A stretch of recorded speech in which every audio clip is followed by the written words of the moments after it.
بلاني ملوان.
Ladies and gentlemen, please take your seats.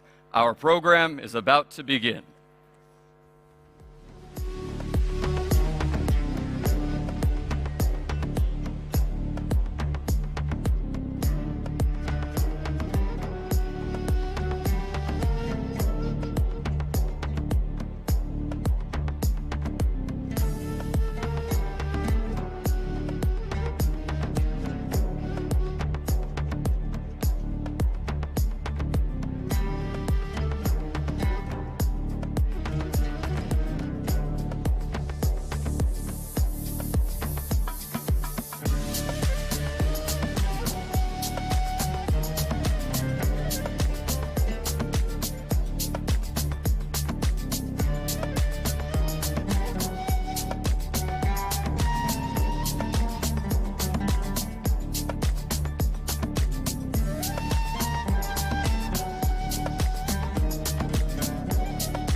Ladies and gentlemen, please take your seats. Our program is about to begin.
Ladies and gentlemen, please take your seats. Our program is about to begin.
Ladies and gentlemen, please welcome to the stage Mr. Frederick Kemp, President and CEO of the Atlantic Council.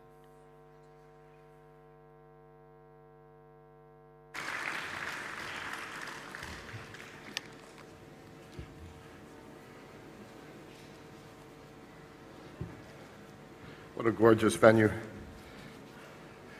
Excellencies, ladies and gentlemen, what a profound pleasure it is to welcome so many of you back in person, as well as those joining us virtually to the sixth annual Atlantic Council Global Energy Forum in the United Arab Emirates.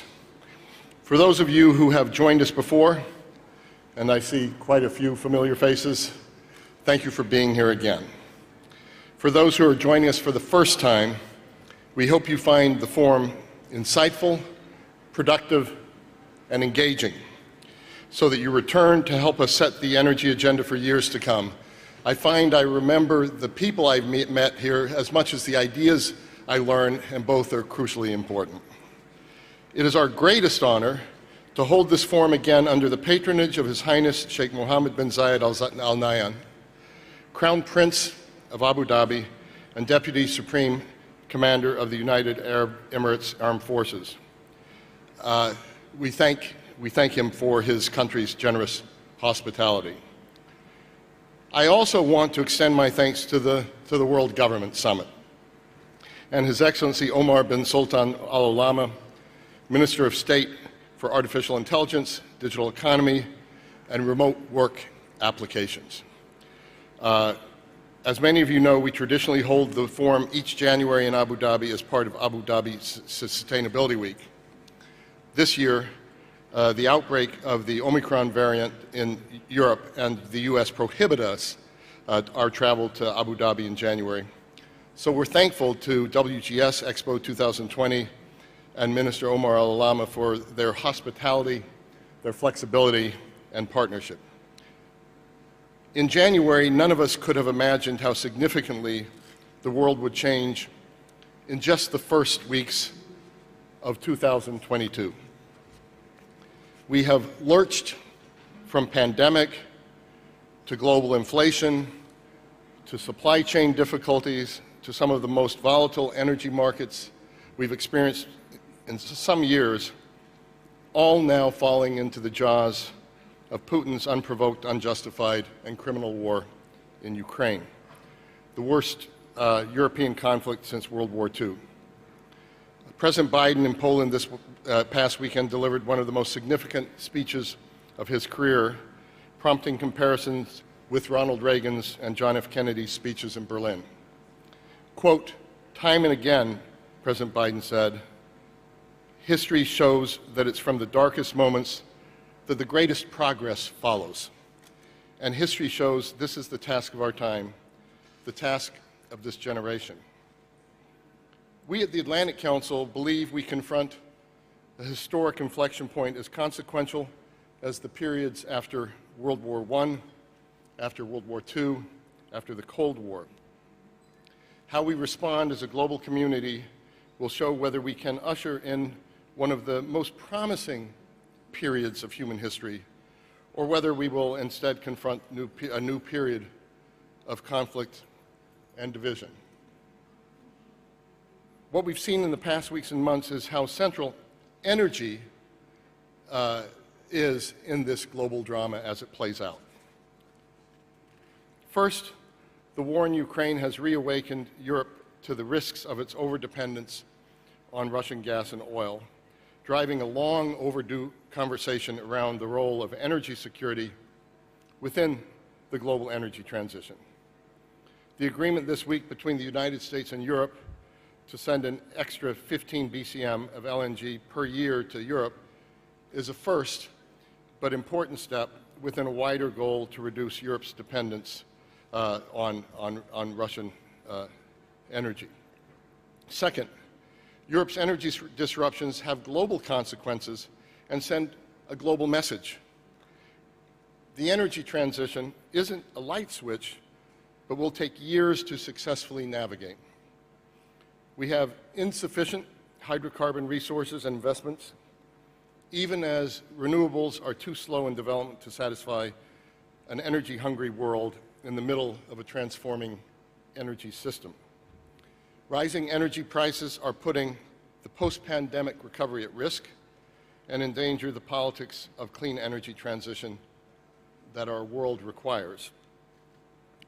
What's at risk, either by distraction or by destabilization, is the global cohesion necessary to realize the urgency of global climate action and in a net zero emission world.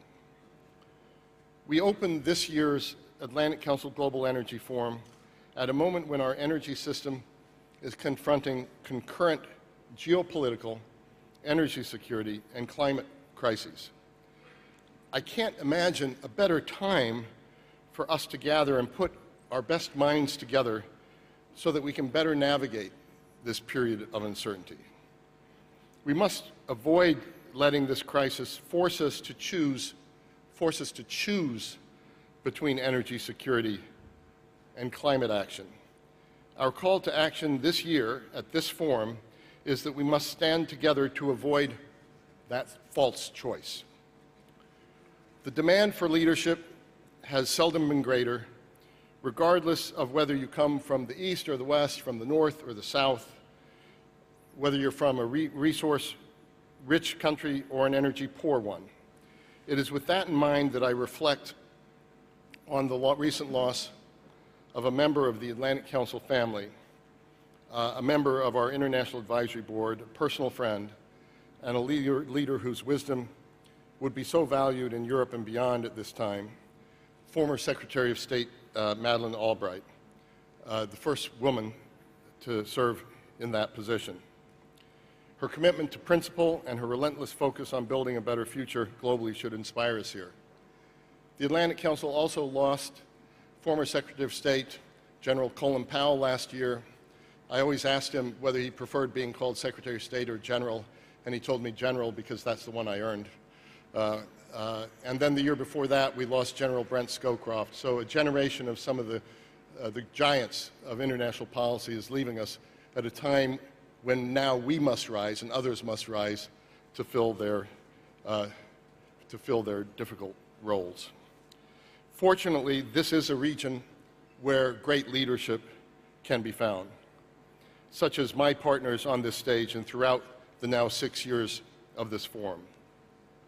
His Excellency Suhail Al-Mazrouei, Minister of Energy and Infrastructure of the United Arab Emirates, and Dr. Sultan Al-Jaber, Minister of Industry and Advanced Technology in the United Arab Emirates, the Managing Director and Group CEO of Abu Dhabi National Oil Company, Chairman of Masdar and the United Arab Emirate Special Envoy for Climate Change.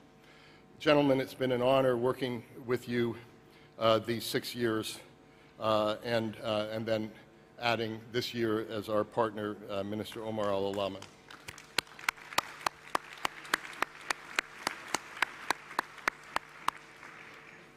I hope we together can work to create a better world, as President Biden put it, today, tomorrow, the day after, and for the years and decades to come. These are relationships that we never intended to be short-term, and they have been long-term. So welcome and thank you.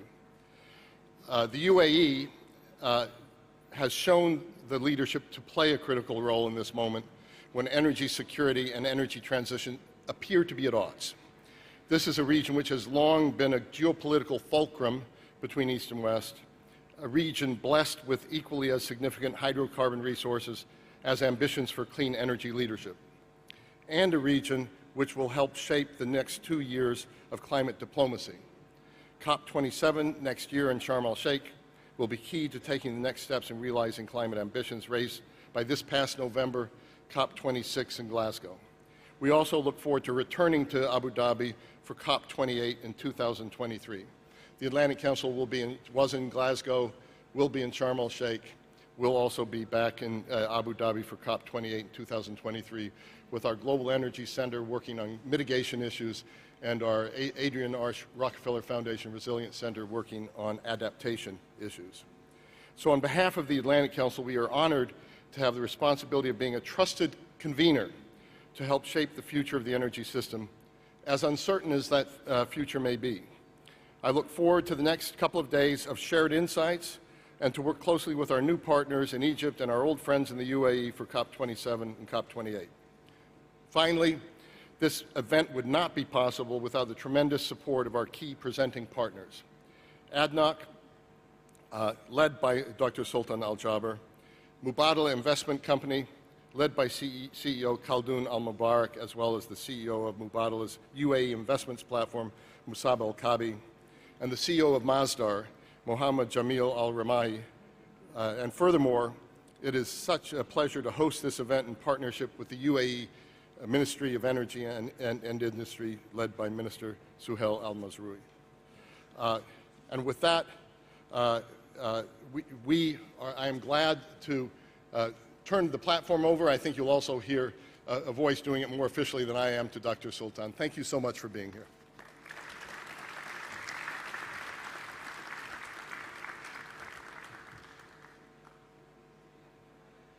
Ladies and gentlemen, please welcome to the stage His Excellency Dr. Sultan Al-Jaber, Special Envoy for Climate Change, Minister of Industry and Advanced Technology of the United Arab Emirates, and Managing Director and Group CEO of Abu Dhabi National Oil Company.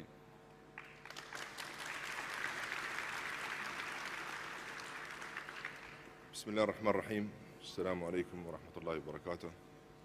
Your Excellencies, distinguished guests, ladies and gentlemen, good morning, and it indeed gives me great pleasure to welcome you to the United Arab Emirates and to the 6th Atlantic Council Global Energy Forum. And let me take advantage of this opportunity to thank my very dear friend, Fred Kemp, his great team, and the World Government Summit organizers for bringing us together in this place at this time in person again. It is also great to see you all here at Expo 2020 as we count down to the end of this very remarkable event. With 192 national pavilions, Expo provides an ideal, inclusive platform for industry and policymakers to engage on the key issues shaping our energy landscape today. Ladies and gentlemen, the theme for this year's forum, the geopolitics of the energy transition, could not be more timely.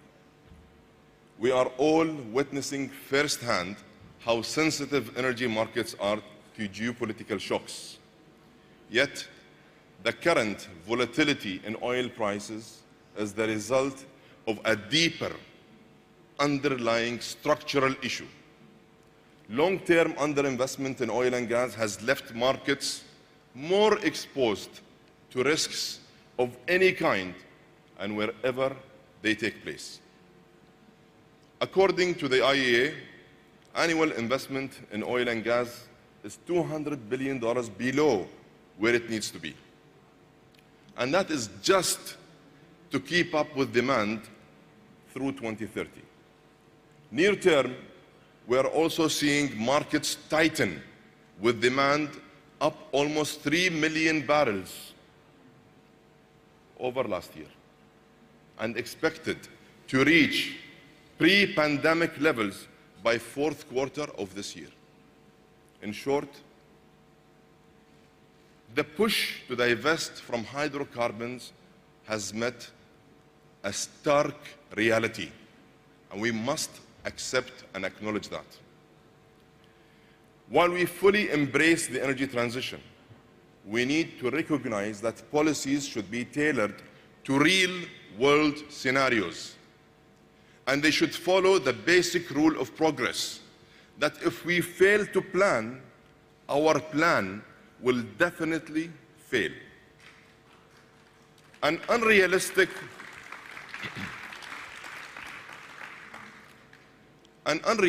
approach that ignores basic economics will only lead to tighter markets that are even more exposed to geopolitical shocks. Divesting from the energy sources that drive the global economy will lead to a systemic supply crunch that erodes economic growth. Put simply, we cannot and must not unplug the current energy system before we have built the new one. It is worth noting that others around the world, including many of our friends in Europe and in the United States of America, are starting only now, are starting to come to terms with these realities, and they're starting to accept those facts. They are starting to acknowledge that the transition will take time. Transitions, by definition, take time, and this one will take time. Now, they are pivoting their policies to ensure that near-term energy security is not undermined by long-term goals. And they have now come to the same conclusion that we came to a while ago, that we need to hold back emissions, not progress. This has been the balanced, proactive, and positive approach that we have adopted in the United Arab Emirates. An approach that is pro-growth, pro-sustainability, pro-prosperity, and pro-climate. As such, we are increasing investments in low-carbon and no-carbon energy sources. Low-carbon and no-carbon energy sources. We are expanding production capacity of the world's least carbon-intensive oil to more than 5 million barrels per day, while also growing our renewable portfolio fivefold. We are growing our natural capacity by more than 30%, enhancing our ability to supply more LNG. We are making more carbon-free energy available from our first-in-the-region nuclear program. And we are establishing zero-carbon hydrogen value chains with key markets in Europe and Asia. We are doing all this with a strategy that is based on a sound business case. And I believe that a realistic, well-balanced energy transition provides a resilient pathway for new industries, new jobs, and long-term sustainable economic growth.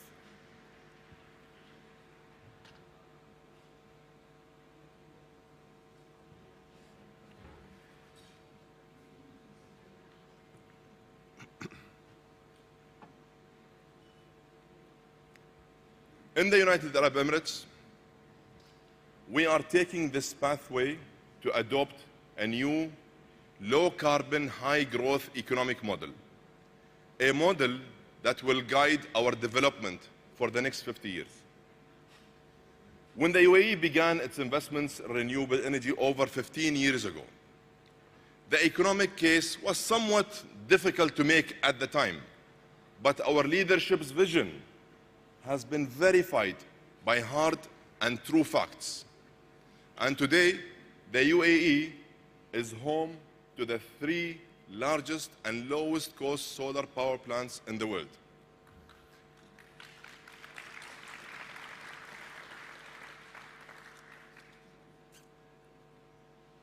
As we prepare to host COP28 next year, we will continue to focus on practical and positive solutions that drive progress for the climate and the economy. Climate and the economy. Both go hand in hand. As such, we intend to make COP28 as inclusive as possible. And that means bringing the energy sector, because in a world that needs more energy, it simply just makes perfect sense to include the energy experts in the dialogue. And let me take this opportunity to invite all of you to come to us with your innovative ideas, solutions that we can work together on, solutions that are climate-friendly, yet commercially viable. Ladies and gentlemen, we as energy leaders have a responsibility to inject a dose of realism into the planning for the energy transition. Let's create a clear roadmap that is based on real and solid foundations. Let's adopt policies that strengthen the stability of energy markets. Let's continue to invest in new and future energies. But let's not defund the current energy system. We cannot defund the current energy system before the new one can take its place. If we take this approach, we will reinforce our collective resilience, drive prosperity, and deliver sustainable progress for all. Thank you again for the opportunity.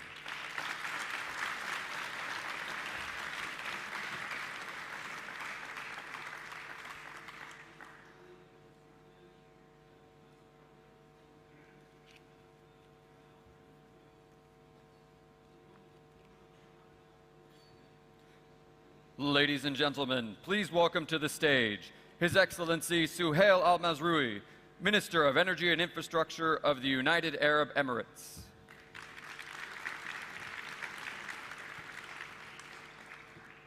Assalamu alaikum wa rahmatullah.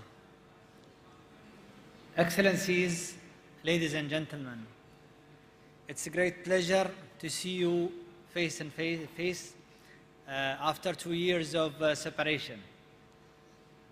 It feels good to reconvene, and I'm grateful for the Atlantic Council and for the World Government Summit to organize this event here at Expo.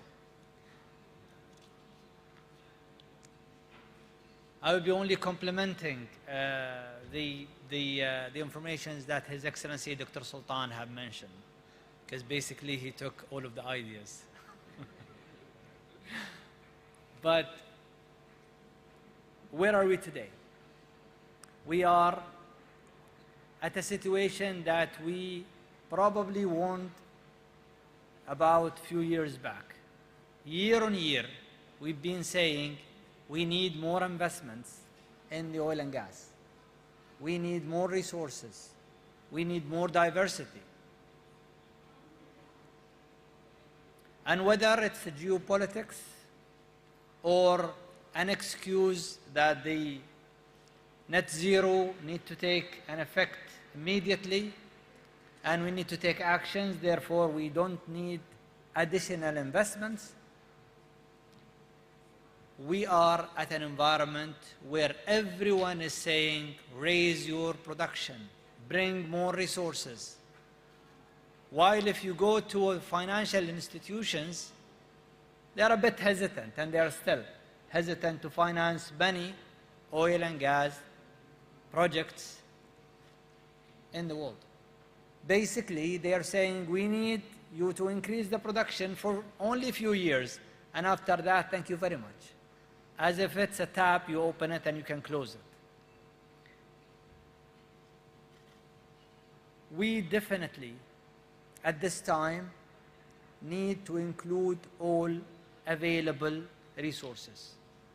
Abandoning some resources at a time of need where the group of OPEC Plus have already lost of their production, the country's production, more than 1 million barrels, we cannot ignore or say we are going to abandon certain production. It's just not the right time, whatever reason you have. Because that will make the resources and the price unaffordable to many countries, and they will not be able to progress, as Dr. Sultan said. We need progress for people to bring food to the table, people to work. The population is increasing. Obviously, we need to make the energy more affordable. But we cannot do it while we've been asked to just invest and increase the production and no one is supporting. At the same time, we need to realize that the geopolitical situation is very tense. And it's not only affecting the oil and gas sector, it's affecting every aspect of our lives, from the food security to the rare minerals to everything.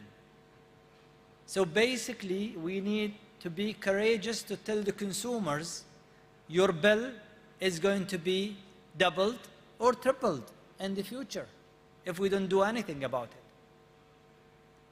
And that is problematic, because that means starvation for many nations, and that means we're going to have more problems than the geopolitical problems that we are seeing. Whether we don't like it, no one likes war. And for us here in the United Arab Emirates, we think and we believe in peace, and we need to promote peace.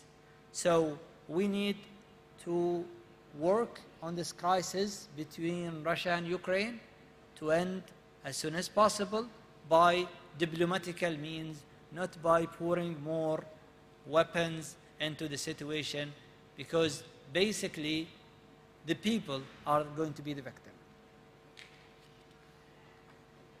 The energy transition, as Dr. Sultan said, will take time and will need more investments. And we need actions from the investors.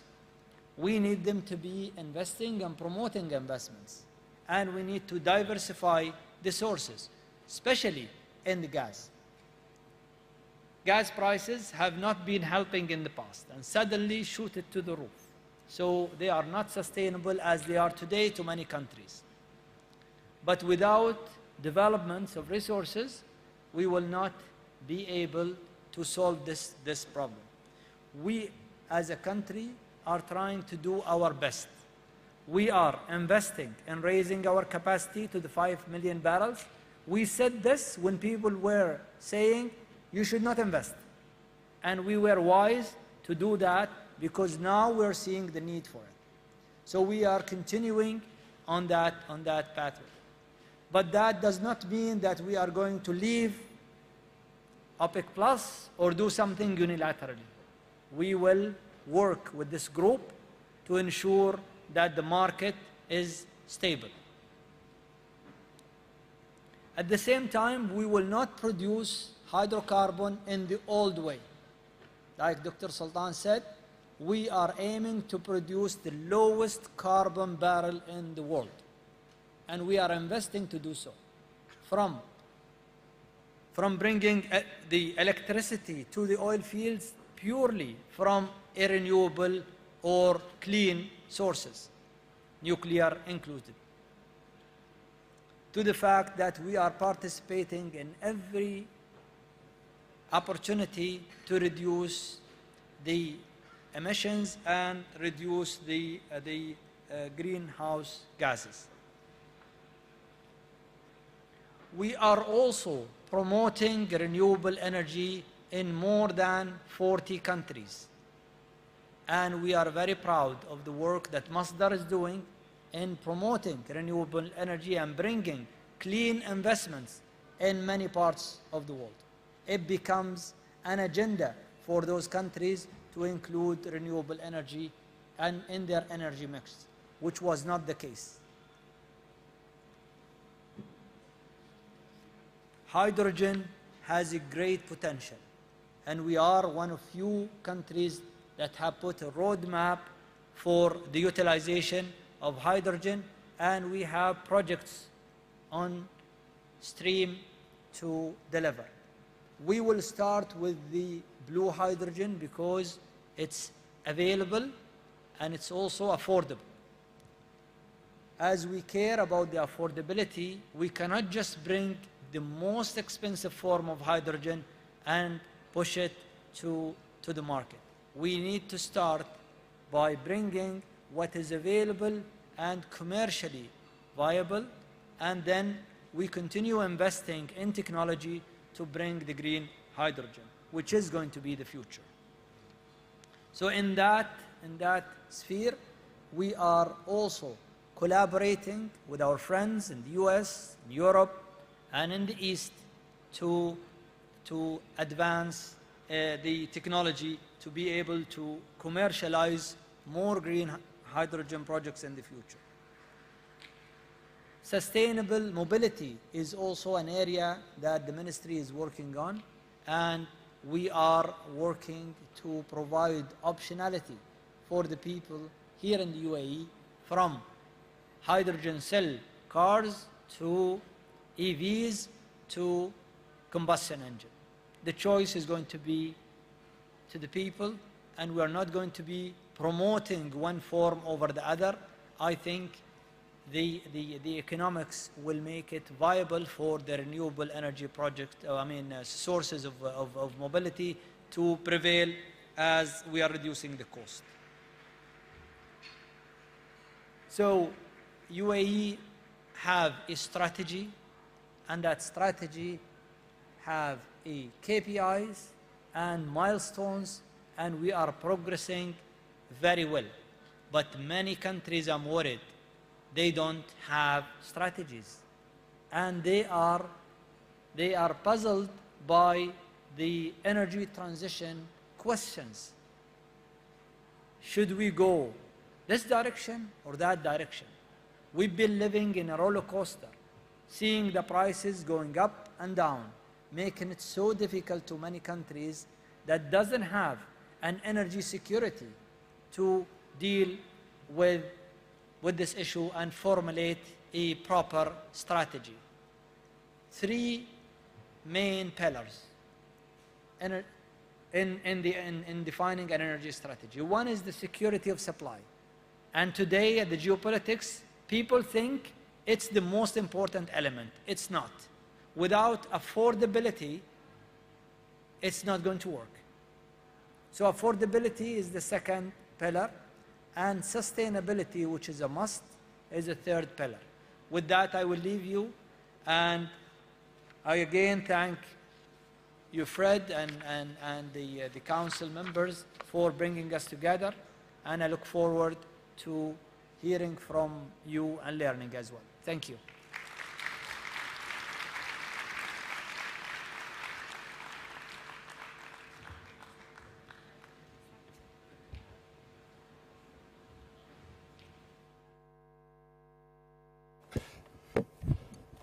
Minister Suhail has been kind enough to give us, no more than 10 minutes of questions, and I really like the way that you ended your comments, and I want to give my thanks again to Dr. Sultan and to you, Minister Suhail, for this partnership. And Mubadala and Masdar, it's been just a terrific partnership throughout. Because I see His Excellency Mohammed Barkindo here, and it's great to see you, sir, and thank you for your service over these really troubled years. Let me go to what you said about OPEC Plus. And in this situation, geopolitical difficult situation, war in Ukraine right now, you were there at the birth of this institution, of this changed institution. Where does this go now? What are the challenges of the current period for OPEC, and how should it respond to this period? Well, as I mentioned, even at the early days or after the first year of the formation of OPEC Plus, I stated that this is an alliance to stay, an alliance that we need, and I still see that relevance. I think the fact that we meet on a monthly basis brought us much closer during the crisis of COVID, and we have managed to get out of that hole. But again, after getting out, we're faced with another crisis, and I am sure staying together, staying focused, and not allowing politics to kick into this organization, as Muhammad was lecturing us over dinner yesterday, of the wisdom that he received from some of the rulers here in Kuwait and Saudi and the GCC. We always believe that whatever we do as countries when it comes to production and this work, it needs always to stay out of politics. We have two countries that are under sanctioned and we managed to produce while they are with us. We gave them whatever they need. So I think the organization will stay. Russia is an important member, and leaving the politics aside, that volume, as I mentioned, is needed today. And unless someone is willing to come and bring 10 million barrels, we don't see that someone can substitute Russia, basically. So, Minister Suhail, I look at my friend Hadley Gamble and CNBC in the audience, and I know she would just love it if you would commit news here, but I won't put you in that position. However, you did talk 2 or 3 times about the pressure to raise production, the pressure to bring more resources, which is contradictory to some of the earlier messages of getting to net zero, or at least sounds a little contradictory, getting to net zero as quickly as possible. What is your answer to those who say one has to raise production now, the situation demands it now? Well, it's so difficult because every country is facing a reduction, a natural decline reduction.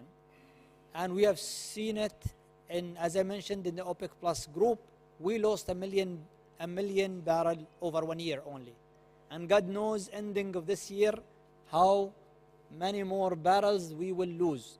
So you need to replace the barrels, and some countries are exposed to 15%, 20% decline, not a 5% as ADNOC or Saudi Arabia or others who are deploying lots of capital to maintain production. But others who are not doing that, they're losing 10%, 15% of their production. So one thing that we need to understand, we need to replace at least 5 to 8 million barrels of that we lose every year by basically investing in keeping the production where it is. In addition, we have a growing demand, and we need to add to that. So all of that requires huge investments.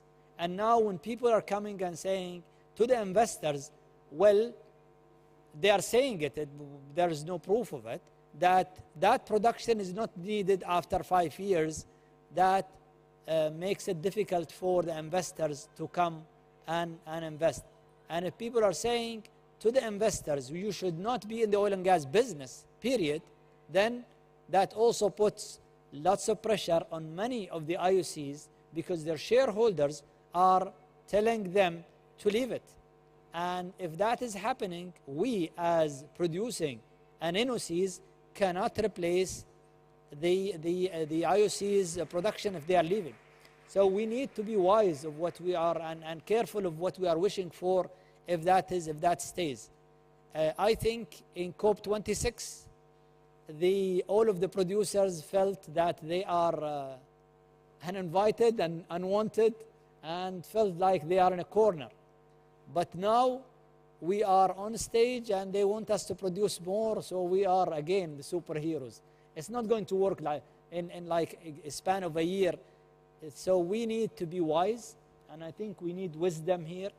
We need to be long-term planners, and we need to sit with the IOCs, to sit with the NOCs, if we want to have a sustainable and affordable future of energy. If that is not happening, geopolitics will go away one day. But we will be remaining with the fact that we need to invest and we need to produce. And how much do we need to produce from each source? That need to be complemented, of course, with raising up the investments in renewable energy. We're not saying you should invest in one. You should think of dual investments, and you should invest more in renewable. You should clean up the barrels, and some barrels are not clean, whether we like it or not. Today, some barrels are really nasty and bad, and others are doing their best. So we need to recognize those who are putting more investment to reduce emission when it comes to oil production. Thank you, Minister Suhail. It's interesting you refer to superheroes because I believe it may be Spider-Man. People have to tell me if I'm wrong, that with great power comes great responsibility as well. Last question, and this will be in two parts. First of all, you and Dr. Sultan both called upon much more investment. Can you give maybe one or two examples where it could make the most difference fastest? You know, what could really shift things in terms of the investment that's lacking? And then secondarily, you pointed to the sort of thing that could happen should we not address these issues. Starvation, you used the word, more geopolitical. How worried are you about that ugly turn? When I see the prices of all commodities, including food, I tell you, I become very worried. So what's happening to the oil and gas is nothing compared to what we are going to see in all of those commodities, because they are needed in the oil and gas, one, so they will raise the cost of production. Even solar is not as cheap as it used to be because of that. The solar prices will go higher. Gas prices, because of the sudden shift due to the geopolitics, are historical high. I don't think we have seen gas prices that high ever. And companies are confused which, in their economics, which price they should use. Should they use a percentage of the 12% slope, or should they use the prices that they have seen? And I am worried because we have this, we are living in kind of two spheres. One sphere is saying, now we need investments. Now we can give you money to invest, but the risk is on you. That is not going to happen. So we need IOCs to invest. And for IOCs to invest, their shareholders need to be convinced. Because those are the shareholders that yesterday told them, Claudio, you should not invest. And now they are saying, we need more gas. Please, come and save us. So long-term contracts will be on demand, because they cannot put $5 or $10 billion in a plant that brings gas, and they don't know if that gas is going to be needed and for how many years. So that dynamics as well need to change.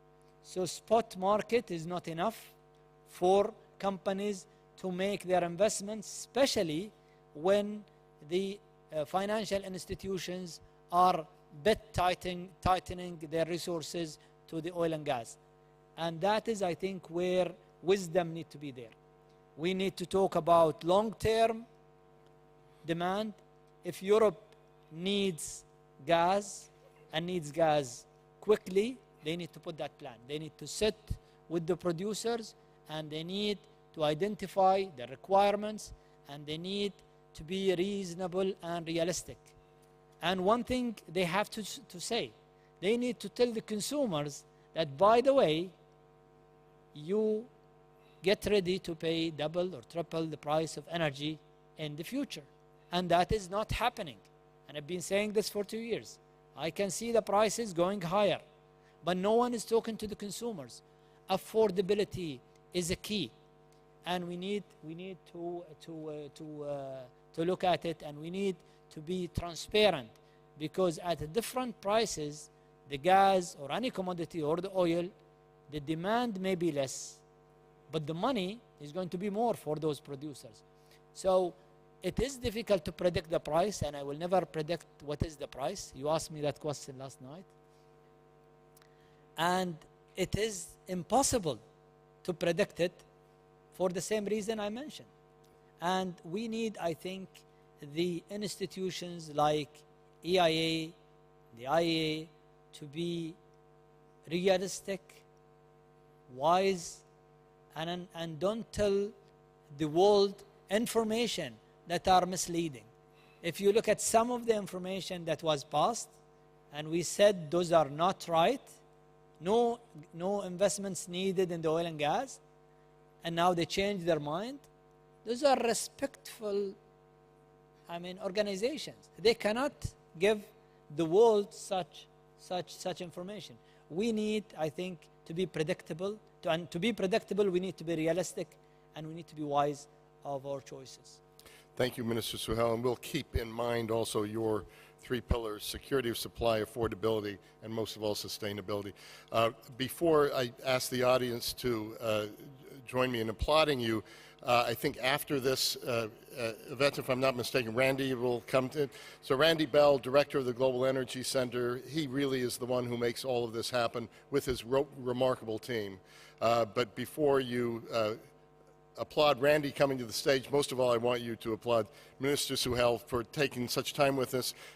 Dr. Sultan already had to leave, but thank you so much. Really appreciate it.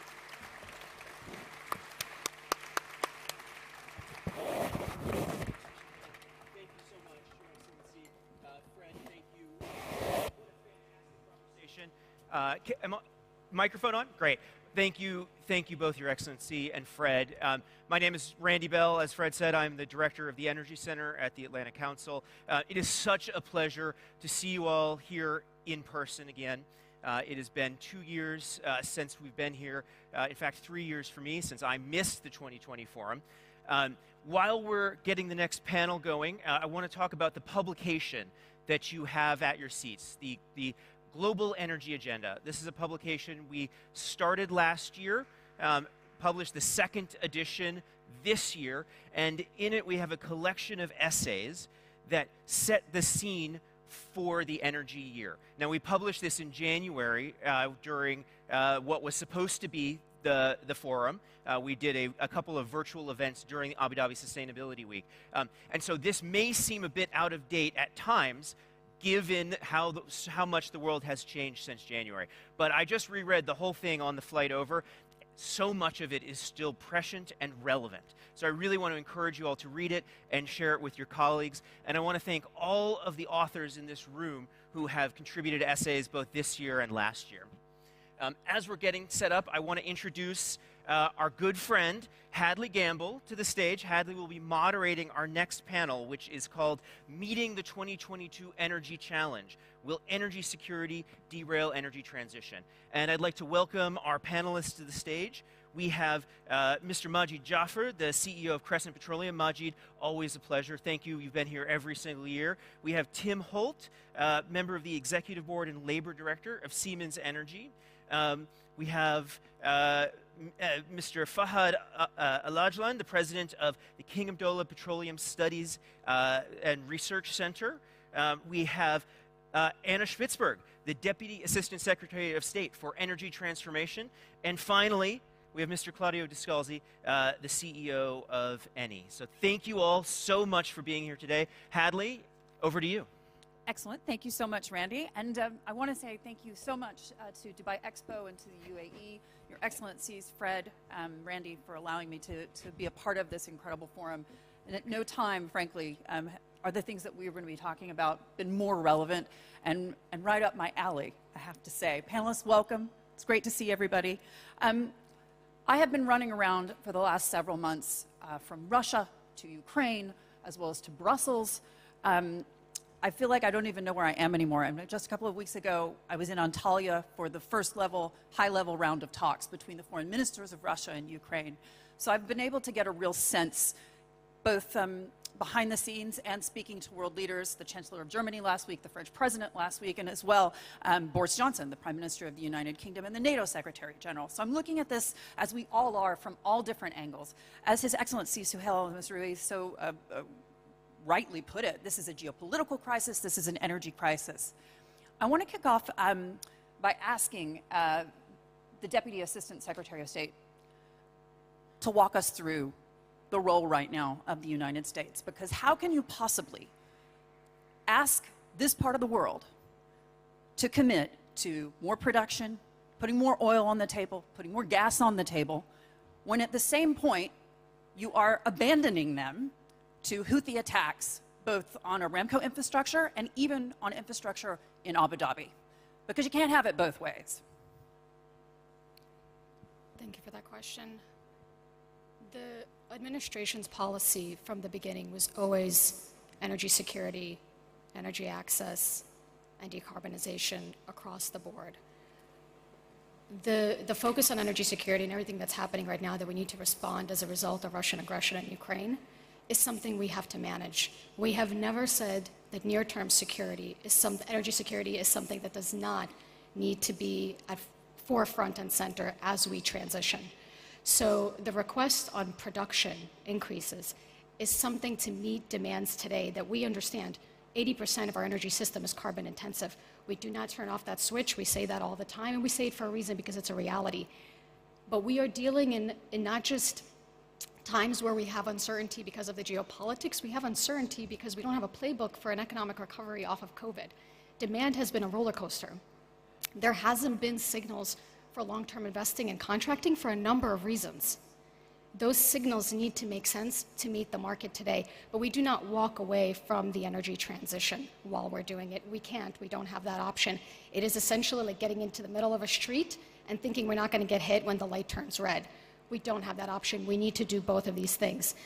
We do, though, very much are paying attention to what is happening geopolitically, including the impacts that we saw on the CPC pipeline in Kazakhstan. The Houthi attacks, of course, make a difference. We do not support any aggression, and we stand with our allies and partners on this. One of the big questions, of course, is who's backing the Houthis, and we're talking about the Iranian Revolutionary Guard, and right now there is a conversation, a very real one, happening in Washington. It's also happening in Europe about what the JCPOA, the next generation of that deal, could potentially look like, and removing the Iranian Revolutionary Guard from the list of terror groups. Does that not present a conflict of interest? With our goals, no, I do not think it presents a conflict of interest in terms of making sure that we remove rebel groups and that we secure infrastructure while we move toward our goals. No. I could ask you about the Patriot missiles, but I'll move on. Claudio Descalzi, fantastic to have you, sir. I just sat on a panel in Doha with Patrick Poyani, the CEO of Total Energies, and I pressed him on the idea that he has refused technically to exit their investments in Russia. He says, we're not buying any more Russian oil. He said, but we can't get rid of these assets, essentially, because we can't write them off, because we don't want that money to go to potentially the Russian government or oligarchs. He's like, that would only hurt the effort that we're making at this point to stay in line with sanctions. Walk us through what's happening today with Eni. Are you still purchasing Russian oil? Can you confirm to us that that is not still the case? And also, what you're doing with regards to the government, specifically in terms of those conversations about what needs to happen toward the transition and to wean Italy specifically off of Russian sources of energy. So, thank you for the opportunity to talk about Russia. No, we don't, our position, Russia is very marginal, it's not material. We just have a pipeline from Russia to Turkey, Blue Stream. And a few days after the war started, I announced that we dismissed this activity, and then we have upstream joint venture with Rosneft, but everything is sanctioned and frozen starting 2014, so that remained the case. So we don't have, the only big issue is that as other company in Europe, we buy gas. So we don't have asset there, we don't have investment, we don't have project. The issue is gas, and now that they ask us to pay in ruble, it became very difficult to buy it, to pay it, because we don't have, and it's not in the contract, because the contract is written euro, and you cannot change unilaterally. So you have to agree on this change. It's difficult to agree because we don't have this kind of currency. So that is the only big question, and that is the reason of the volatility, uncertainties, and that is the reason why the gas price, in spite of the mild weather, in spite that we have LNG, in spite that we have gas now, because also the Russian gas is coming, the price is very high. It's at least 7 times more, 8 times more than what it was 3 years ago, or in the last 5 years. So the situation is that. So we don't have assets, we don't have we don't have any kind of investment. The gas issue is a big issue. It's flowing now. It's flowing. It's arriving from Ukraine to Italy at the moment. We don't know what happens in the future, honestly. Yeah, So no Russian rubles for Russian gas. Sorry? So no Russian rubles for Russian gas. Yeah. Yeah. And Walk me through, though, those conversations that you are no doubt having with Mario Draghi about how to wean the country off of dependency on Russian sources of energy, and at the same point, have a realistic dialogue about the level of investment that is needed going forward towards the energy transition, as well as making sure that there is a sustainable market of energy in the near term.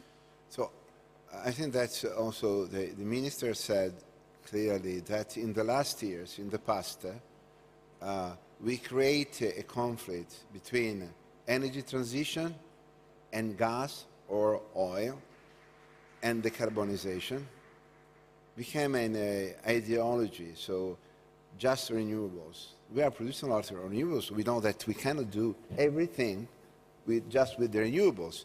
There are a lot of different technologies, but you know, gas until 2 months ago in Europe, the taxonomy, gas was out.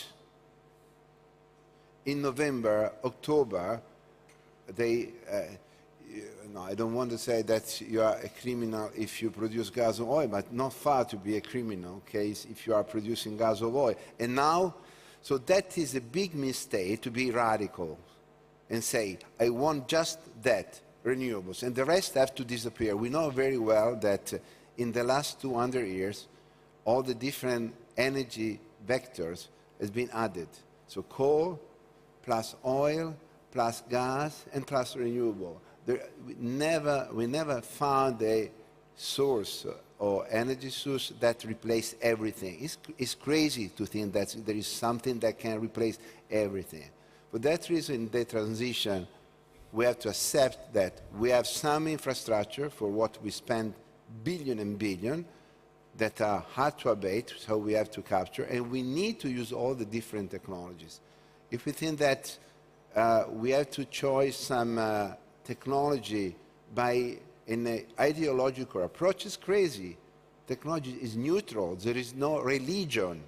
It's not a god, a technology. You have to use to face the transition.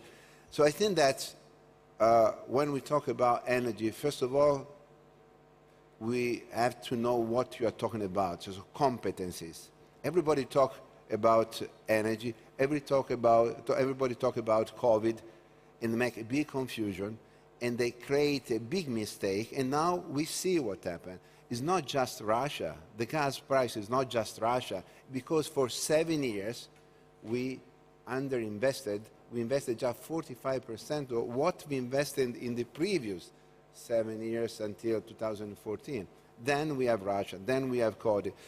So I think that the worldwide leadership was not wise and without any equilibrium in evaluating the energy situation.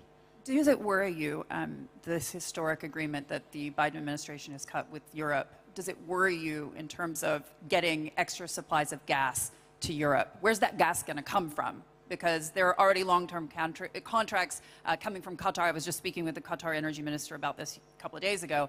And then when we think about what's happening with U.S. production as well, where is that going to come from to make up that shortfall? Are they realistic, do you think? I don't know. I didn't talk about that with the U.S., and so maybe you know better than me. Clearly, if you had to replace 160 billion cubic meter it's not, per year, is not an easy task. We don't have enough LNG, first of all. We are still a spare capacity in the north of Europe, because we are two Europes, north and south. South is gas and LNG. North, we have nuclear, coal, wind, and the regasifier. But we still have a 30 billion of spare capacity in the existing regasifiers. If 160 billion disappear, this 30 billion cannot replace. And from where they come? You know, the situation is, until 2 months ago, nobody talked about gas.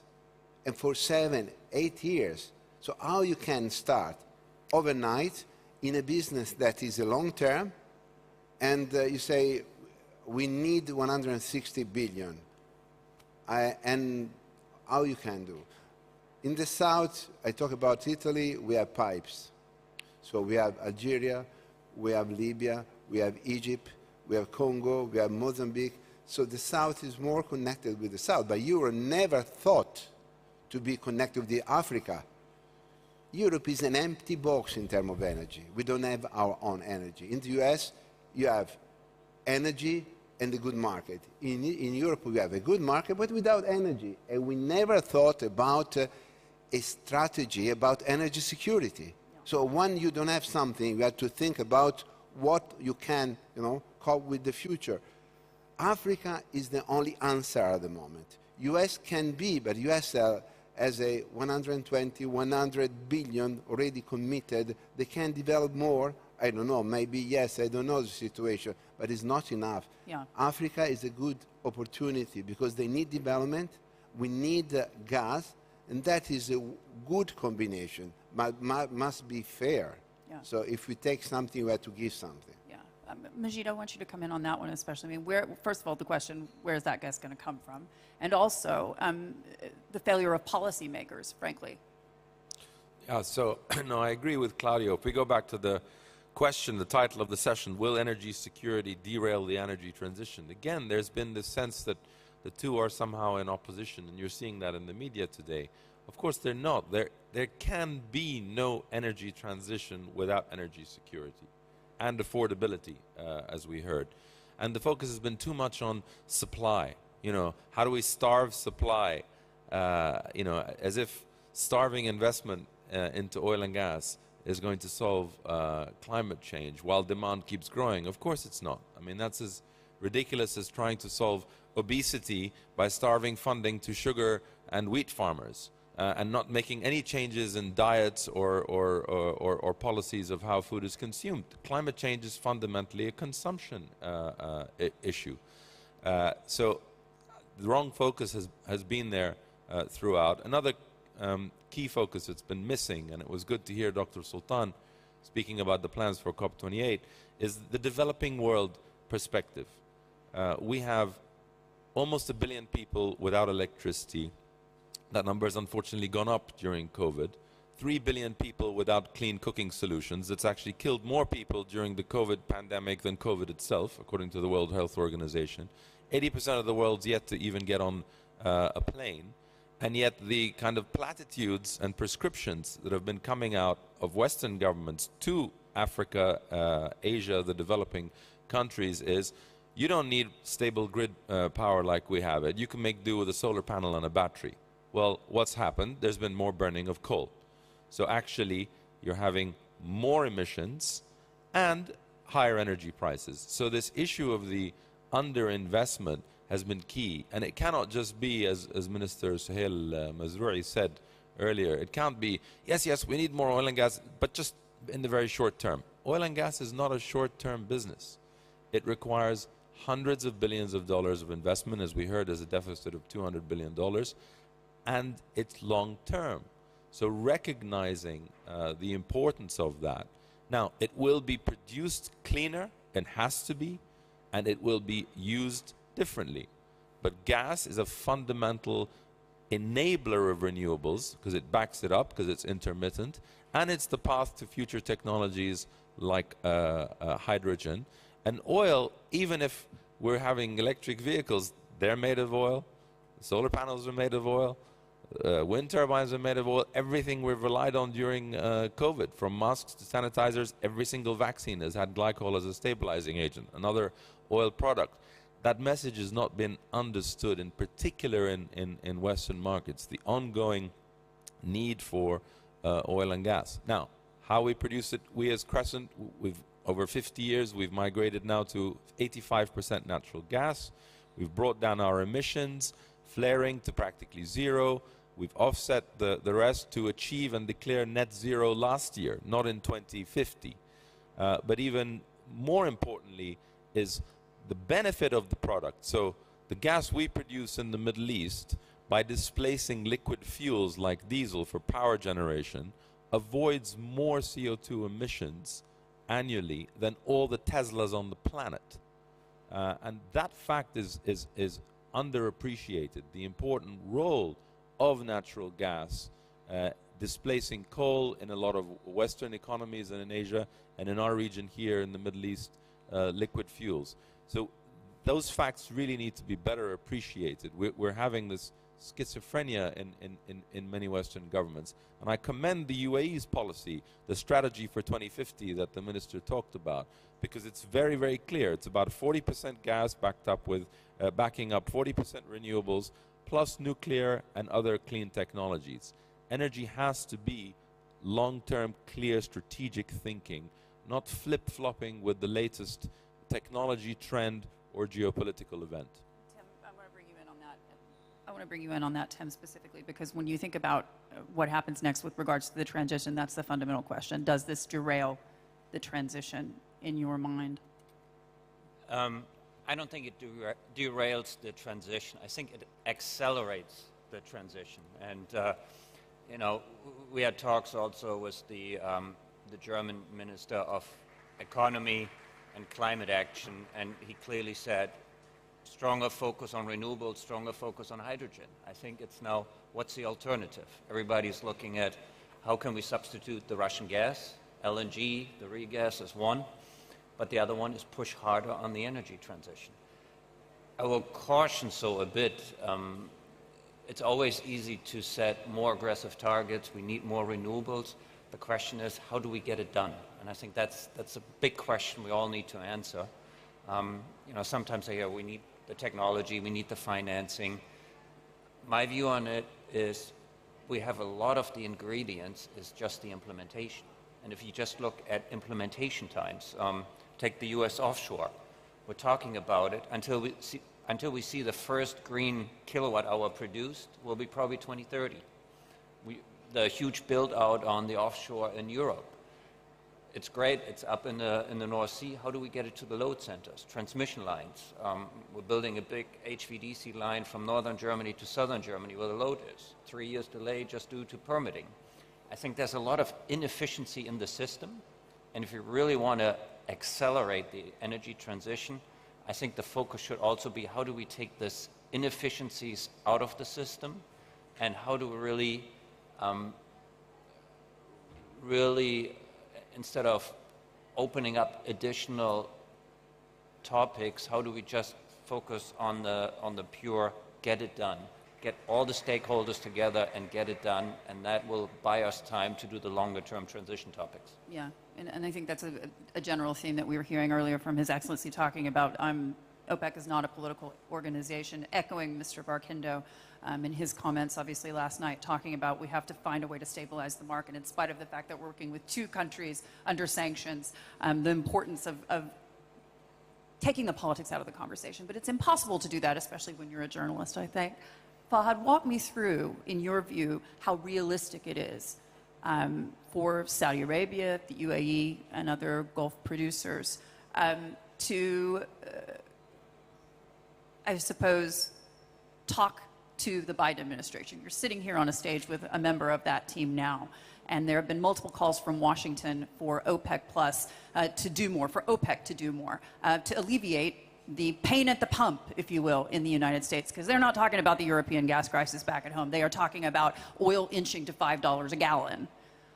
Is it realistic, in your view, for Saudi Arabia to help the Biden team out?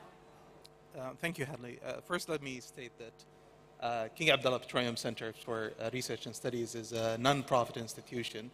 It's a think tank that focuses on energy and climate, so I don't speak for the Saudi government.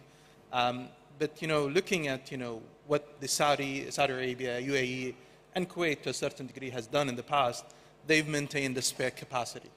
And that spare capacity has been used, and it's been a boon for the global economy.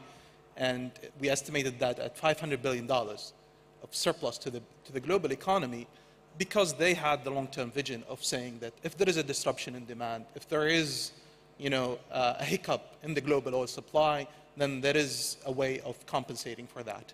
But we cannot take, you know, energy security and only talk about this from oil supply demand. You know, the old adage which says, you know, if your neighbor loses his or her job, it's a recession. If you lose your job, it's a depression. And the same goes here. I mean, the whole question is, we talk about energy security like it's something new. Unfortunately, it's not.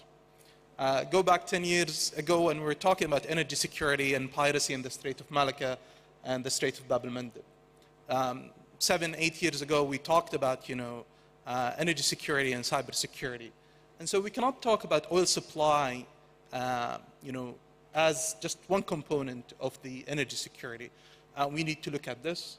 We need to look at, what the discussion has been around, OPEC Plus and OPEC Plus bringing stability into the market through the lows and highs. We witnessed that back in 2020 with the agreement to, reduce supply when oil went into negative prices.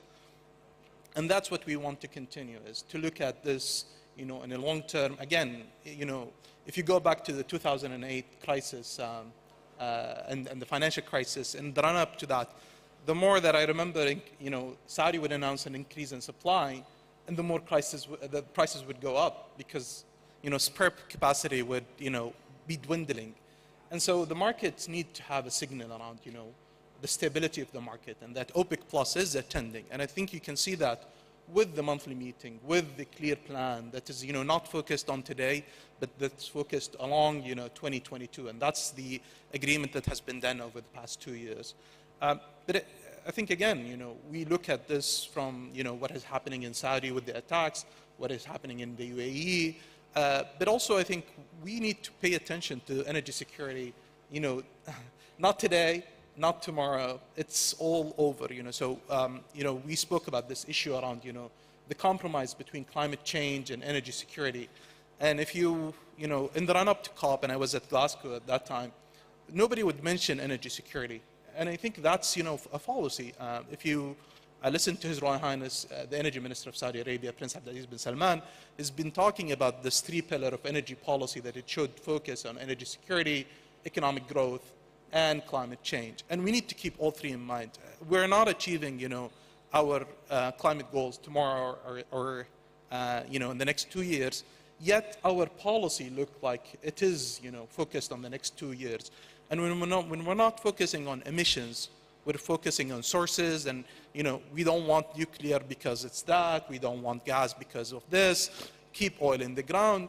That's, I think, a misleading energy policy. We should be very focused on emissions. We should be very focused on how can we reduce emissions. I mean, shale gas delivered, the biggest reduction in emissions in the US. Why are we denying emerging economies the same opportunity? Yeah. Claudio, just from the conversations that you've been having since you've been on the ground here in the UAE, can you give us a sense, in your view, if we can expect oil and gas-rich nations to answer President Zelensky's call to do more? And he's essentially saying, echoing the US president, that we should sanction the Russian energy sector, and countries like the UAE have a responsibility to flood the market with oil and gas. Do you get a sense that the Gulf states are willing to do that? I'm not a politician, and it's already difficult to run my company. If I start also thinking for them, it's too much, honestly. So I think that UAE, and they know, the European politicians, they know what to do. They discuss a lot. We have a concern about gas price. That is a big concern because it's too much, as you said, and we are concerned about volumes. And until now, nothing happened on the gas side, on the crude side. I think that gas is more crucial and more difficult to be replaced. Clearly, 10 million, if it disappeared, 10 million, not all, because to Europe is 5 million. We can find a way, maybe, to find some additional oil. For gas, is more difficult, honestly. As you and I, we start immediately run in all our countries and working on our upstream. Fortunately, we didn't stop investment in the exploration. We have been one of the few companies that never stop investment in the exploration. Now we have about 50 TCF of reserves and resources, and 14 TCF that we can deliver quickly. So I think that for Italy, at least we can replace 50% of the gas coming from Russia. during the winter 22-23 and about 80% by the next winter 23-24. And in a couple of years, 3 years, we can replace completely based on our equity production coming, I said, through pipes and through LNG. That is for our country, for our companies. I don't think that is the same because not all the company has been really engaged in the exploration, as we said, because gas was one of the guilty person in the room. So I think now this situation changed, but I don't think that, so we have to look at the energy security from one side, but there is no trade-off with the transition. I think that we have to increase, in any case, our path and our effort on the transition side. Deputy Assistant Secretary, I want to get your sense of how far the Biden administration is willing to go to help out U.S. producers. And I'm talking about helping them get through red tape. Is the Keystone Pipeline back on the table at some point? If we're realistically talking about doing something to move forward, not lose speed, if you will, or steam towards the energy transition, but at the same point, make sure that people can afford to go about their daily lives. What's on the table that the Biden administration is doing now to help the U.S. oil and gas producers? So from that standpoint, I don't know if you saw the U.S.-EU energy statement, joint statement on energy security, and there was a signal very much, and a component of the issues that the task force will put together that we'll work on is making sure that Europe can get supply within 2022, but then also giving some certainty to U.S. producers that will be amping up and surging supply into Europe over the long term and up to 2030. And of course, working together on the regulatory side, making sure that the environment for permitting is still there, which has been there. The process has been there to get permits online for LNG, and that continues, and we committed to continue to make sure that that is a smooth and streamlined process, and that it's a streamlined process on getting infrastructure that needs to be there for Europe. At the same time, for us, when it comes to the transition and making sure we're not compromising it, because again, we cannot afford to compromise it, to the comments that were made that we cannot rely on one technology, just like we cannot rely too heavily on one supply route.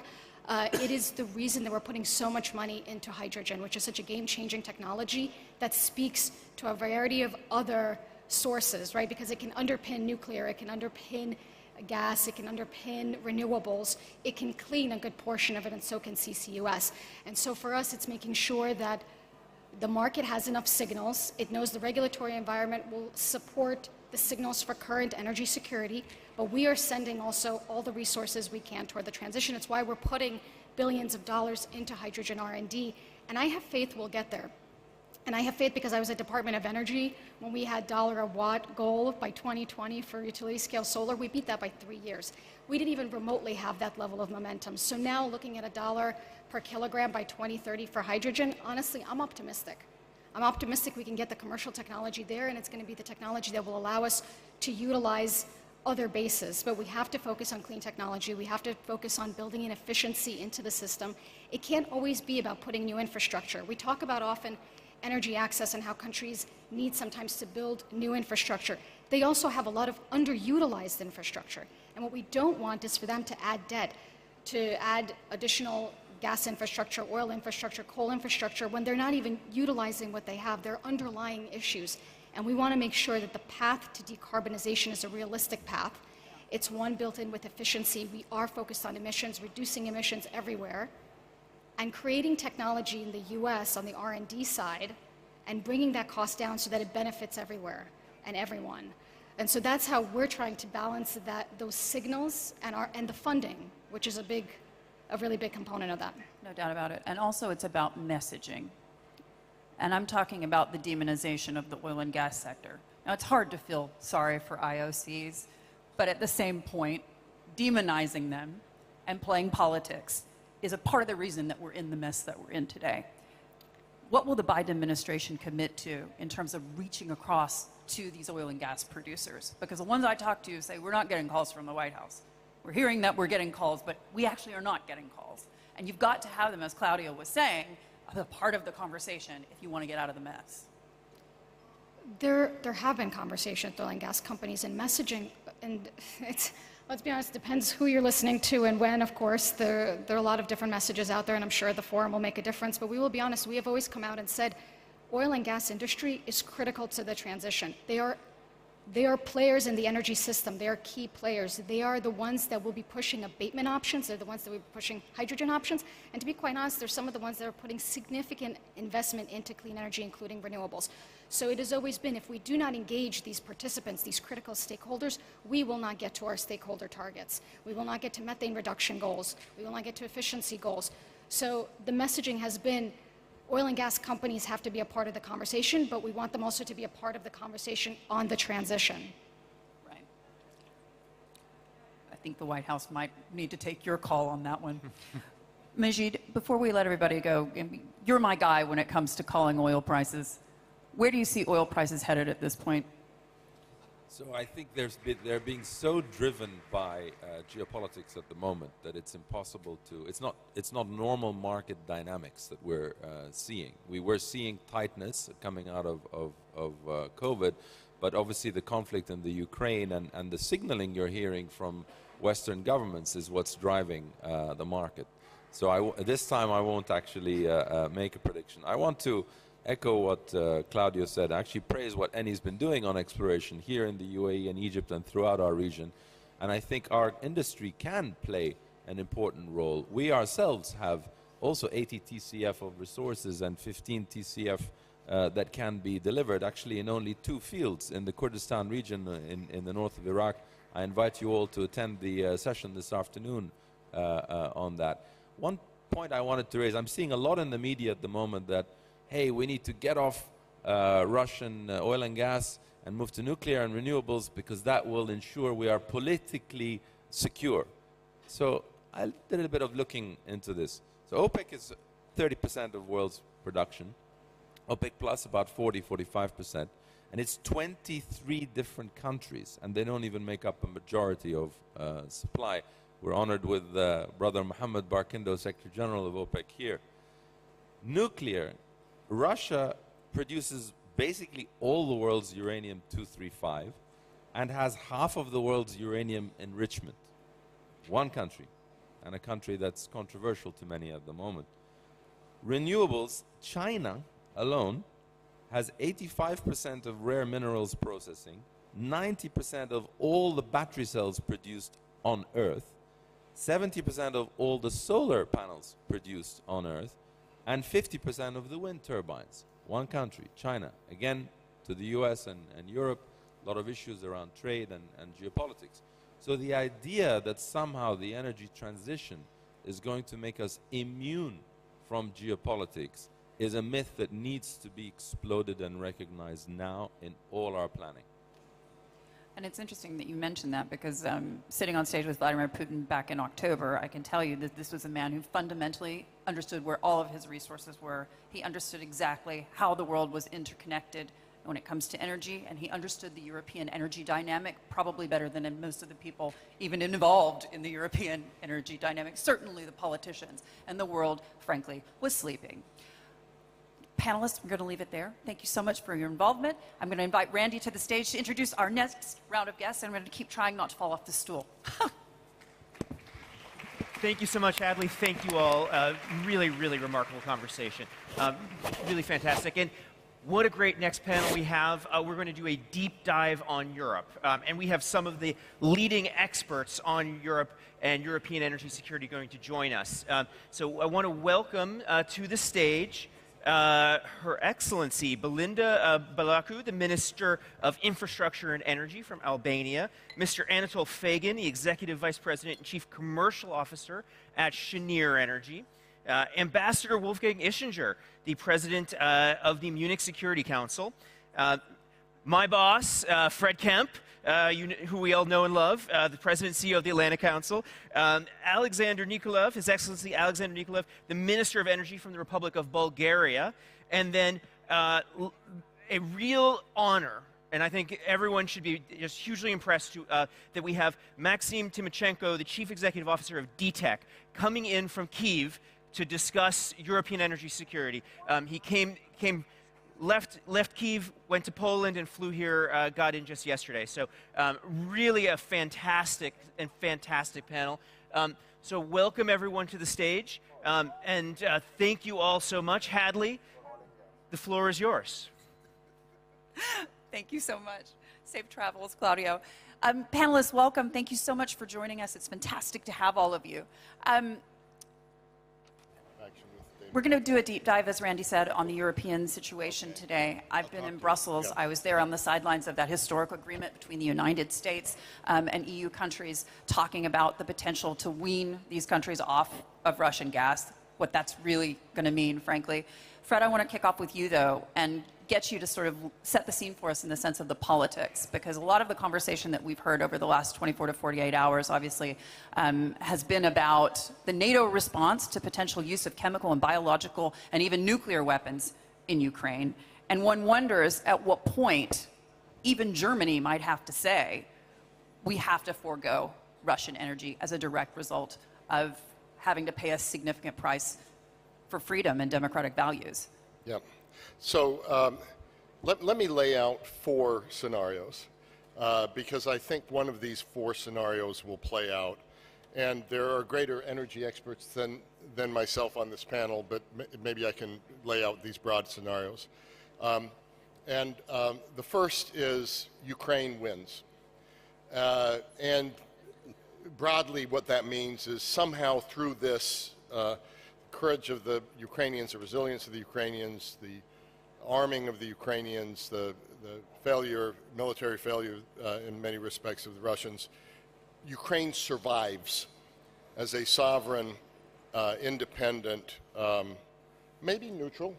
You know, Wolfgang, you and I have talked about that, maybe neutral entity. So that's scenario number 1. Number 2 is quagmire. And that means this just goes on for a long period of time. Russia has sufficient weaponry, sufficient capabilities that despite the difficulties it's had on the field, its loss of generals, its loss of soldiers, that it can keep throwing things from a distance, as we've seen. And it can destroy Mariupol. It can even hit, you know, a fuel storage in Lviv, as we saw while President Biden was speaking not so far away in Warsaw. Clearly a message that Putin, I think, clearly a message that Putin was sending. But they walked that message back. Was that a mistake in your view? Oh, you mean Biden's message? The Poland message from the president. Oh, of regime change. I have my own view on that. Watch the tape. That was not a mistake. Watch the tape. So it may not have been on his original talking points, but it also, I don't think, was ad-libbed. I think he was planning to say what he said, and he wasn't saying my view. I don't speak for the government. Lucky when they let me speak for the Atlantic Council, but he wasn't saying we want regime change. He was saying this kind of person cannot be allowed by his own country to be a leader. I mean, that between the lines, but I don't think that was a mistake. But what I was speaking about is the decision of the Russians to hit Lviv while the president was speaking. I mean, that to me was certainly a message as well. So the first is Ukraine wins. The second is quagmire, where I think you have to assume that Russia would keep taking more territory, would keep destroying more cities, but would never really absorb Ukraine. The third is Russia wins, and that's a misnomer because Russia could put in a compliant government, it could reduce violence down to an acceptable level. In the quagmire, I think the insurgency just keeps boiling over, and Russia never really concerns it. And the third, Russia wins, but Russia doesn't really win, even if that happens, because it's out of the financial system in the world. For the first time in history, the G7 has sanctioned a G20 central bank, has frozen its assets. That's really remarkable, taking $350 billion out of their reserves so they can't really touch them. And then the fourth is war. And between NATO and Russia, which we're all trying to avoid. So if you're trying to push this needle toward Ukraine wins, you ramp up sanctions, you strengthen Ukraine, energy fits into this in some way. I'm very interested to hear what Wolfgang and other people will say about there's some new calls for even Germany to stop taking oil imports. So I'd really like to hear about that. But I think what I'm watching right now is we're in quagmire. What pushes it more toward Ukraine wins and less toward Putin wins? Because it's not going to be a clear victory in any direction. And the sooner this ends, the better. I want to bring in Wolfgang on this specifically. And it's wonderful to see you, sir, and it was wonderful to be in Munich, my favorite security conference, a few months ago. But it feels like it was a year, given everything that's happened since we were sitting all together there. I do want to ask you about that specifically in terms of Germany. I spoke with the Chancellor of Germany just a couple of days ago and asked him specifically if there was any scenario, A, in which he could see paying Russian rubles for Russian gas, and he said absolutely not. That's not how these contracts are done. But he also said to me, when I asked him specifically about energy sanctions on Russia, he's like, listen, we're working at this point as fast as possible to put more LNG terminals, get them up and running in Germany, because we know we've got a huge problem. We know we've got to find some way to be less reliant on Russia. Is what we're seeing today a direct result of failed policies, and I'm talking about Angela Merkel, allowing the security of Europe to basically be handed to Vladimir Putin? And I'm talking about Nord Stream 2. Well, first of all, thanks for having me in this panel and at a historic moment. And I hope I am not repeating something which has been said too often already. This is what has started to happen a month ago in Ukraine, or between Russia and Ukraine, is the most serious challenge to the international order, to international law, to European security, to fundamental assumptions which, for example, my government has had for decades about how we want to build a stable European security environment. So this is fundamental, and I can only remember two events in my rather long career that come close to the almost revolutionary meaning of this.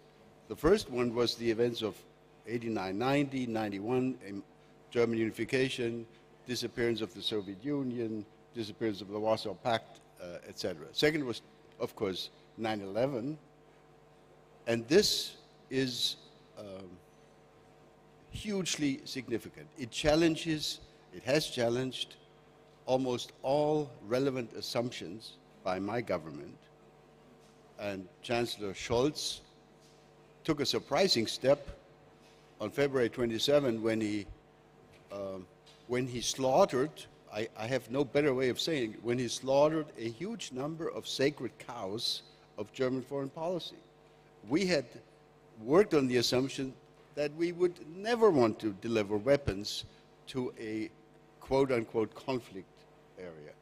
Now we're doing it. We're now, as we speak, among the major contributors of small arms and all sorts of anti-tank weapons, etc., to Ukraine. The problem is the energy reliance. And Hadley, of course, I'm not a spokesman for Angela Merkel, but this goes far beyond Angela Merkel. This goes back to the 1970s and 80s. Germany has been repeating, like a mantra, that even during the culminating periods of the Cold War, the Soviets never used the oil as a weapon against us. And we thought, and I don't exclude myself from this, we thought this is going to be like this forever. And they will never, use this relationship. So it's not just Angela Merkel. Angela Merkel and her government failed to hear the shot of 2014. Of course, we should have never, now in hindsight, we're all smarter, in hindsight, we should have never signed this Nord Stream 2 thing. But that's what happened. It took, and it continues to take, a huge effort for for us in Germany to wean ourselves off this established Russian-German relationship. Remember, there are approximately 6,000 German companies, small and large, very large ones, very small ones, doing business in Russia and with Russia. So this is not nothing. To totally change course and understand that all of a sudden we are not at war with Russia, but we are almost at war. I mean, Russia is now our adversary.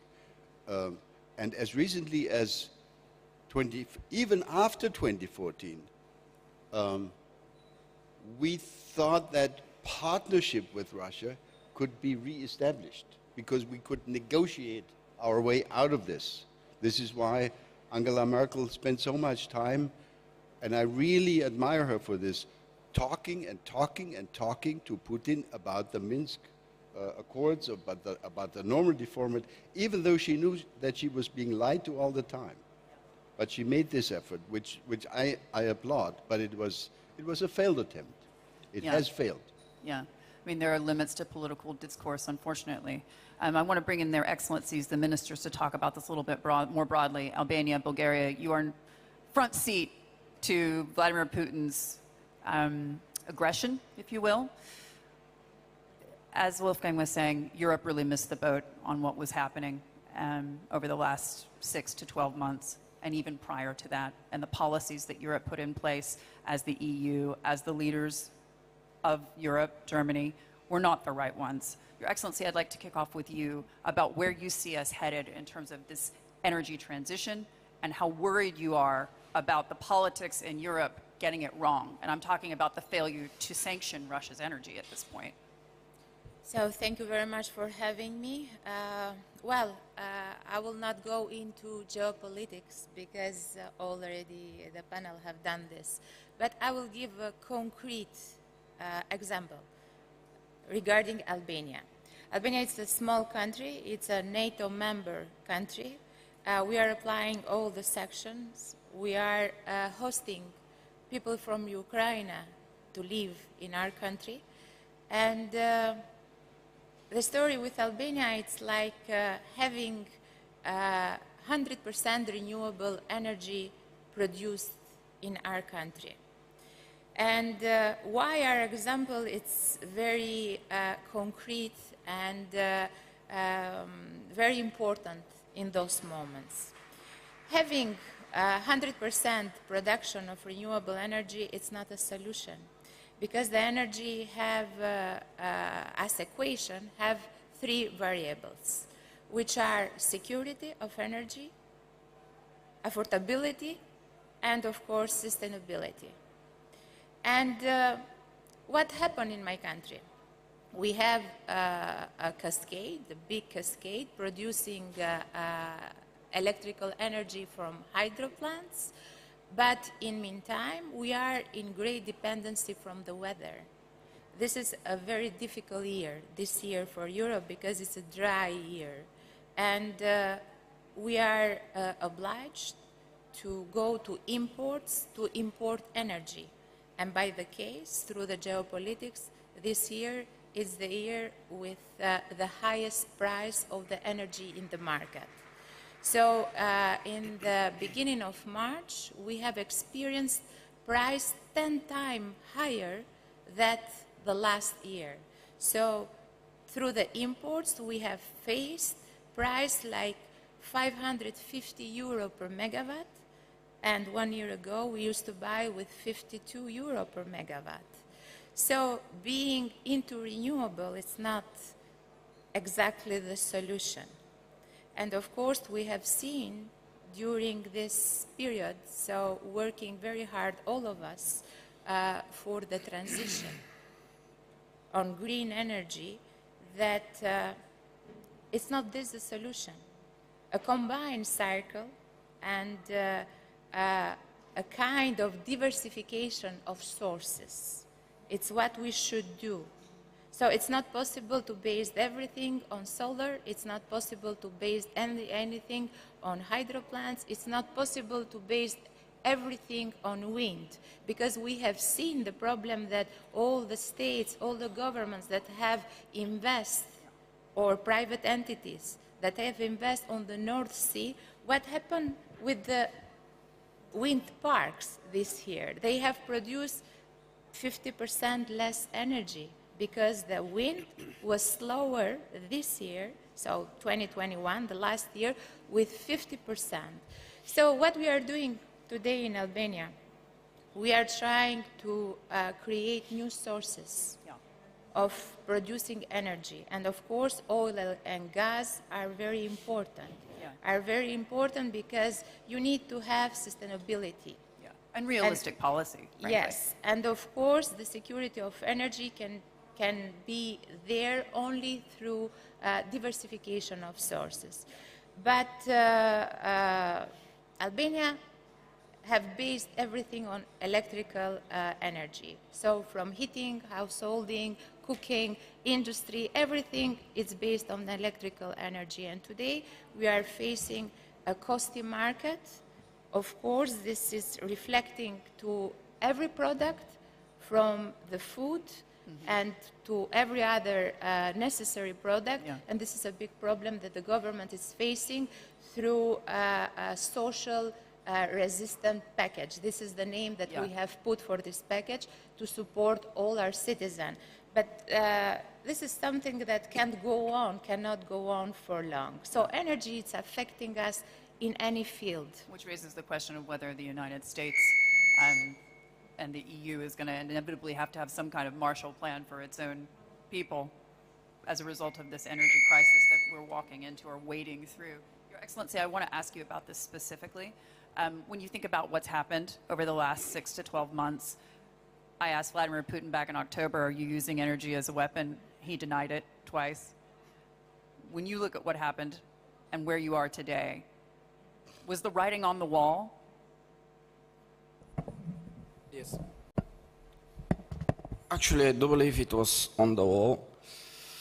But before commenting on the last 12 months, I would like to comment on what has been going on for the last 4 or 5 years, because I do believe that the sloppiness, as described, started back in the days. Everybody believed that, yeah, we're okay, we're all fine, no worries. So the mindset in Europe was, okay, it's a climate change, we are so good, we need to be green, la la la. And I do believe in this, don't get me wrong. But what made the utility market from a commodity market turning into technology and financial market resulted in a startup situation, which is ultra extreme volatility. So the thinking was, okay, we don't like coals because they're so brown. We'll decommission them at any cost. So decommissioning started. Then, okay, this is banned, stable, sustainable energy. And I do believe that we're starting from sustainability, because if you ask your question from a risk management perspective, what would you like not to lose at all cost? This is electricity, because blackouts are critical.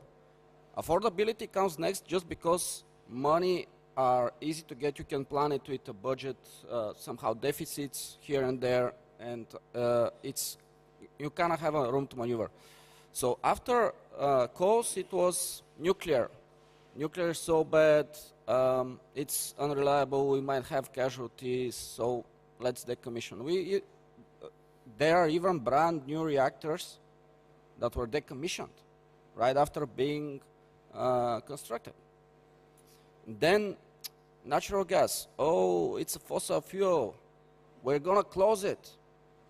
And I mean, I was looking at what's been going on, and I was thinking basic macroeconomics, what happens when you decrease so hardly the supply? It will impact, of course, the price.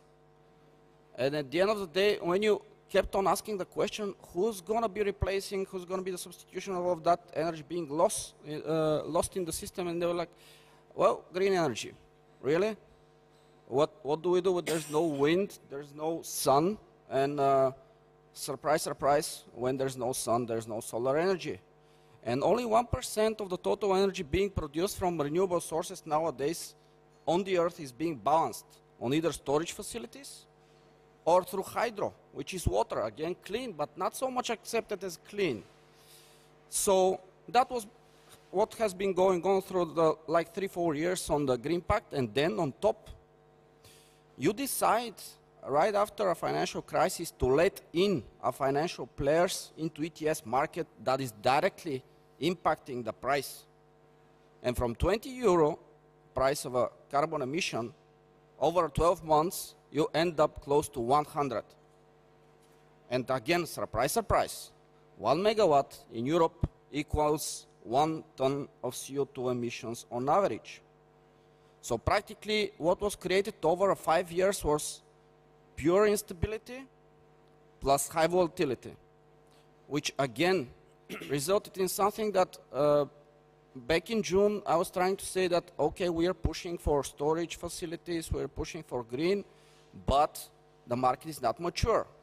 So if the cost of capital is higher than your IRR, it results in inflation. You cannot avoid it. And then you get again over-indebted. So why are you doing this? And at the end of the day, when the problem hits the fan, you say, okay, taxonomy, we are going to accept at this moment nuclear, but only for this moment. And of course, it might sound a little bit strange, but if you look at the dynamics of the TTF prices on natural gas compared to what was described by Putin as trainings, you can see how some operations got funded in December. So practically it was on the wall and still is on the wall. The problem is that it is still on the wall. And it was mentioned, yes, there is an excess of 30 billion LNG in US that can supply not more than 18 to 20% of the consumption in EU. Southern Gas Corridor can be lifted up with additional 18. So I don't see that transition happening faster than we want to. And also, on top, if you want to increase the prices of a natural gas that's being produced in Russia, what do? You play with the flexibility. You get control over storages. You decrease the volumes on the storages, prices are going up ultimately. So it is not that type of super complex physics. The problem is that living in Bulgaria right now, thinking about the second pillar mentioned already, affordability, whereas you need to imagine that the average purchasing power in Bulgaria is 3.5 times lower than the average in EU. So how would you explain to people that they need to pay 2-3 times higher prices for district heating? It's impossible. And if you do that, you're creating a political turmoil. Political turmoil decreases GDP growth, and then you cannot transform. So it's a pretty tough corner to be in, and to be perfectly honest, it's super hard to see the exit. Yeah, and political instability is something that I think that everybody is going to have to start thinking about if we move forward through this, especially with the influx of refugees as well. Anatol, I want to come to you and just ask a bit about where does this leave the industry at this point, in your view? Because we talked so much about the lack of investment, the underinvestment in traditional sources of fuel, and how that led us into this crisis prior to there being the political instability that we've seen over the last several weeks. Thanks, Hadley, and thanks to Fred and the Atlantic Council team for having us, and of course to UAE for hosting us again. We think there are great solutions for this going forward, and a lot of this has been mentioned already. Diversity of supply, I think, is absolutely critical. Fred outlined 4 scenarios. I think in all 4 scenarios, the countries that are planning and making decisions really have one choice, and that is to diversify their sources of energy, both in terms of supply lines as well as types of generation and fuel consumption. We at Cheniere, we started down this path when we realized that the U.S. was endowed with this tremendous hydrocarbon resource, natural gas, unconventionally developed, had the right economics to serve the world. We've invested close to $40 billion through this cycle. We started in 2012. Just Cheniere alone is the 2nd largest LNG exporter today, second only to the friends we visited over the weekend and QE. And And we will continue to do that. We're growing our facility at Corpus Christi. U.S. already is the largest LNG exporter, and a lot has been said about what the quantity and what the commitments are that U.S. LNG has made. Just to put it in perspective, U.S. LNG today is about 135, 140 BCM of exports. It will grow from our facilities, from the Golden Pass project that QE and Exxon are building, as well as from another new entrant called Venture Global that's starting up a plant in Louisiana. We'll be close to 200 BCMA in the next couple of years. And yes, the vast majority of Cheniere's volume is committed under long-term contracts, over 90% long-term, 95% overall, but every one of those molecules can go anywhere in the world. And that's why you've seen this response. That's why you've seen effectively our customers decide to bring their volumes for a host of reasons to Europe, just like they have in the past to Latin America when there's a drought, or to Asia when there's unprecedented growth. So just because our output is committed doesn't mean that the molecules are destined for a certain place. We also believe, as Fred said, that there's no choice in providing these molecules and providing the security of supply and growing emissions. We are fully committed. We, Cheniere, are leading the charge on the North American front to ensure that we have the right information, we have the right partnerships, and we will continue to drive down the emissions profile of our product, and we think that that's absolutely critical for the longevity of our business, as well as supporting all of the decisions that our customers make over time. So we think all of these things are eminently feasible.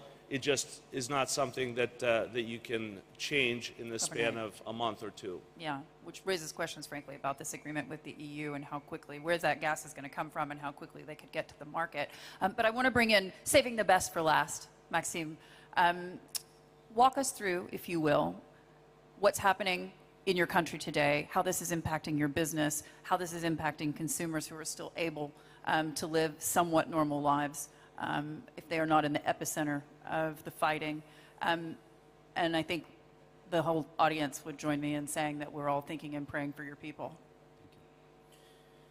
Thank you. Thank you for invitation and opportunity to speak about Ukraine here. I've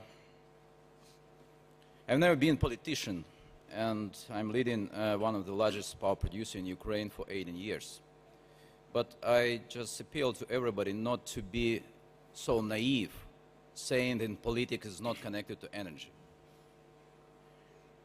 It's happening for centuries. Saying that Nord Stream 2 was purely a commercial project. Listening to Putin saying that he will never use energy as a weapon. I think we should stop this naivety, because we have different energy crisis. Energy crisis in Europe is rising prices, rising cost of household bills, which politicians don't like, lack of diversity of energy supply, probably green transition not at the speed as it was expected. But let me tell you about energy crisis in Ukraine today. We have 34 days of shelling our energy infrastructure. 2 out of 5 nuclear power stations captured by Russians. One is Chernobyl power station, full of spent fuel, and the other one, the largest nuclear power station in Europe, with 6 nuclear power units, and controlled by Russians at the moment. We have 1.3 million settlements, villages and cities disconnected from electricity supply, and 1.5 million people without electricity supply for weeks. Probably all you know city of Mariupol. And basically, this is the example how Ukraine resists. In this city, we have 500,000 population before the war. Nobody knows how many people left and how many people killed in this city. And this city lives without electricity, heat, and gas supply for 26 days. Temperature, minus temperature in Ukraine 2 weeks ago. So this is energy crisis in our country. But we have one similarity of energy crisis in Europe and in Ukraine is behavior of Russia. Even before this war started, you all can realize that Russians could increase supply of gas to address rising prices. It was not done. And now we cannot imagine that energy crisis will be over with one key prerequisite. War in Ukraine stopped. And again, we cannot be naive saying that Europe is not in war. It is already in economic war with Russia. And we are very much grateful for all support we get from our European partners. Bringing sanctions, bringing such a strong response and unity. I've been asked about short-term response on this Ukrainian crisis. What we demand and what we appeal to the companies I've seen on the screen, still working with Russia. So every dollar paid today to Russia, either for gas or oil or any machinery supplied to Russia, converted into bullets killing Ukrainians.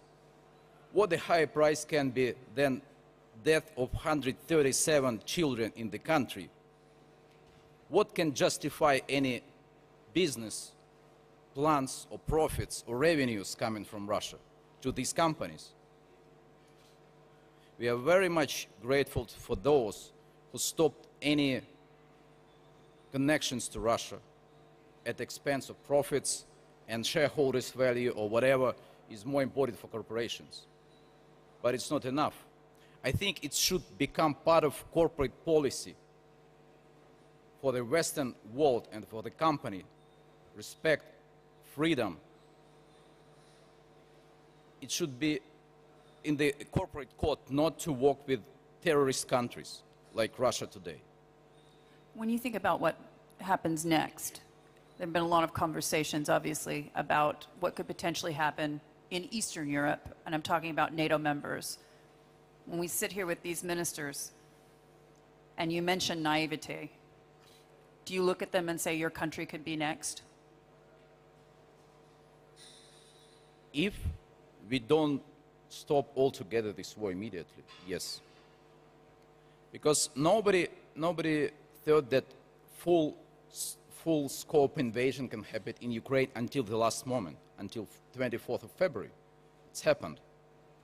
Nobody could expect that some crazy man can shell in nuclear power stations. It's happened. Nobody was thinking that this war cannot, they attack cities and civilians, hundreds of thousands, but it's happened. So who can say with any level of guarantee that your countries from Eastern Europe wouldn't be the next one? Yeah. Of course not. And again, this is about naivety. Let's stop talking about something not happening at your homes. It will come if we do not unite all our efforts and stand with Ukraine and fight for our future. Yeah. This is the words of the man living in Ukraine all these weeks and coming here just for 2 days to deliver this message. President Zelensky, in the last 48 hours, President Zelensky in the last 48 hours has essentially said that he is calling on energy-rich nations to help support the market so that potentially Europe will agree to sanction Russian energy. Calling on oil-rich nations, calling on gas-rich nations. We're sitting in one right now. would you make the same call as your president? Should the UAE, should Saudi Arabia, should Gulf Arab producers of oil be supporting the market at this point? And should gas countries like Qatar, like others, be attempting to make up as quickly as possible for that shortfall so that Europe is able to be weaned off of Russian gas more quickly? Of course, that's what I call unity. The whole world should unite, either increase supply of gas or increase supply of armory to Ukraine, or put a ban on buying Russian products. So I think it's all in our hands, our future. So we should not underestimate the threat we have now from Russia, because Ukraine can be the first country. The next will be Europe. Yeah. Fred, I want to bring you in on this, and Wolfgang as well. I mean, how realistic, in your view, is it at this point for Europe to sanction Russian energy? I would go out on a limb and say that would inevitably cause such economic harm and damage that we would have political instability, as well as refugee instability, as well as energy instability, and goodness knows what else, in an already incredibly inflationary environment. And then also, when you take a step back and think about what more than the United States can actually do in this crisis, what do you see as the levers with which President Biden could potentially influence Vladimir Putin's thinking?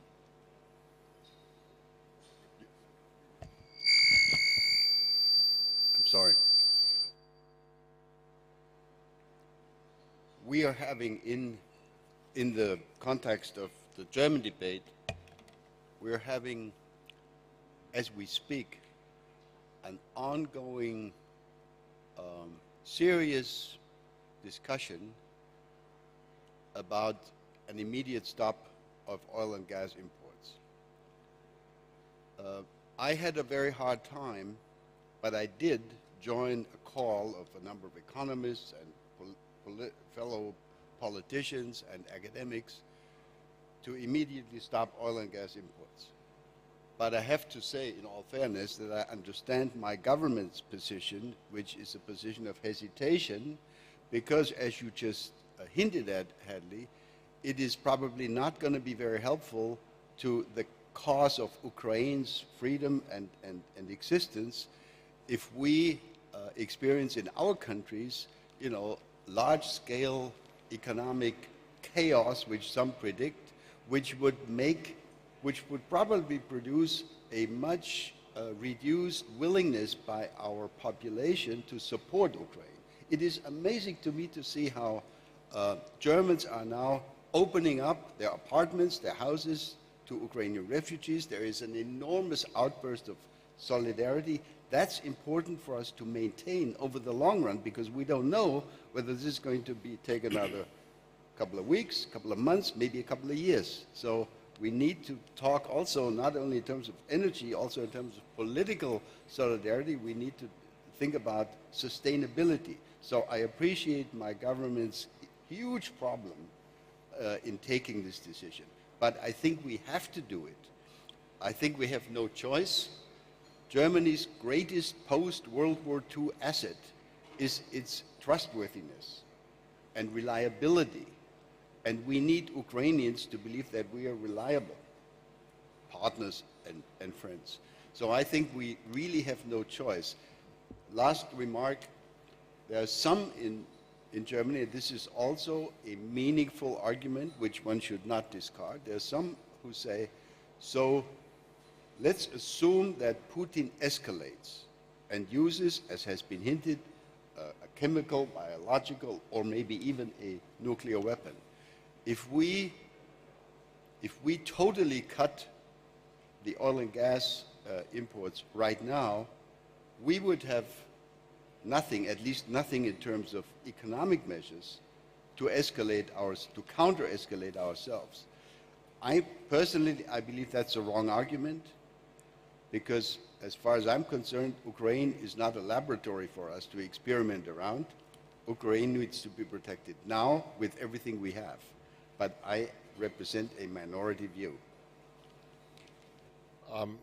So I want to embrace this minority view. And I think things are shifting. So in November and December, inside the Biden administration, I think there was a really interesting, courageous decision to go public with what they knew, to shift the narrative, and to really make it clear what Putin was planning to do, which even our Ukrainian friends at that point didn't accept and didn't want to think was happening, but it was released. But inside the administration, there was still a lot of caution about how to respond. We at the Atlantic Council were pushing for preemptive sanctions because 180,000 troops were already on the border. So Putin had already moved, and we thought the sanctions should come first, come early. We thought more weaponry should go to Ukraine faster because 180,000 troops were already there. The administration wanted to hold this in reserve. I think my view now is it certainly is about Ukraine. It's about the courageous people of Ukraine. It's about the resilience of Ukraine. But it's really about who's going to shape the global order. We're at an inflection point in history as important as the end of World War I, end of World War II, end of the Cold War. End of World War I, we got it tragically wrong. End of World War II, more right than wrong. End of the Cold War, we thought everyone will come into our system and everything would be fine. And for a while, it looked like that was going to happen. NATO enlarged, EU enlarged. But now we're in a new era, and that new era is going to be shaped, and it's being shaped right now in Ukraine. So it's not enough to say we're going to defend every inch of NATO. I think the more we see the horrors of what Putin is doing in Ukraine, I think the more you're going to see pressure on Western politicians from their own publics to say, no, we're going to defend every inch of what remains of Ukraine, because it's too terrible to think about the generational consequences if Ukraine loses, or more importantly, if Putin wins. The stakes are too high. So what does that mean? It means you have to roll out even more sanctions. And we've never used sanctions this way before, and I'll try to be brief. We're talking about an arsenal of sanctions. We're talking about sanctions as a deterrent. Sanctions, and Biden actually talked about it in his speech yesterday, sanctions have never been used as a military instrument to the extent that they're being used now. Is that going to work? Is it not going to work? Who knows? It should undermine the value of the U.S. dollar if it does. The weapons aren't getting there fast enough. I'm also one of those that's in favor of the MiG-29s. If Poland wants to send Ukraine fighters that can help them regain control of their skies, I don't see why we should be standing in front of that. So I think in terms of, I know some people would say, well, that's escalatory, but I actually think it's weakness that's escalatory. I don't think strength is escalatory right now. And so I really think we're playing for keeps. And because of that, my own view is the sanctions have to be toughened. The support militarily for Ukraine have to be toughened without U.S. troops, NATO troops going in. I understand that. And a no-fly humanitarian corridor from the West. I think that has to be seriously considered. And in terms of energy, you have to leave that to the Europeans to try to decide what to do. The U.S. had only 8% of its oil coming from Russia. That was easy to give up. I think it's relatively easy for Europe and Germany to give up oil, which is 25%. The gas is the problem. Gas is the problem. Yeah. Unfortunately, we are out of time. Or I'd keep you all here all day. I want to invite Randy to come back to the stage and thank the panelists very much for being here and for your incredible insights as always. I've always learned something when I hear Wolfgang and Fred. Thank you guys so much. Thank you, Hedley. Thank you all so much, and particularly Maxim, thank you for coming all this way. It's very moving. Yeah. We have one more session before a brief break, and it is our honor to bring in virtually. He was supposed to be here in person, but got called away. Amos Hochstein, who many of you know. Brand new title. I'm not sure if it's been rolled out publicly yet, but U.S. Presidential Coordinator for Energy Security and Build Back Better World. So Amos is going to be coming in. I actually don't even know where he is in the world, but our friend and Atlanta Council board member Halima Croft will be moderating. Halima is a great friend of the Global Energy Center and the Global Energy Forum, and is Managing Director and Head of Global Commodity Strategy at RBC Capital Markets. Now, while we wait for Amos to get up on screen, Halima, I wonder, what are your key takeaways from this morning? No, I mean, I think this is fantastic in terms of setting the important dialogue about what's needed in terms of investment to essentially ensure that we have the energy supplies we need for this transition. I mean, I think this is an important debate that the Atlantic Council has been at the center of in terms of really talking about the need to ensure sufficient investment. And so I think it's going to be one of the key questions that we ask Amos when he comes on is how do we... Amos, there he is. There you are. So, good morning, Amos. Amos, thank you so much for being here. Good morning. Good morning, Halima and Randy. Thank you so much. I mean, you are currently with President Biden in Brussels at the moment. We are so sad that you are not with us today, but we understand the importance of the work that you are undertaking. And I actually want to start with where you are right now. And President Biden's speech in Poland, that generated significant headlines. I'm just wondering if you could let us know your views on, has there been a shift in U.S. policy in this war? Well, first, Halima and Randy, I am truly sorry not to be there. This is one of my favorite events of the year, and been coming for many years. And it's great that everybody's there in person. So I wish I was there in more than just a screen. Look, I think the president had a remarkably successful trip to and very intense trip in Brussels, where he was part of the NATO Leader Summit, as well as then the G7 Summit, and then following with the meeting of the US together with all the leaders of the EU Council, heads of state. So, following that, going to Poland, meeting with hundreds and hundreds of refugees at the stadium and meeting with the Polish authorities and with our military. I think that speech that you saw was a reflection of his emotional connection to this issue and commitment to European security, to NATO, and to Ukraine. And I think that, as you refer to the last line of the speech, I think the president was not indicating a change of U.S. policy on regime change, and did not say, none of his, those few words were about U.S. doing it, but rather just a statement that comes out of that experience, and someone who he has already said has committed war crimes in Ukraine.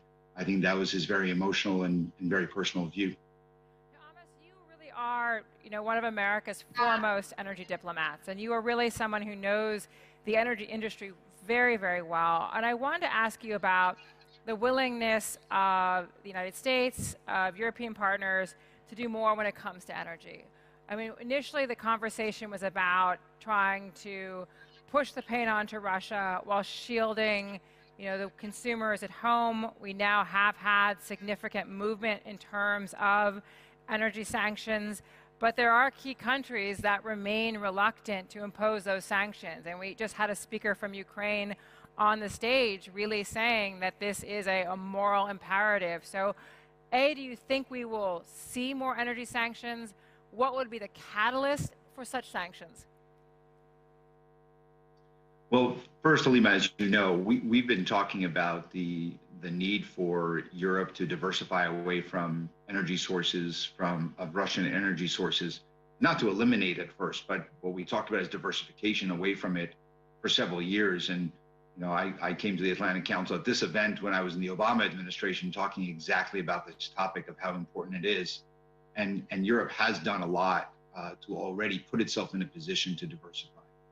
As you know, President Biden and President van der Leyen announced a energy cooperation agreement, an emergency task force to look at how do we accelerate that diversification, how do we work together to diversify away. So I think that rather than energy sanctions, which I think are de facto in place with the self-sanctioning that we've seen in the energy sector, with companies pulling out of Russia, and with most of the oil that is shipped in the West by tanker versus pipeline already being effectively stopped with no takers to those contracts, even at significant discounts. So we're already seeing that move away. What you want to do is, what makes sanctions effective are two basic ingredients. One is making them as multilateral as possible, and the second, making sure that they are that the impacts are felt more on Russia than they are on the rest of us, on the United States and our allies. As you said, prices are already up. Gasoline in the United States is up full $1 since the beginning of the war, and it went up on preparation for the war, even months before that. And natural gas prices in Europe have fluctuated between extremely high to extraordinarily high. And that's basically been the fluctuation over the last few months, reaching records at times. That is something that allows Russia to recoup some revenues at higher prices, even with lower volumes. So what we need to do is to work together to make sure that there's enough supply on the market of both gas, natural gas, pipeline gas, and LNG, as well as oil. And in the short term, that's what we need to do. So the agreement that we've signed and announced is to do two things. One is to begin to diminish the dependency of Europe on Russian supplies. And the second is to reduce the demand overall of gas, because it's just going to be very difficult in a short order to get out of 150 somewhat BCM gas delivery per annum. So you have to redo both of those things at the same time. And the United States and Europe are now going to work together in 2022 and 23 in an urgent manner, as well as then build up a little further. Dive more into this announcement that you made with the European Commission. I have sort of two follow-up questions about the gap between the 15 and how we get out to the sort of 150, 160. What is realistic? What's the time frame? What's going to be the mix? And then the second question is, what needs to be done in terms of investment, infrastructure build-out, permitting? I mean, how do we actually, get those cargoes on the water? Like, how do we set the system in place to be able to do that? Well, that's a good question. So we've noted, at least in the agreement we've announced, is at least 15 BCM this year, additional BCM this year. And what that means is looking at what we frankly did already in December, January, and early February, where we were able to work with market participants, both U.S. companies and traders and buyers around the world, to see how can we redirect flows of cargoes from those countries, from those destinations, and from those portfolios to Europe above and beyond what was anticipated. And that was a relatively successful operation that allowed Europe, which started the winter with very low inventories because of Gazprom's effective underselling into Europe for several months before the invasion started. And we're going to try to do more of that this year. As you know, you can't magically bring on LNG infrastructure. You need to work with the system that you have. There are some LNG terminals around the world that are not operating, export plants that are not operating at full capacity. And so we are working to bring them into full capacity by increasing production on a temporary basis in those countries. There's some pipeline gas nearby Europe that can be increased as well, and we're going to do that. And then we're going to see what we can do with countries that are able to perhaps have their storage full, maybe not as much as they would have anticipated. The second part, though, that's in the emergency part. The second part of your question about the permitting. Look, the United States already has several plants that are, or expansions of plants that are already in train, that are under construction. Golden Pass and others that are already under construction and will be coming into operation over the next, 2-3 years. We have other plants that are already fully permitted or almost fully permitted, that what they're missing is for FID, for a final investment decision. What you need is the financing. And that financing in the LNG terminals are tied to contracts, for long-term contracts. So if you look carefully at the agreement between the United States and Europe, we've made a number of commitments from the United States. Europe is making some commitments that they will work with its member states to ensure that there is long-term and contractual arrangements with U.S. infrastructure to allow for those FIDs, to allow for those facilities to be financed so that additional LNG can come on the market sooner rather than later. We're living in this strange world of energy transition where we have to make sure that we have enough supplies of oil and gas today, for the next several years, as we accelerate and double down on the energy transition itself, whether it's through expansion of nuclear and SMR, including SMR, as well as other renewables and energy, clean energy technology that will reduce the demand side. So we have to do both of these things at the same time. We have to walk and chew gum at the same time, and that's what this agreement is endeavoring. I'm going to ask you two follow-ups on that. I want to ask you about the regulatory issues. I mean, I was just in Doha, and there was concern about the issues around FERC, around the permitting process, around regulation. There was some discussion that maybe the regulatory environment was easier under the previous administration.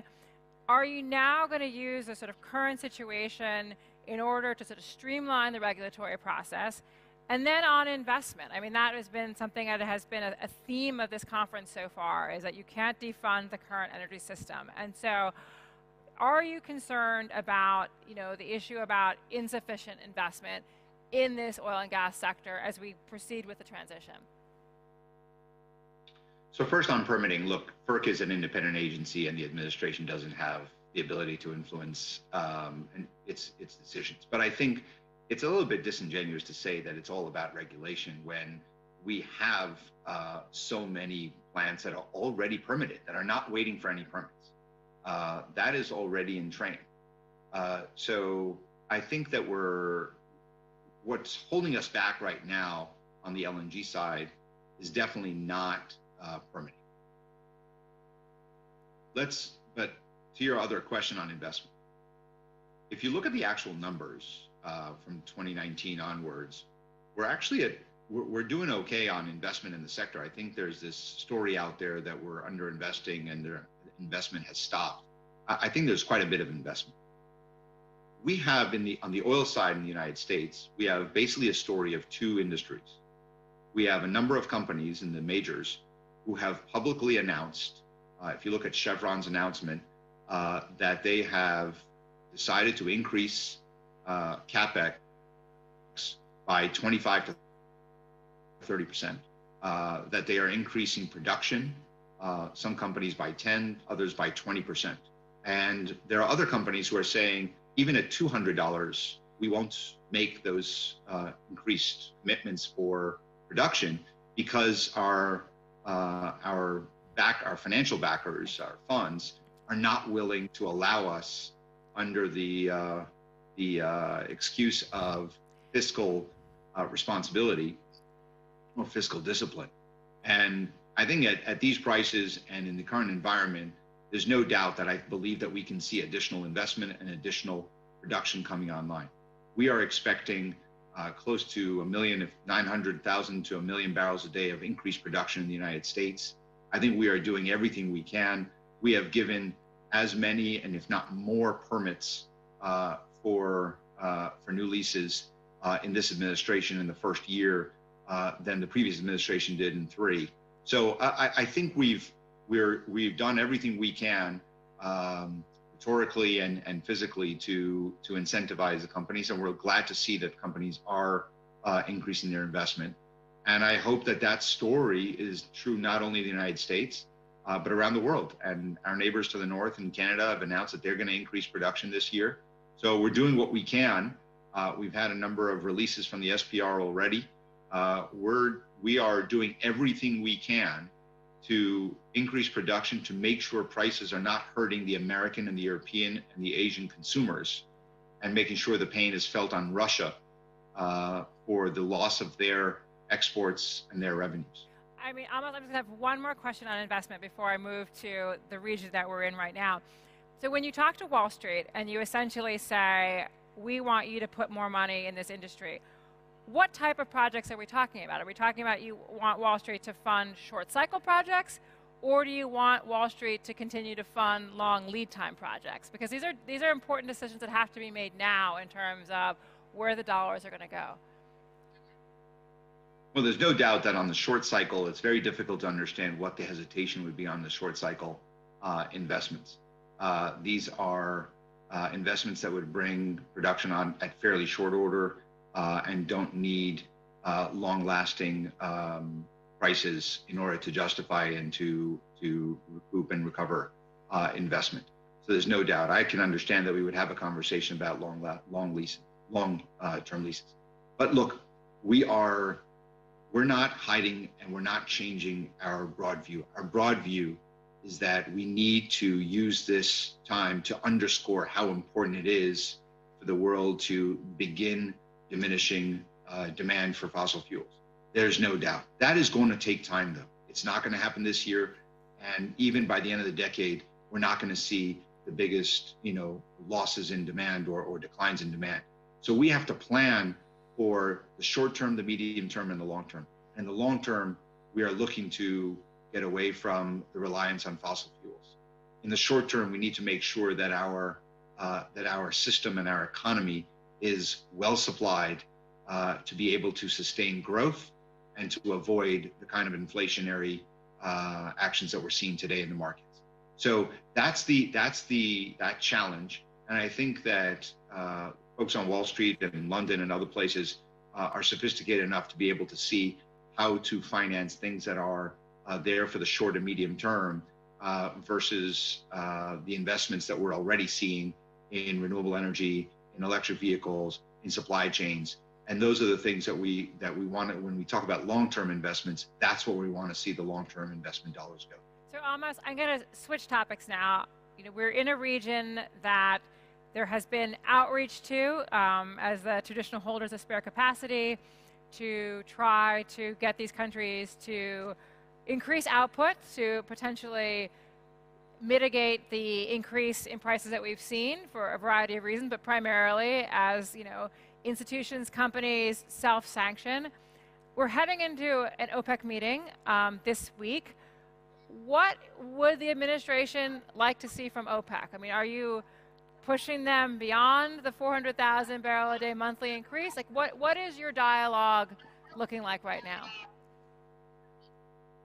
Well, first, let me say we have a very close dialogue with the countries in the region. And let me just take this opportunity, since you are all sitting in UAE, and just express once again what the President and Secretary of State have said, and National Security Advisor Jake Sullivan have said, and condemn the increasing attacks by the Houthis. And we have worked very closely with increased military equipment and to support our allies and our strategic friends in the region to ensure against these attacks. And this is not just the attacks against oil infrastructure.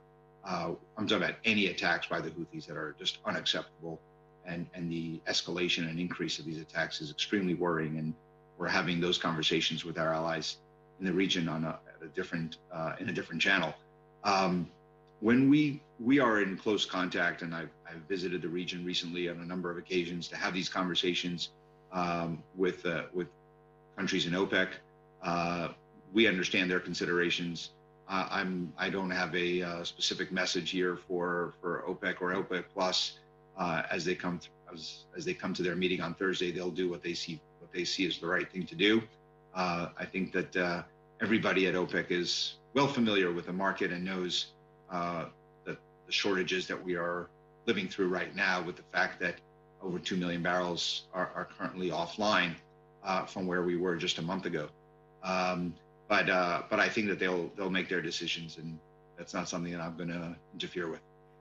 I have two follow-ons. You mentioned the issue of the Houthis, and that is we've done a sort of a tour of the region this week, and that is a front and center concern, that these ongoing attacks. And there is, conversations about the American commitment to the region. You reiterate America's commitment to the region.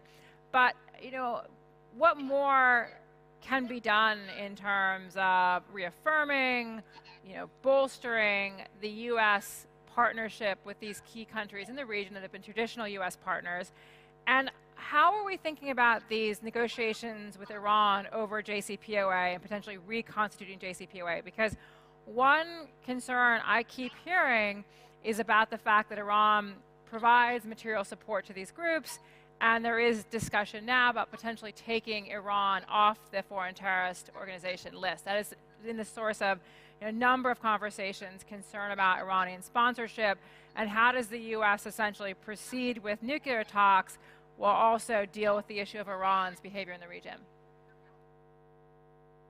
So first, let me start with our commitment to the region. I know that there are a lot of stories about the commitment. The commitment is rock solid. It always has been. It doesn't mean that we always agree, and I think that we have to separate between always being in agreement to the commitment and the security of the region, and we are committed. We will, at no attack will we ever say that this is your problem and not ours.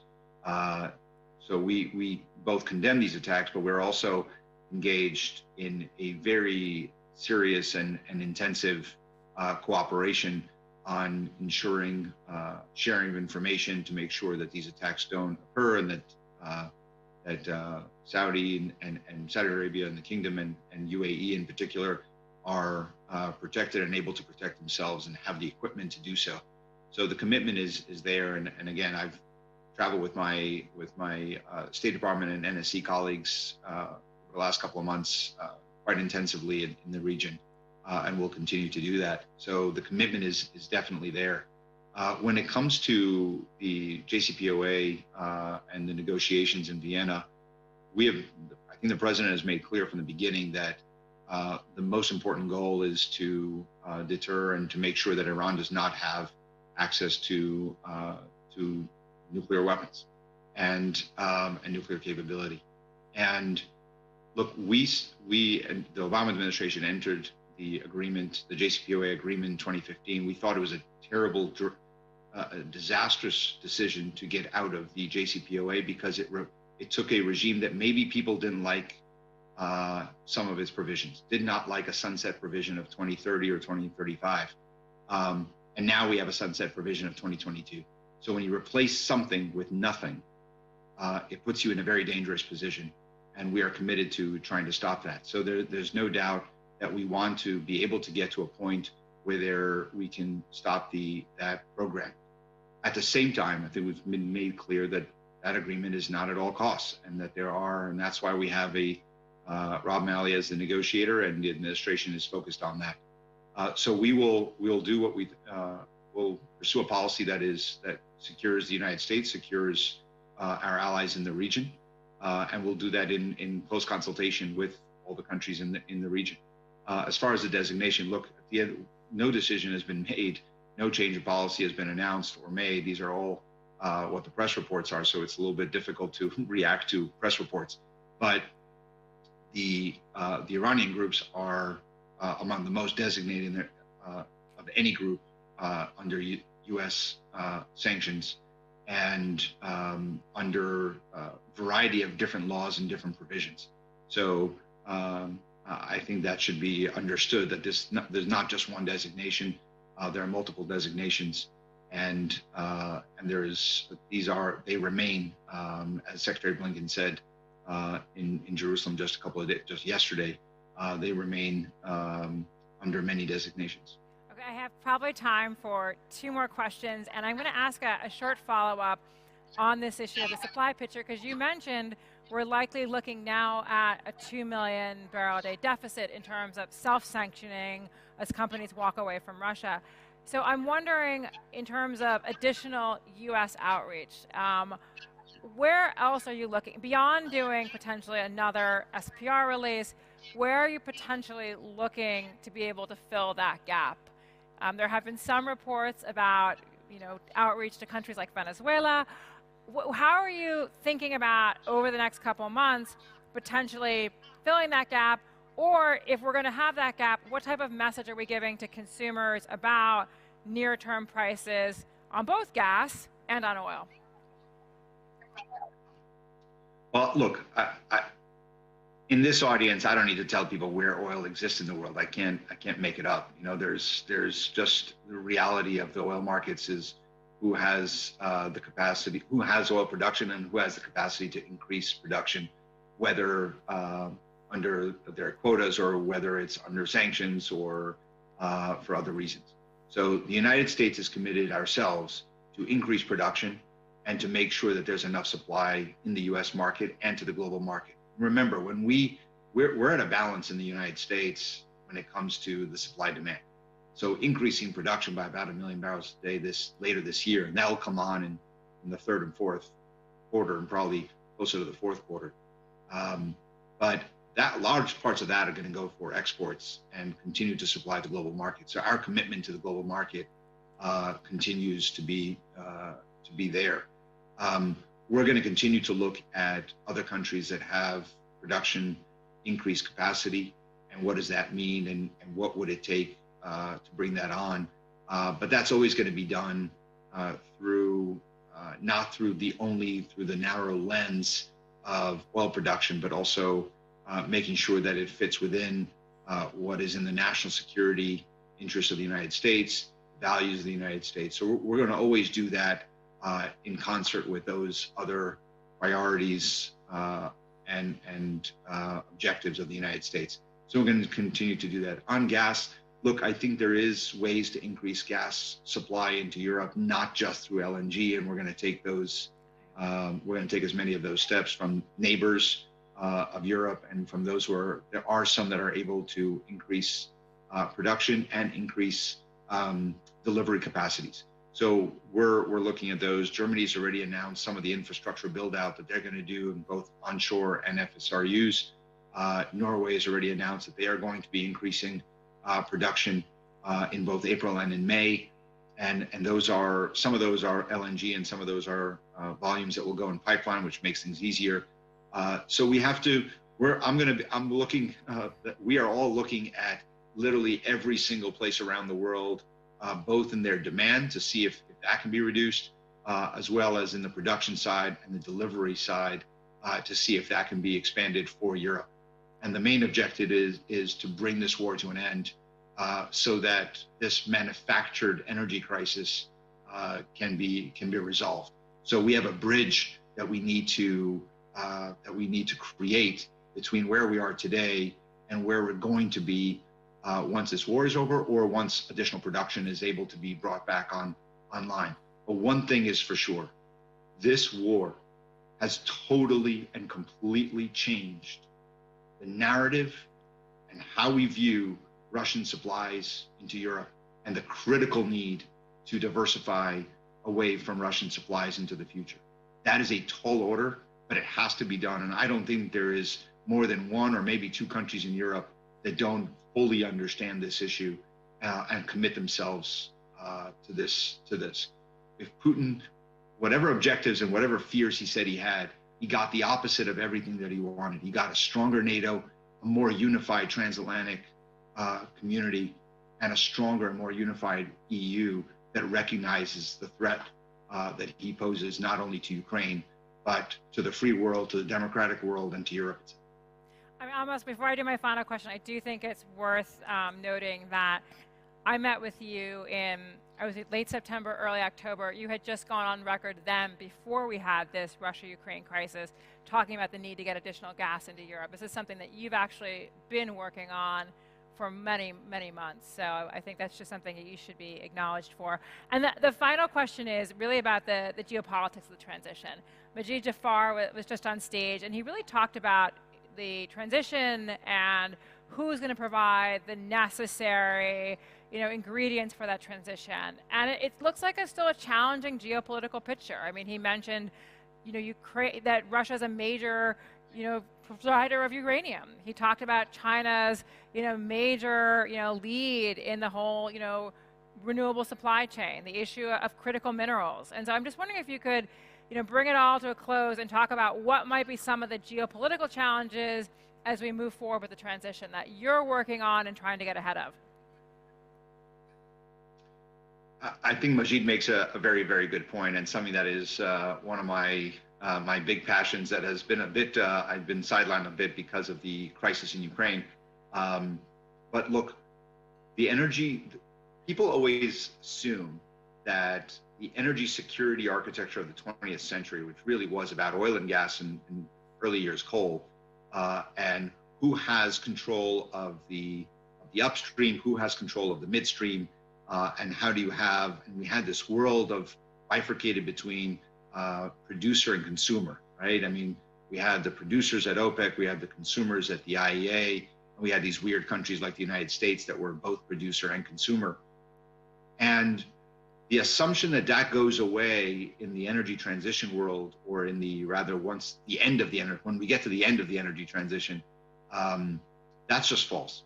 We have a clear and present danger when it comes to the energy transition that we need to focus on today as a global community to make sure we don't fall into the trap of having the same exact energy security crisis in the renewable energy and the clean energy world of later in the 21st century.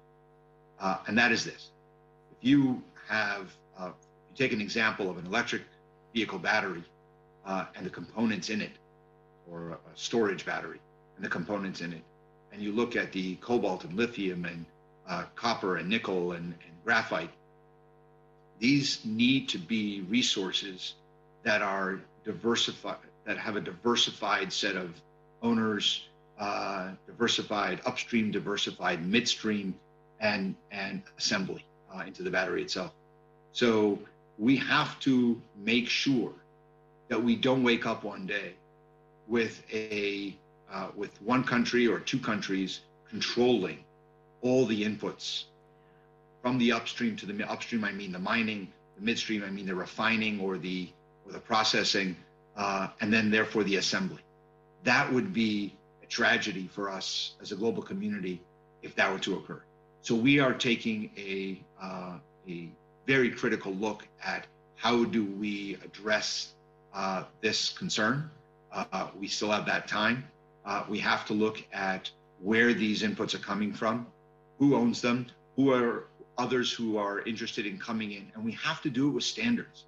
We cannot allow ourselves to have a renewable energy revolution and a new energy world that has in it child labor and human rights violations, and have an irony where we're using coal in the process or processing of the materials that are going to go into a renewable or electric vehicles or other clean energy technologies.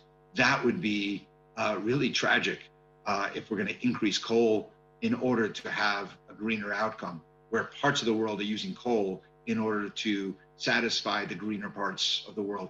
That is not the energy transition we want. That is not the energy transition world that we want to see.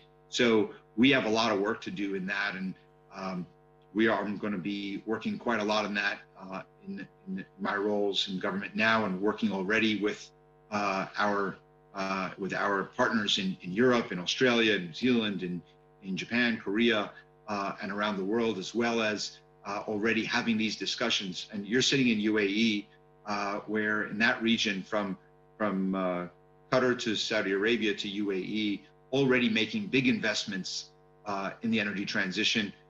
You can say investing in their own disruption.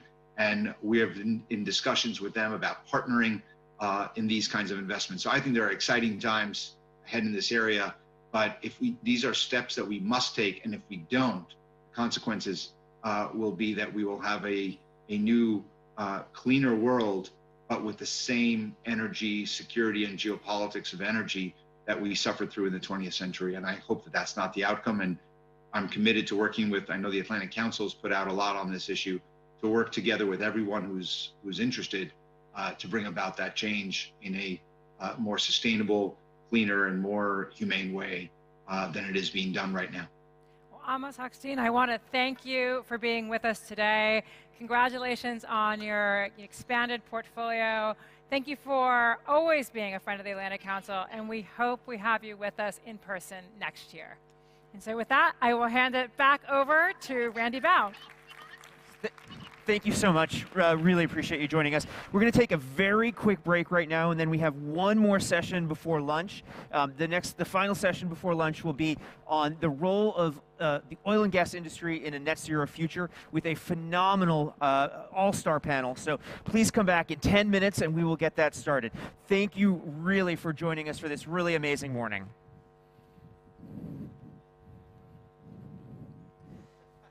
Okay.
πάγωσα άλλη γη, θα πάγωσα άλλη θάλασσα.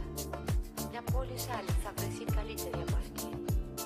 Κάθε προσπάθειά μου μια καταδίκη να γραφτεί και η καρδιά μου σαν νεκρός θα μένει. Ο νους μου ως πότε μες στον μαρασμό αυτόν θα μένει. Όπου το μάτι μου γυρίσω, όπου κι αν δω, ερήπια μαύρα της ζωής μου βλέπω εδώ, που τόσα χρόνια πέρασαν και ρήμαξα και χάλασα. Καινούριους τόπους δεν θα βρεις, δεν θα βρεις άλλες θάλασσες. Οι πόλεις θα σε ακολουθεί, στους δρόμους θα γυρνάς τους ίδιους και στις γειτονιές τις ίδιες θα γυρνάς και μες στα ίδια σπίτια θα σπίσεις. Πάντα στην πόλη αυτή θα φτάνεις, για τα αλλού μη ελπίζεις. Δεν έχει πλοίο για σένα, δεν έχει οδό. Έτσι που τη ζωή σου ρήμαξες εδώ, στην κόχη του τη μικρή, σ' όλη την γη τη χάλασες.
Ladies and gentlemen, please take your seat. The program will begin shortly.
Yelling.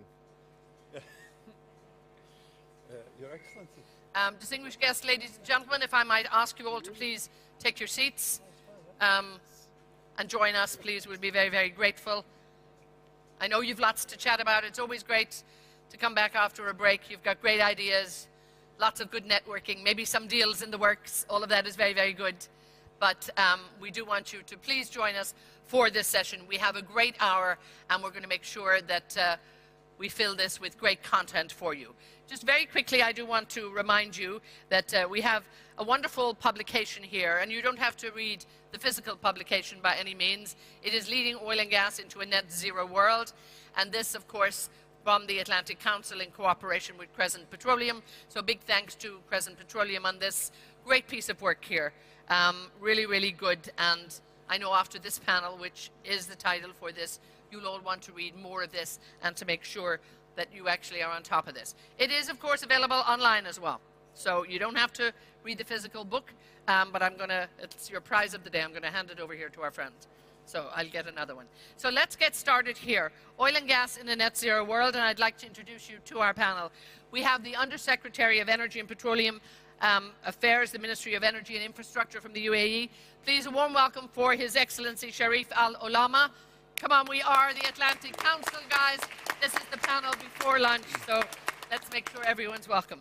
His Excellency Mohammed Barkindo has joined us, the Secretary General of OPEC. We're thrilled, of course, to have him here, and very saddened it might be it in his role as Secretary General, his last Atlantic Council session, but we will have plenty of opportunities on the Atlantic Council to talk to him at other times. The Honourable Dan Brule joins us too, the President for Sampa Infrastructure right now, but of course the former Secretary of Energy in the US. So again, great to see Dan. We're looking forward to his insight. From RBC Capital Markets, the Managing Director and the Head of Global Commodity Strategy, Dr. Halima Croft, is with us. From Hunt Consolidated Energy, the CEO and President, Hunter Hunt, is with us. I'm going to have to get you started on this. And joining us from Nigeria, virtually, we're delighted, though he has taken the time to be with us, Melik Kiare, the Group Managing Director from NNPC. Sir, thank you so much for being with us. So that is everybody welcomed. We're thrilled that you're all here. And when we look at the energy transition, you've heard so much about it this morning. I'm going to get right down to business here and make sure that our panel fill in everything we need here.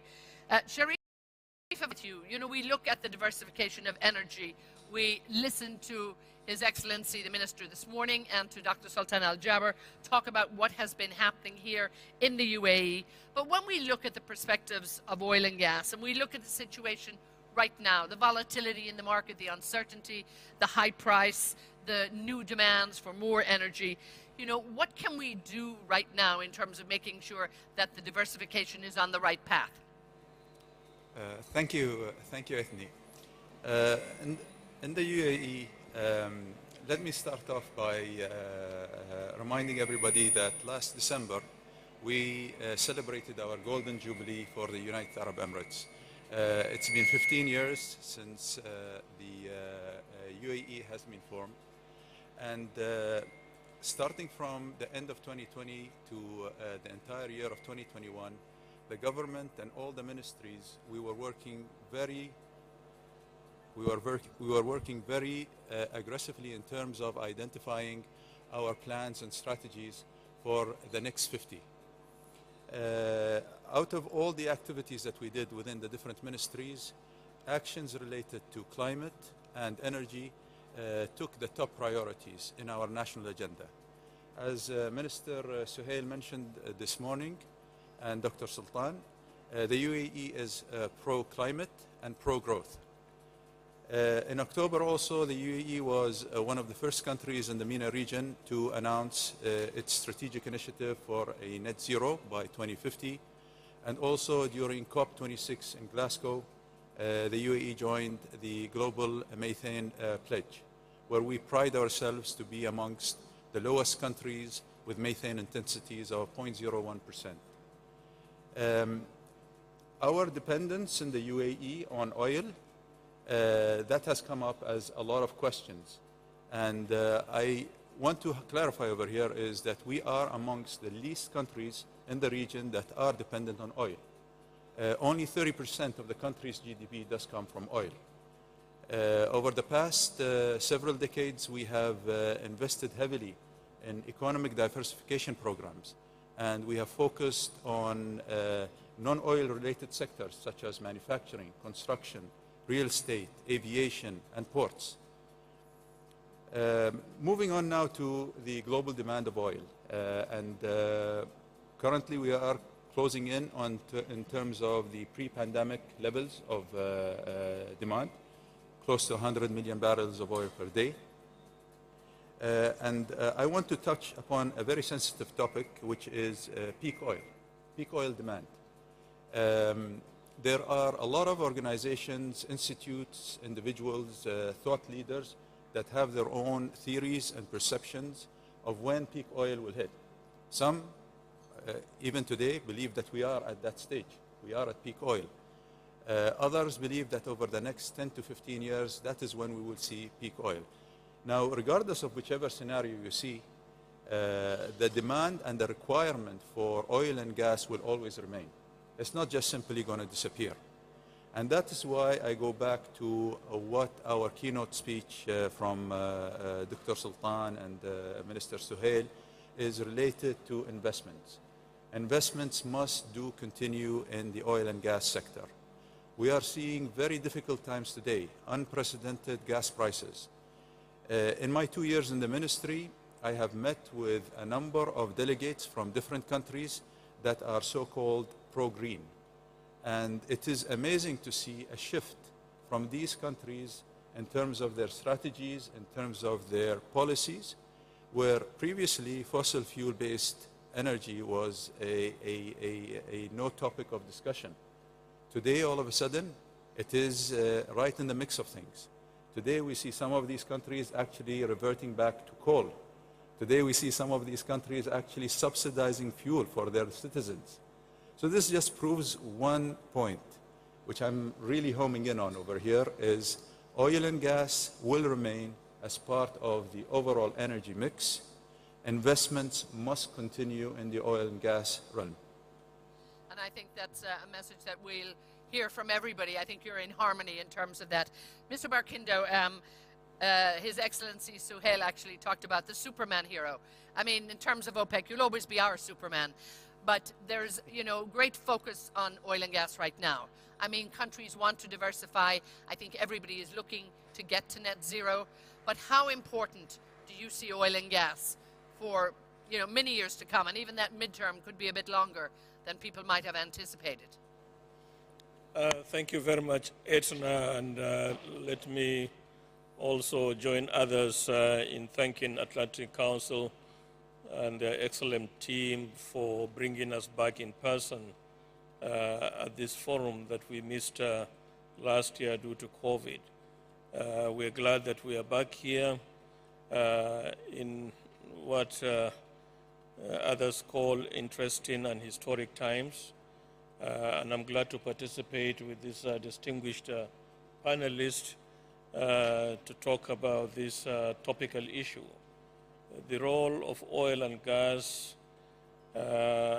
is guaranteed for the foreseeable future.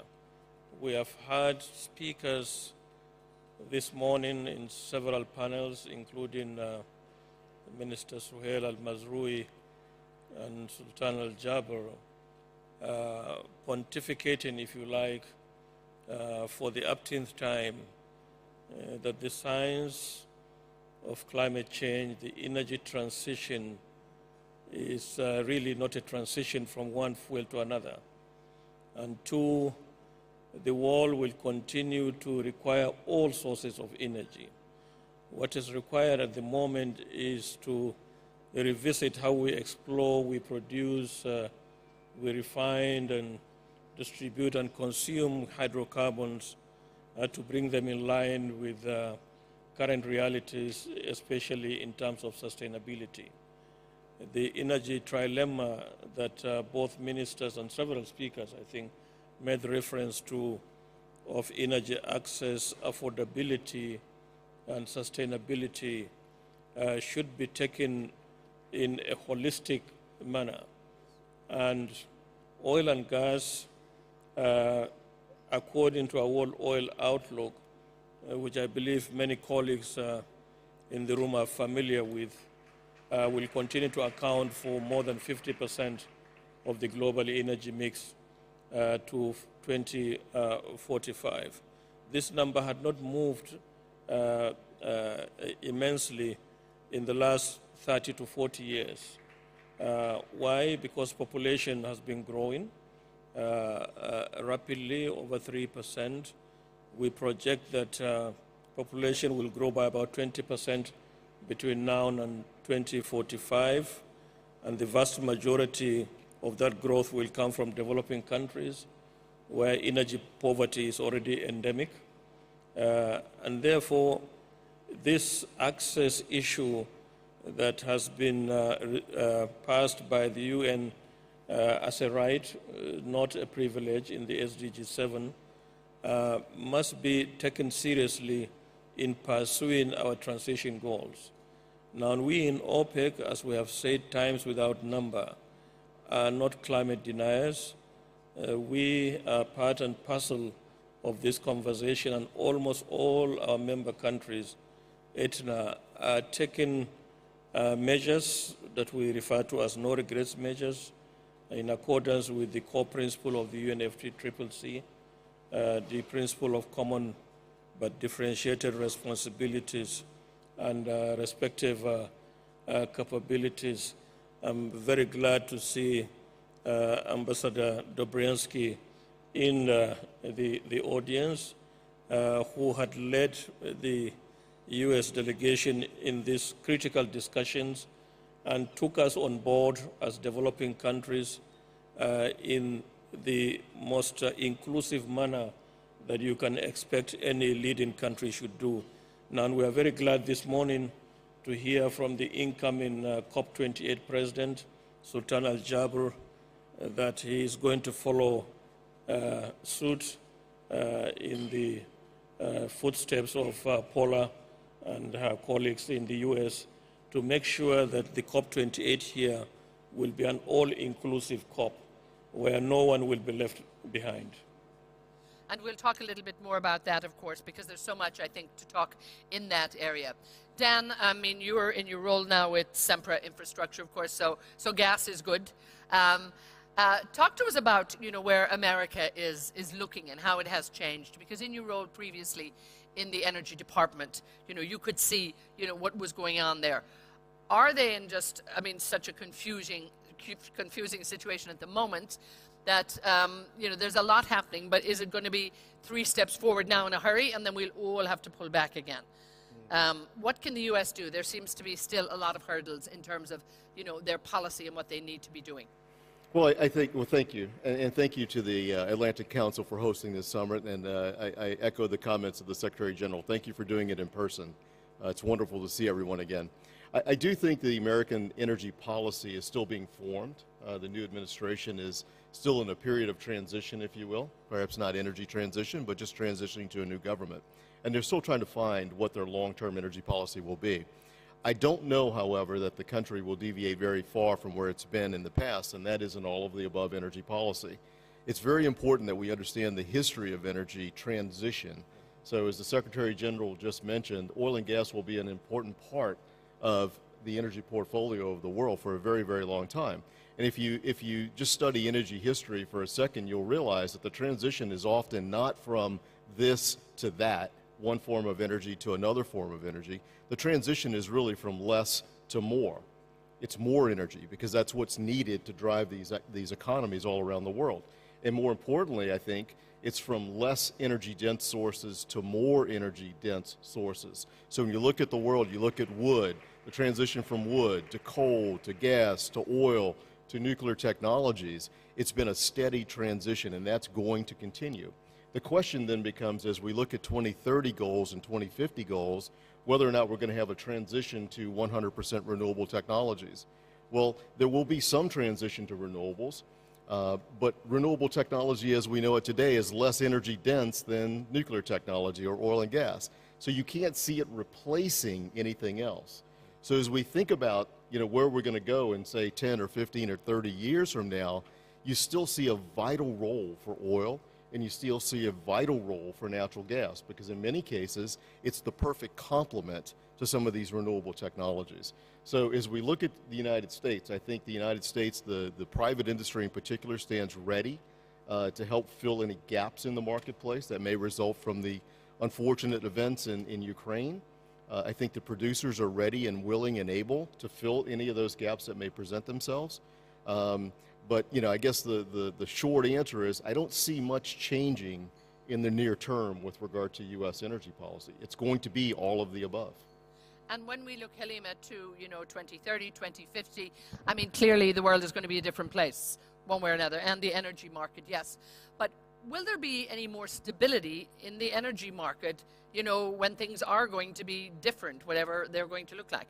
I mean, I think what's really important, and first of all, it's wonderful to be back, and thank you, the Atlantic Council, the government of UAE, for hosting us again for this event.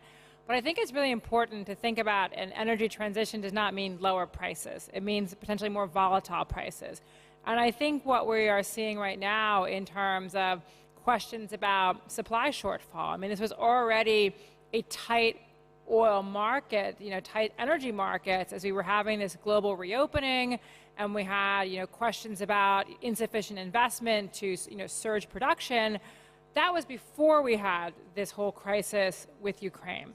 And so as we look out to the transition, the key questions I think need to be made now, or key answers now, about how much we're willing to get behind natural gas. Obviously, we have governments now in Europe. We have stronger statements from the U.S. government about the importance of natural gas. I actually think we're now getting sort of back to the idea that we are the all of the above, as President Obama talked about. I think before there were question marks about really how much support there would be for natural gas. But as Amos brought up in his closing statements, I mean, this transition, as we think about renewables, there are going to be a whole host of geopolitical issues around renewables.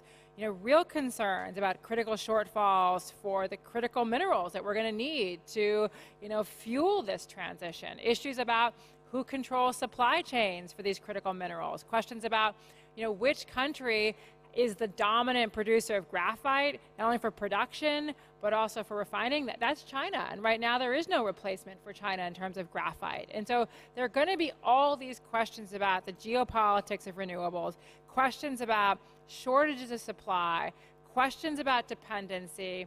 And so this is not going to be a low price transition or easily a geopolitically benign transition either. Hunter, when we look at, you're a family company, 1934 back in Texas, but one of the biggest privately owned companies, in terms of an oil company. But you've done your own transition a little bit now. I mean, when we look at what you've done in terms of oil, gas, even beyond that, I mean, do companies like yourself have to become part of the transition as well to make sure that it is driven? Yeah, no, thank you. And thank you for the Atlantic Council for being part of this panel. So I think the short answer is yes. We've been an oil and gas company since 1934. We're family owned.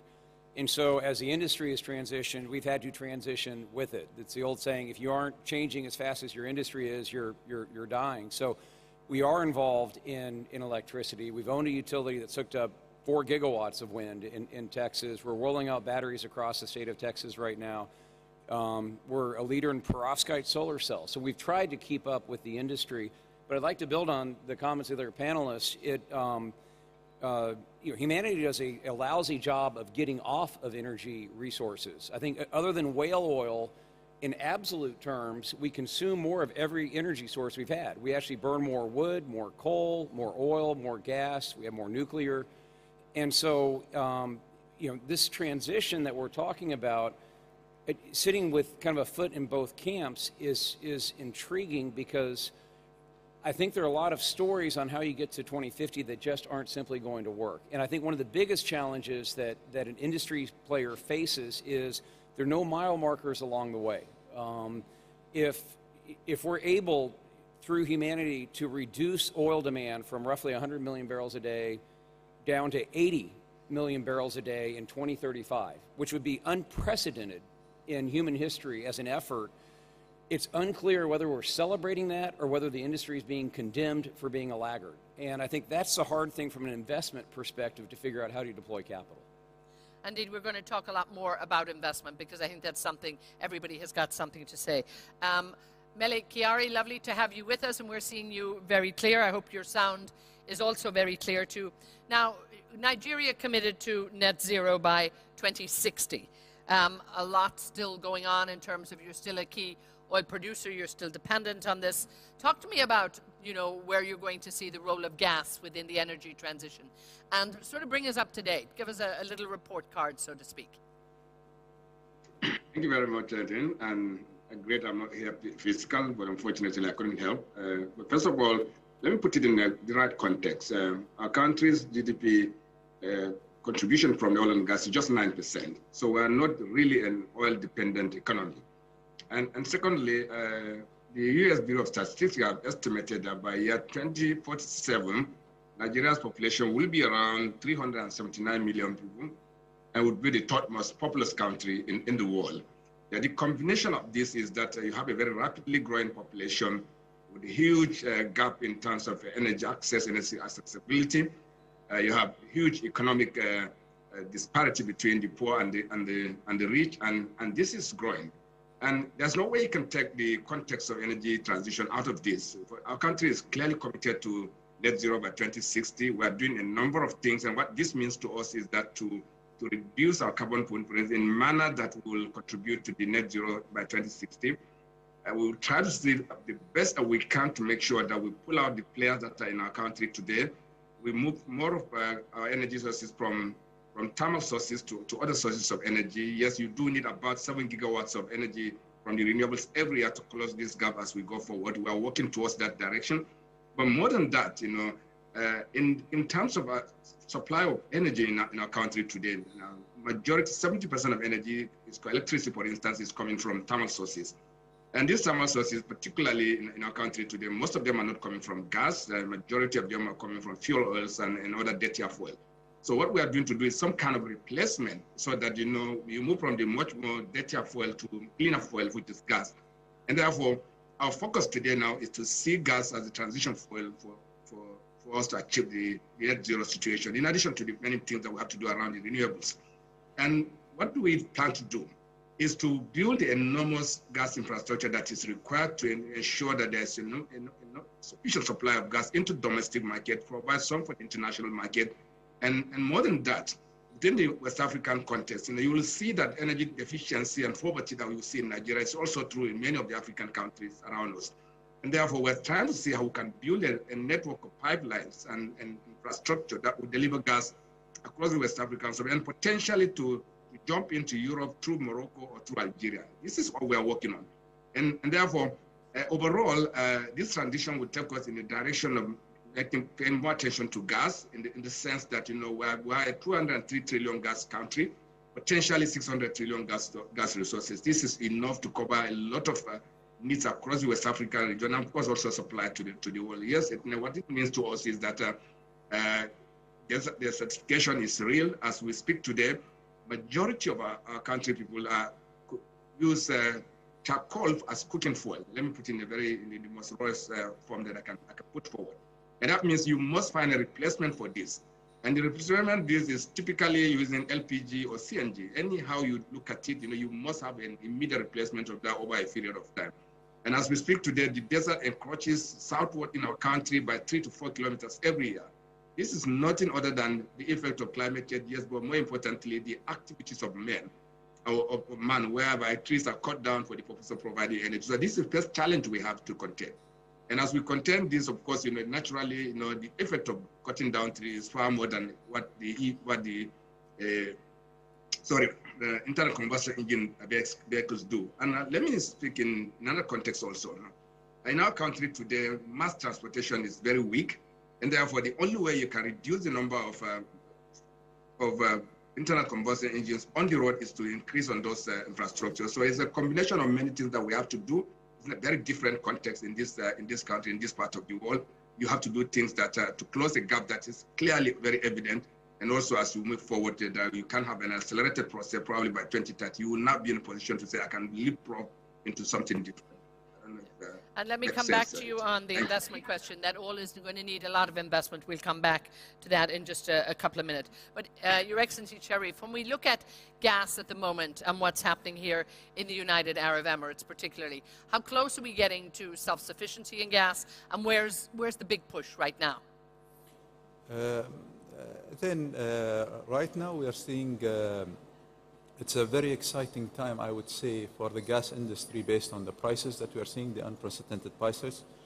On the other side of the coin, of course, it is a concerning situation for the consumers, obviously. Natural gas is part of our energy strategy. We developed this back in 2017, and it is based on getting around 50% of the energy mix in the UAE coming from renewable and clean sources. The other 50% will be coming from fossil fuel-based energy, 38% of which is natural gas. Of course, the strategy was developed back in 2017, and a lot has changed since then. Back then, we anticipated around 12% of the energy mix will be coming from coal. Now this no longer is valid. I think it was very well announced that the Al-Hisyan plant in Dubai has been converted from coal to natural gas. So we are currently working on refreshing our energy strategy and taking into account a lot of the new introductions that are coming into the energy mix.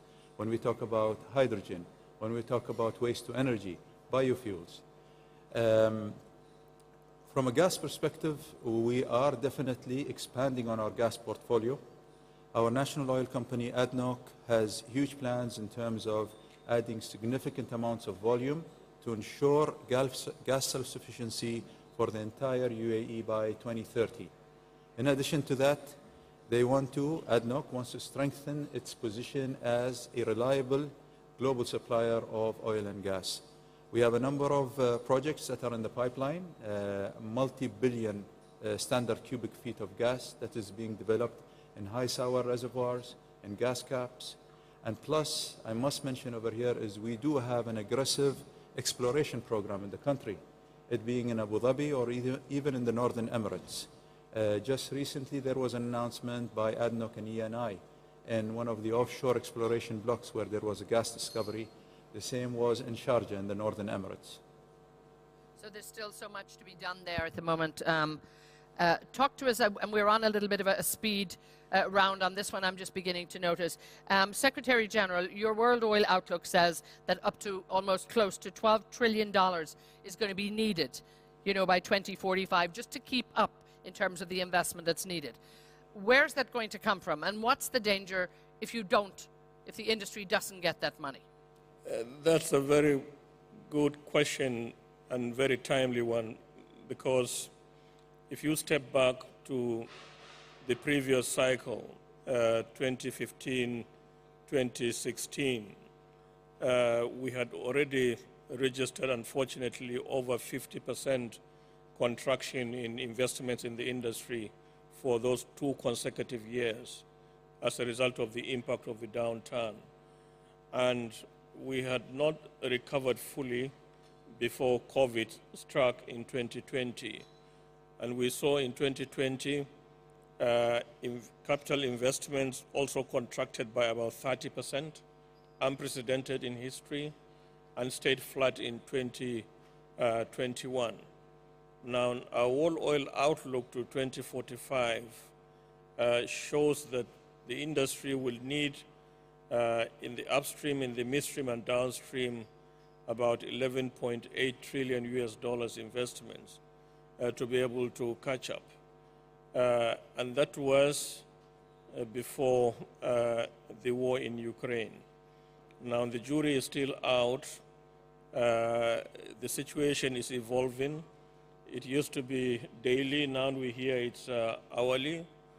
And I think Atlantic Council and the various sessions that we have listened today, very, very resourceful, will also help us in shaping up how this outlook will look forward. Basically, what will be the impact of this war on the industry. And again, I mean, I think it's the top of everybody's mind, you know, but again, we have to, as everybody was talking to, look to the future. Dan, you know, the investment, and we're really going to only have time to talk maybe a little bit about investment. All my great questions here, we might have to squeeze them together. But investment is the key at the moment. Maybe it's going to be forthcoming now, but again, there is a general lack of funding anything when it's got to do with oil at the moment. Gas, not so much. But what can be done, and what's your advice to people? What would you like to see the investment community doing? Well, I think the investment community is doing what it needs to do, and I think the private sector is ready to do what it needs to do. But with regard to U.S. policy, or perhaps even to European policy, we should be careful of the words that we use. And what I mean by that is that we tend to have this, this notion that oil and gas is going to go away in 8 years as we look at 2030 or 2050. And it's very difficult from an investment community standpoint to invest $1 billion or $2 billion or $10 billion if you know or you think that your industry may not survive the next 8 years. So we have to resolve this with our rhetoric and resolve this with our public policy. And I think if we do that, then the investment will show up. Because as we just talked about, you know, oil and gas is absolutely critical to the adoption of renewable technologies at this moment in time. So as long as there's that complementary nature, especially with regard to natural gas and, you know, renewable technologies like solar and wind, you'll continue to see the investment come into this industry. And again, in terms of investment, Halima, I mean, the market reacts to, yes, a lot of sentiment, a lot of fundamentals at the moment. And again, right now, I think there's a lot of uncertainty out there right now. It's very volatile. But how do we bring that investment back? Oil and gas, yes, at these prices probably looks attractive. But what's going to happen in 5 years when we're really looking at demand that everybody projects has to come down, particularly in the oil sector?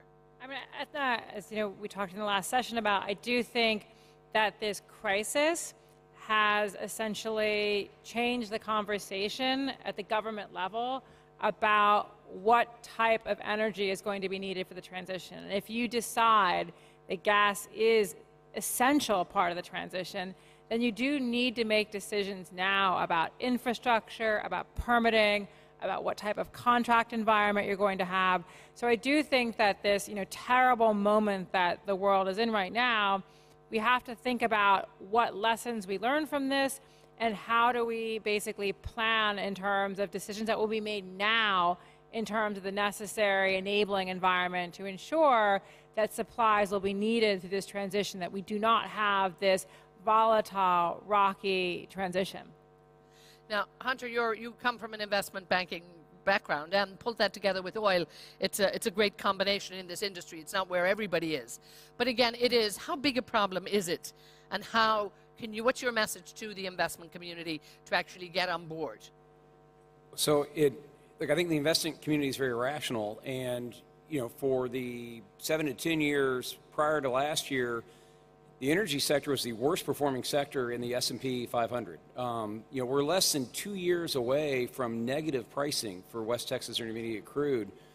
And so, there's, with the ESG pressure that's been out there as well, access to capital for a number of players in the U.S. markets is actually, it's a difficult problem. And this is why, the estimates of 1 million barrels extra coming out of the U.S., I think it'll be closer to half of that, just because there's so many challenges that are involved. The inflation out in the oil patch right now is real. We were seeing 15 to 20% inflation back in December before all this hit. And so as you look forward, clearly as a transition, we need to be moving into newer fuels, and clearly gas is far cleaner than oil. I will just make a quick comment on energy poverty and economic poverty. One of my lasting impressions of, we have an LNG project in Peru where we were visiting a couple of the villages along the pipeline route, and we went to a village where it was quite poor, and looking at some of the social work we'd done, and I was asking the person there who was leading us, well, how poor is this village? And he said, well, poor. And I was like, well, how poor? Like $1 a day per capita? And he said, oh, no, much wealthier than that. And I said, well, how much? And he said, 2. Then we went up to a village that was even poorer. And he said the difference was the lower village had a communal truck that they could actually gather their goods and go to market and become a price maker of sorts. The village up top had no access to transportation. A truck would show up and quote them a price for their guinea pigs or potatoes and say, take it or leave it. And I think that's the side of energy justice that people forget. Mobility is what will drive people out of poverty. And it's not going to be Teslas running up the mountains. It's going to be internal combustion engines for quite a long time, as it should be. Mele, if I can bring you in, it's probably a topic very close to your heart in terms of the just transition.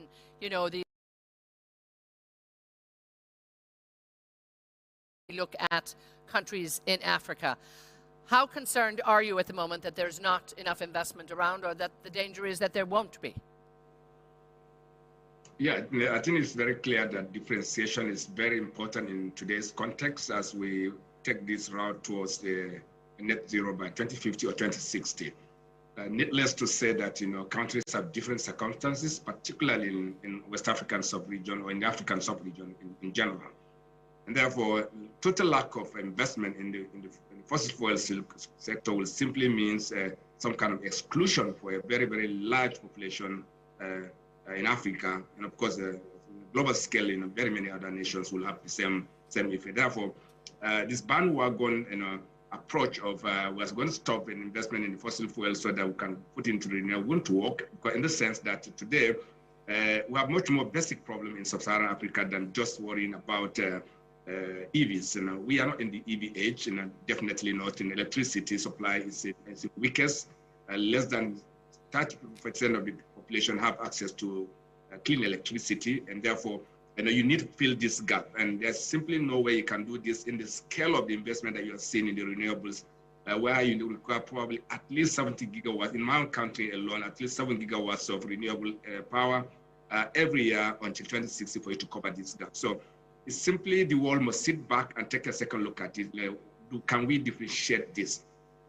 Can the cleaner energy come much later for some countries? Can we fund fossil fuels so that resources can be available to some countries so that they can fund the transition journey itself?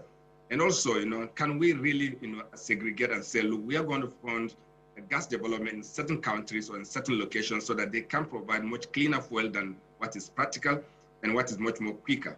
And also in a context, for instance, in the West African sub-region today, now we know also that the situation is not any different. A few countries a little better, but overall, energy poverty is real in the West African sub-region and in most of Africa.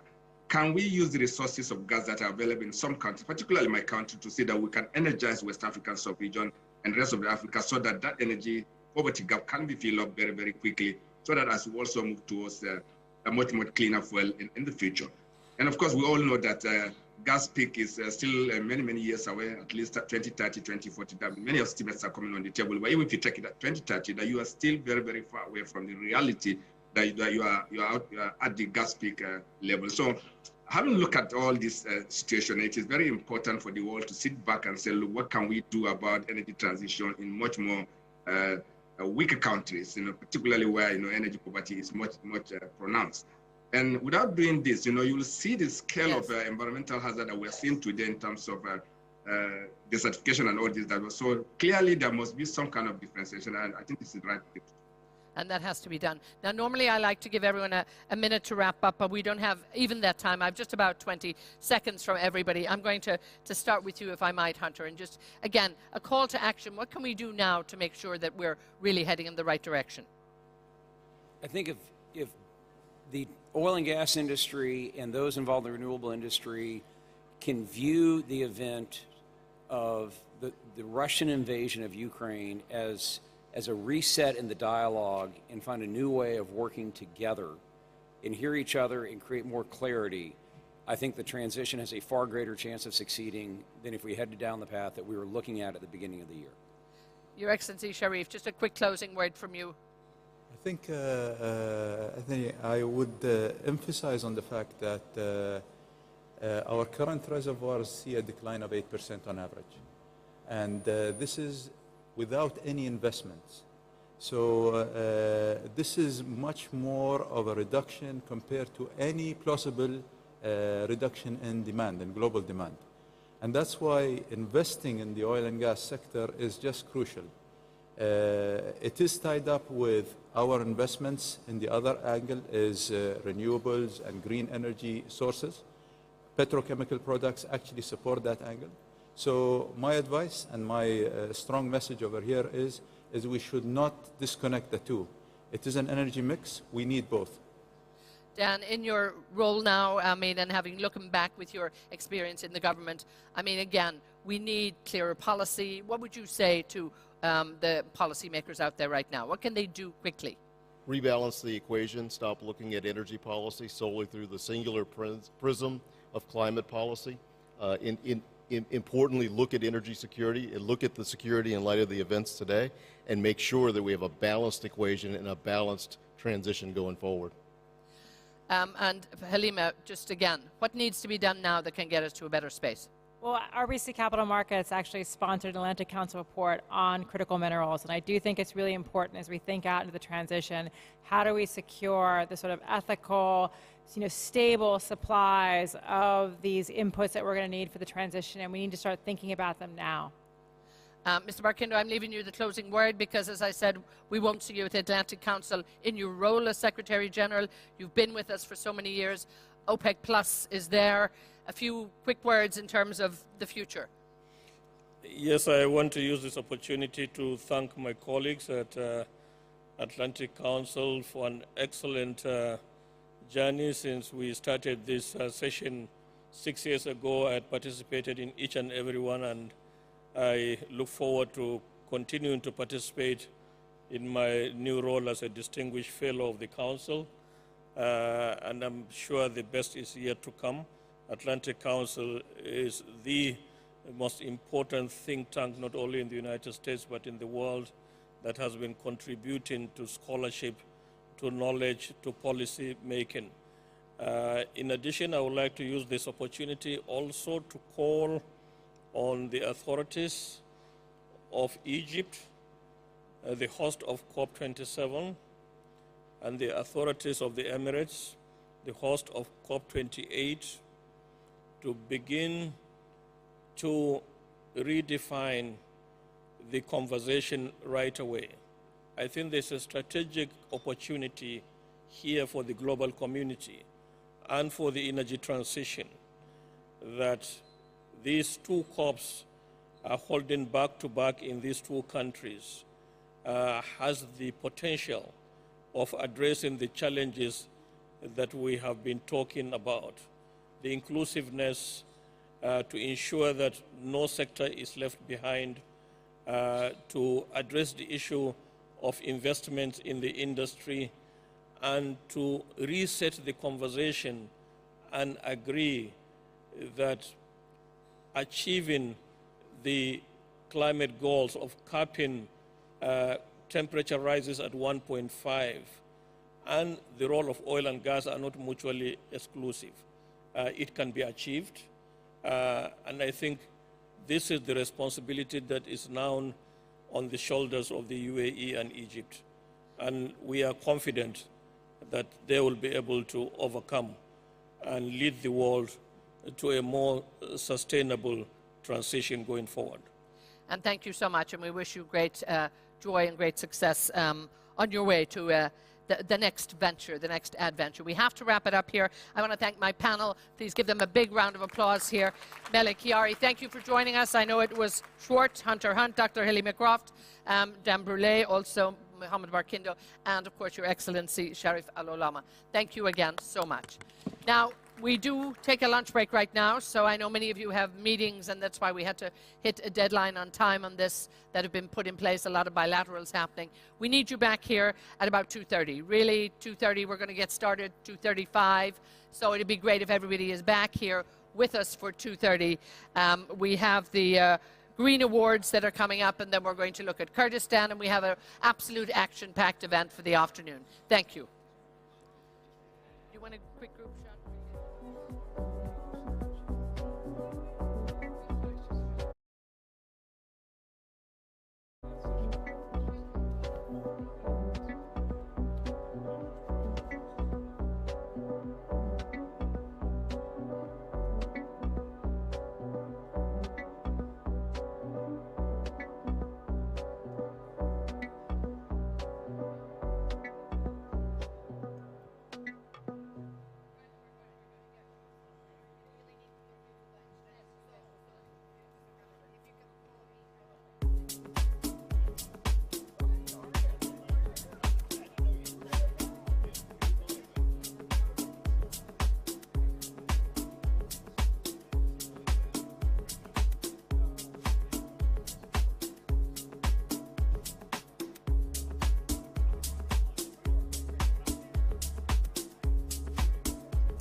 বেসে আমি ঘুরে বেড়াবো দিল কি দয়া হয় না খোদা দিল কি দয়া হয় না আমি ওই কারণে বন্ধুকে মোর কবরে শুয়ায় না তোমার দিল কি দয়া হয় না রে খোদা দিল কি দয়া হয় না পাগলি মায়ের পাগলা বেসে আমি ঘুরে বেড়াবো দিল কি দয়া হয় না খোদা দিল কি দয়া হয় না আমি ওই কারণে বন্ধুকে মোর কবরে শুয়ায় না তোমার দিল কি দয়া হয় না রে খোদা দিল কি দয়া হয় না পাগলি মায়ের পাগলা বেসে আমি ঘুরে বেড়াবো দিল কি দয়া হয় না খোদা দিল কি দয়া হয় না আমি ওই কারণে বন্ধুকে মোর কবরে শুয়ায় না তোমার দিল কি দয়া হয় না রে খোদা দিল কি দয়া হয় না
Because there is two, there is many. If there was one, there would have been only one. When I say two, the duality is like light and darkness, male and female, life and death. Because the two is there, all the games are happening. If there was only one, there wouldn't be any game, there would be just existence.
These two energies, which in the human race we are calling as male and female, which in every way we are referring to the same way, always constantly trying to come together. At the same time, except for this longing to be together, there is nothing common between them. They are lovers and enemies at the same time.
it's very important to feel the future.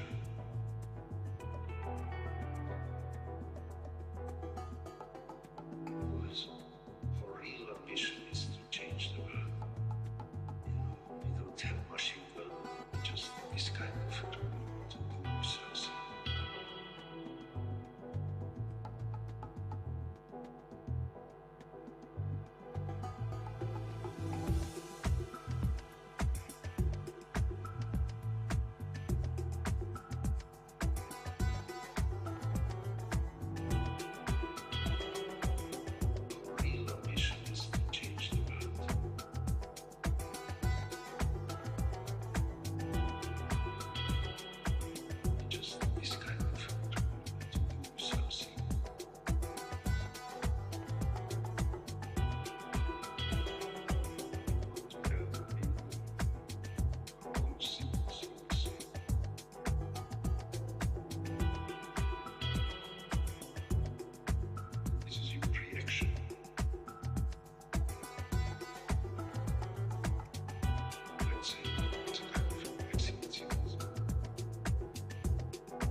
Ladies and gentlemen, please take your seats. The program will begin shortly. Thank you.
back.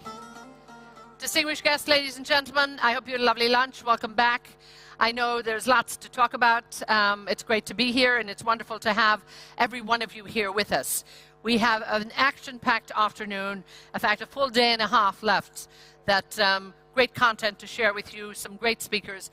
But before we do that, and before we get back to, I suppose, the formalities and the panels of what we're doing here with the Atlantic Council, we've brought you some of the great minds, the young minds in the world. We hear from many of the organizers, many of the CEOs, that everybody wants to work with startups in the industry. They see tremendous disruption in the industry, and again, they welcome this disruption.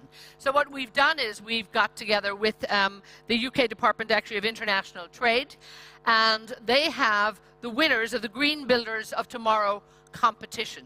So we're going to share some views with them. They're going to talk to you in terms of their great projects. These are all startup projects. They're probably projects that you could all invest in as well, if you're looking at that. So I'm going to hand over now to the to Gus Wiseman, and Gus is from the Department of International Trade, and of course Gus leads on the investment side from the UK. So let me hand it over to Gus. His team.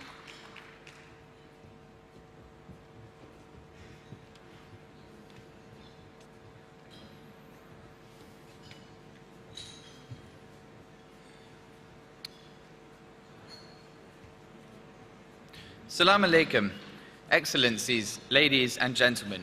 It gives me great pleasure to introduce this session, where the UK government, alongside our partner Octopus Group, have brought 5 companies illustrative of the opportunity and innovation within the UK to speak with you. The UK is the fastest growing G7 economy this year. We know that companies need 3 things to scale fast, and on each of these, the momentum in the UK is clear. First, they need capital. And in the UK, you'll find a deals environment where deals are happening quicker and at bigger scale. And government reforms are going to make that capital market deeper and more agile still. Second, they need talent. And UK universities are already amongst the best in the world. But what you'll find is universities which are getting even better at spinning out and commercializing their intellectual property. And third, you need an environment that's fit for those companies. And we have strong clusters across the UK, leveraging the industrial skills and heritage of different regions and parts of the UK, and combining that with the capital that I've mentioned to launch the UK towards our net zero future. We have 5 companies with us today who see the world differently. Each of them has real breakthrough potential. They're mature leaders and outstanding innovators in their field. So I'd invite you to hear their pitch and be part of the UK's growth story. But first, I'd like to introduce Chris Hewlett, the co-founder of the Octopus Group, to say a few words.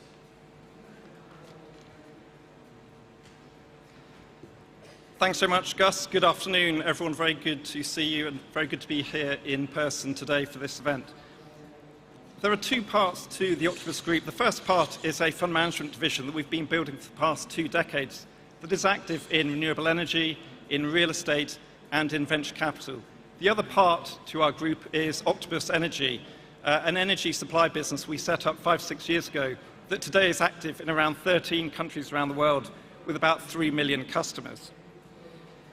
We're sponsoring this competition in collaboration with DIT because we really care about innovation and entrepreneurship. In the 22 years since we set up our business, we've seen that very directly ourselves. We've seen the power of starting a company, trying to tackle the big challenges facing the world. Our mission is very simple. We want to invest in the people and the ideas that will help change the world for the better. Now, this Green Builder competition very much shines a light on companies that are playing their part in making a difference. They've got big ambitions and plans. They're really exciting companies. It's where sustainability, net zero, and entrepreneurship comes together. And it's great to be able to celebrate these fantastic companies with you today. I think there's also a very strong alignment between these companies and the ambitions of the UK government. There is that need to build a path towards renewables and to scale up the renewables sector as quickly as possible. There's a new UK government strategic energy plan on the way, out probably in the next few weeks, for which we think renewables has a really important part to play.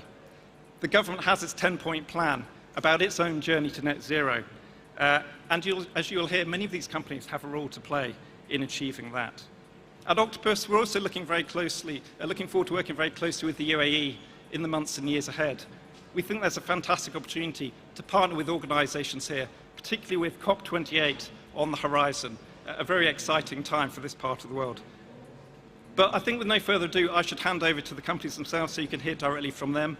And the first speaker is going to be Joe Parker-Swift from Soliverse. Thank you.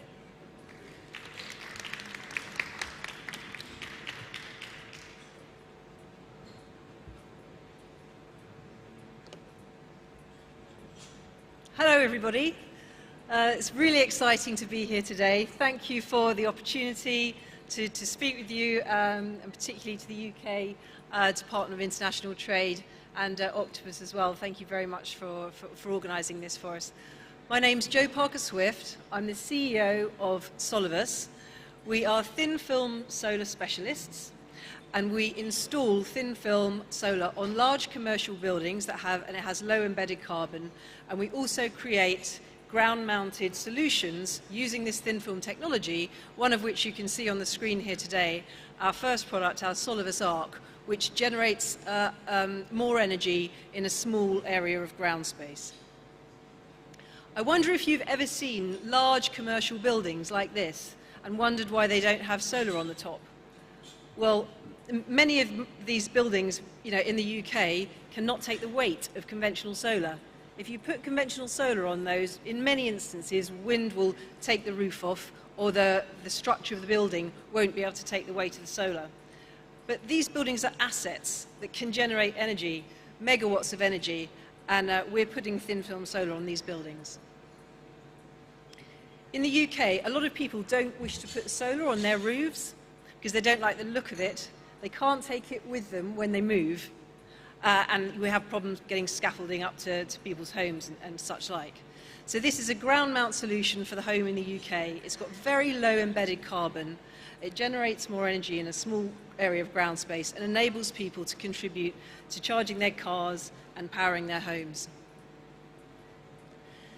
So we have integrated solutions with companies that we collaborate with.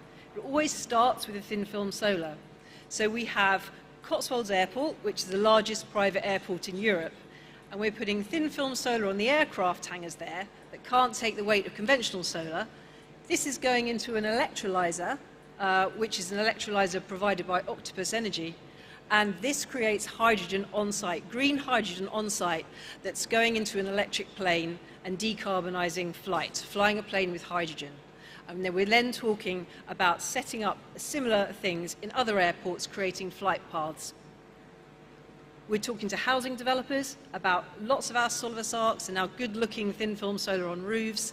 And for large commercial buildings, we're helping people decarbonise their fleet. This is a stadium where we've installed, and this is our vision to really contribute towards the energy transition by saving our clients money, enabling them to decarbonise their properties.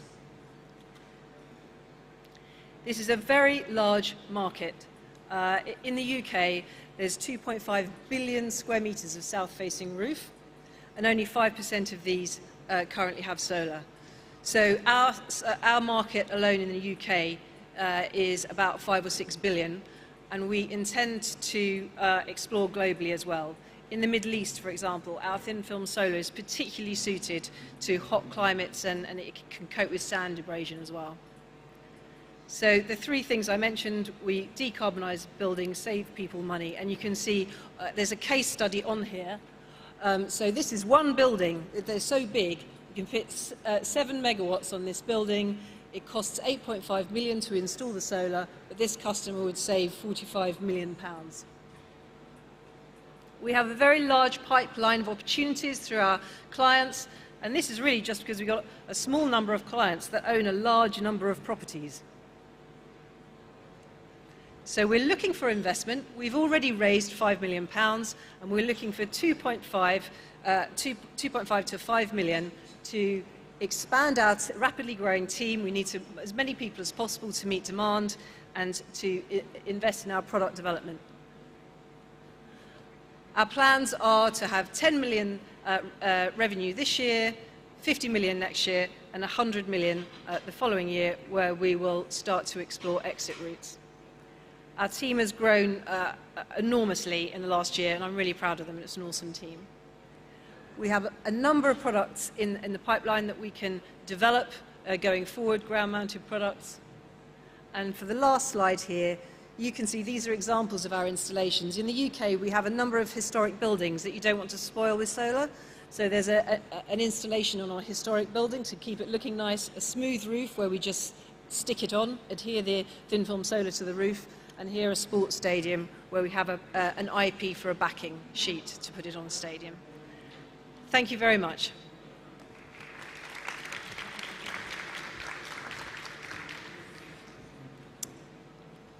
Hi, my name's Ian McKenzie. I'm founder and CEO of Trojan Energy. So around the world, about 30% of cars park curbside overnight and not on a drive. So that's about 10 million cars in the UK, about 1 million here in the UAE, about 120 million in Europe, and about 400 million worldwide. And the challenge is, how do we get these cars, as they move to electric vehicles, how do we charge them up without cluttering our streets with lots of ugly on-street charging posts? And this is the solution that we've come up with. So essentially, what we've designed is a charge point that gets embedded into the pavement, is flat and flush with the pavement, allowing users to, whenever they want to charge, they have a charging lance, which you'll see in a sec, which they can offer up to the charge point. It recognizes one of our lances, unlocks, allows them to insert where it locks in place, they plug into their car, and they can charge at up to 22 kilowatts and charge these vehicles quite fast. And when they want to finish charging, they simply use their own car keys and unlock their own car, and that same signal we can use to take the lance out of the street. And it leaves the street completely clear of clutter, which is super important to actually keep our streets beautiful in all these cities. So we've got a number of, well, I should say it's about 50% of the price of traditional on-street charging, much faster, and it's a scalable solution for cities to allow lots and lots of charging points to go into cities. So we've got a number of technologies that complement it. We've got the Baywatch technology, which has sensors that look down on the street and send signals and push notifications out to EV owners to say, there's a charge space available for your car that you can come and get charged. And that way we can drive utilization up on the charge points. And then finally, for some streets that are not so busy, we have individual charge points that tie back into people's homes so that they can get charged up and actually take advantage of those low-cost overnight tariffs.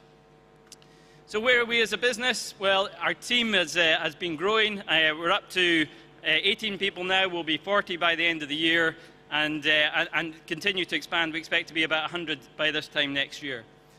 In terms of the market opportunity we've been through, current deployments, we're putting about 175 charge points into London at the moment, and we'll be about 1,000 charge points by the end of the year. We have the patent on flat and flush charging, and we've globalized this in several regions around the world, and we also have intellectual property on several other parts of our intellectual property portfolio. In terms of funding, at the moment we're raising a convertible loan note around about 10 million, and we plan to do our Series A next year, where we look to raise about 25 million pounds. In terms of our revenue growth, we're going to do about 5 million this year, and we're looking to do about 40 million next year, and then growing on strongly from there. The opportunity is a massive opportunity in this space, and the on-street charging market is one of those last unsolved puzzles of the EV charging business. Okay, if you have any questions, I'll be around afterwards, and I'd be happy to take them. Thank you very much.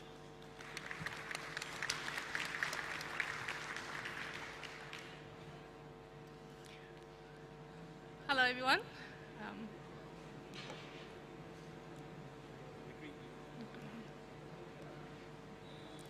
Hello, everyone. My name is Julie, co-founder and CEO of the Cheeky Panda. We are a tissue and hygiene products disruptor. The business was co-founded by my partner Chris and myself with our baby Leo in mind. We want Leo to grow up in an eco-friendly world using natural products that's kind to his skin as well as the environment. We are multi-award winning. We have won over 20 awards. Products are sold in over 25 markets. Climate change is a big issue facing our climate at the moment. CO2 is the largest contributor to global warming. Trees are being cut down for things like toilet paper, causing deforestation. Our water and riverways are increasingly polluted by plastic. Our solution is bamboo, simply because it's the world's fastest growing plant. It grows 30 times faster than trees. It absorbs 35% more carbon and releases 30% more oxygen. It's a grass. Once it's harvested, it grows back from its own root, require no fertilization or replantation. Our products including toilet paper, facial tissue, kitchen roll. We also have baby wipes, baby nappy, as well as facial cleansing wipes and antibacterial wipes. We also offer toilet jumbo rolls to businesses and bamboo paper straws to restaurants, to these businesses who are looking for low carbon, high quality, sustainable solutions. Our products are ultra sustainable, carbon balanced, and plastic free. We use 100% FSC certified bamboo. 1 ton of Cheeky Panda toilet paper can remove 20 tons of carbon from the atmosphere. 1 ton of Cheeky Panda toilet roll saves 240 trees and 1132 kilograms of plastic. Our products are FSC, vegan, and cruelty certified. We are a certified B Corp as well as certified ethnic minority business. We work with charity the Warland Trust, and our products are dermatologically tested by SGS. In just under 6 years, we have gained retailer listings worldwide. We work with premium retailers such as Waitrose, Hollands and Barrett, W.H. Smith, Boots, Whole Foods Markets in the UK. We also work with Alnatura in Germany, Monoprix in France, Eco Plaza in Netherlands. We also work with online retailers such as Amazon, GoPuff, Weezy, as well as business distributors such as Bunzo and Lyrical. Today, we have saved 8,000 kilograms of plastic. We have removed 18,000 tons of carbon from the atmosphere, and we have saved 230,000 trees. Our goal is to save 1.1 million trees by 2025.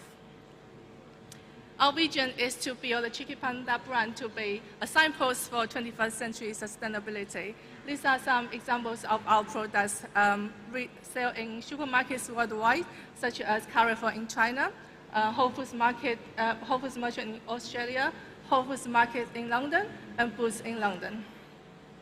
And you can also buy our products in the UAE market as well, in retailers such as Carrefour, Choice Arms, Amazon, and Mum's World Online.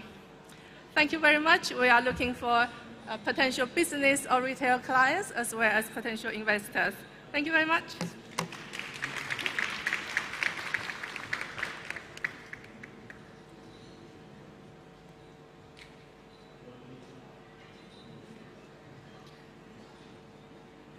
We are at the forefront of one of the most consequential changes in our food system. Cultivated meat is meat grown directly from cells in bioreactors without the need to raise animals. The promise is going to be massive. We can eradicate animal welfare issues, we can improve human health, and we can reduce the environmental footprint of food production. More importantly for the Middle East can not only become a meat producer for themselves, they can actually have the opportunity to become a meat exporter for the world with your local strategy. At Rosland Technologies, we deliver the foundational ingredient for this sector, and my name is Ernst van Norsouw, and I'm leading Rosland Technologies. Cultivated meat was invented in 2013 in the Netherlands, where the first doctor made a hamburger grown from cells in a petri dish. That cost $300,000. Fast forward to 2022, there's now 150 companies focused on this. More than $3 billion have been put into this business, and large producers in meat are stepping into the sector. To make cultivated meat viable, it needs to be safe, nutritious, and affordable. And to achieve that, the costs need to come down, and billions of dollars of capital are needed. Making cultivated meat requires 4 capabilities. You start with the cells, you add media, which is the nutritional solution to have the cells grow, you add a scaffold for texture, and you put it all in a bioreactor, and you feed it with low-cost energy. Cells are the starting material for this process, and they have to impact each step of the production process, and impact in total 70% of the cost base. The cells that you need to grow fast, efficiently, and need to deliver great meat. And that's where we at Roslin Technologies come in. Roslin Technologies is a biotech company backed by the University of Edinburgh in Scotland. We are based at Roslin Institute, that was primarily famous from the invention of Dolly the sheep back in 1996. She was the first mammal that was cloned from an animal cell, and this was a major scientific breakthrough. Today, we are once again at the forefront of stem cell innovation. We can produce cells that form the foundation of sausages in the United States, chicken nuggets in Europe, and lamb kebabs in the Middle East. All this meat will be made without slaughtering animals and with a positive impact on the environment. So what do we do at Roslin Technologies? We focus on pluripotent stem cells. We can take cells from an animal, we can reprogram those cells to become pluripotent stem cells, which means they self-renew forever and can differentiate into any tissue, including muscle and fat. Each cell can produce millions of tons of meat. And let me illustrate that. Our cells, they double every 24 hours. If I start with 1 cell on day 1, I have 2 on day 2, I have 4 on day 3. After 42 days, I have enough cells to fill a bottle, and after 63 days, I have enough cells to fill an Olympic-sized swimming pool. Wait 1 more day, and I have 2 swimming pools. We make our cells available to producers globally, whether they're large or small, beef or chicken or lamb, whether they're in rich nations or developing nations. We want to empower cultivated meat producers to make the most sustainable meat. Whether it's dumplings in Asia, the chicken nuggets that we made in our lab in Roslin Technologies, or the sausage that happens not to be on the slide. As a company, we're the first ones to provide cells to this industry. We create these cells, we create a market, and we will lead the market. We ship our cells in vials this size across the globe, and that comes with the instructions on how to grow them and make meat. We started to commercialize last year, and today we ship our cells across the United Kingdom, the European Union, the Americas, and Asia. And I want to go to the Middle East as well, because I believe that the Middle East can be a leader in this space. Not only is it a strategic fit for this region to become more food independent, I also believe that with your low-cost energy, whether it is fossil fuel today or renewable in the future, you actually have a massive cost advantage over the rest of the world. We are on an incredible journey. We have made great progress today and are having ambitious plans. We invite you to be part of the journey, because with better cells, we can have cultivated meat reach consumer masses faster, improve the sustainability of the food system, and capture that here, right here in the Middle East and in the United Arab Emirates. Thank you.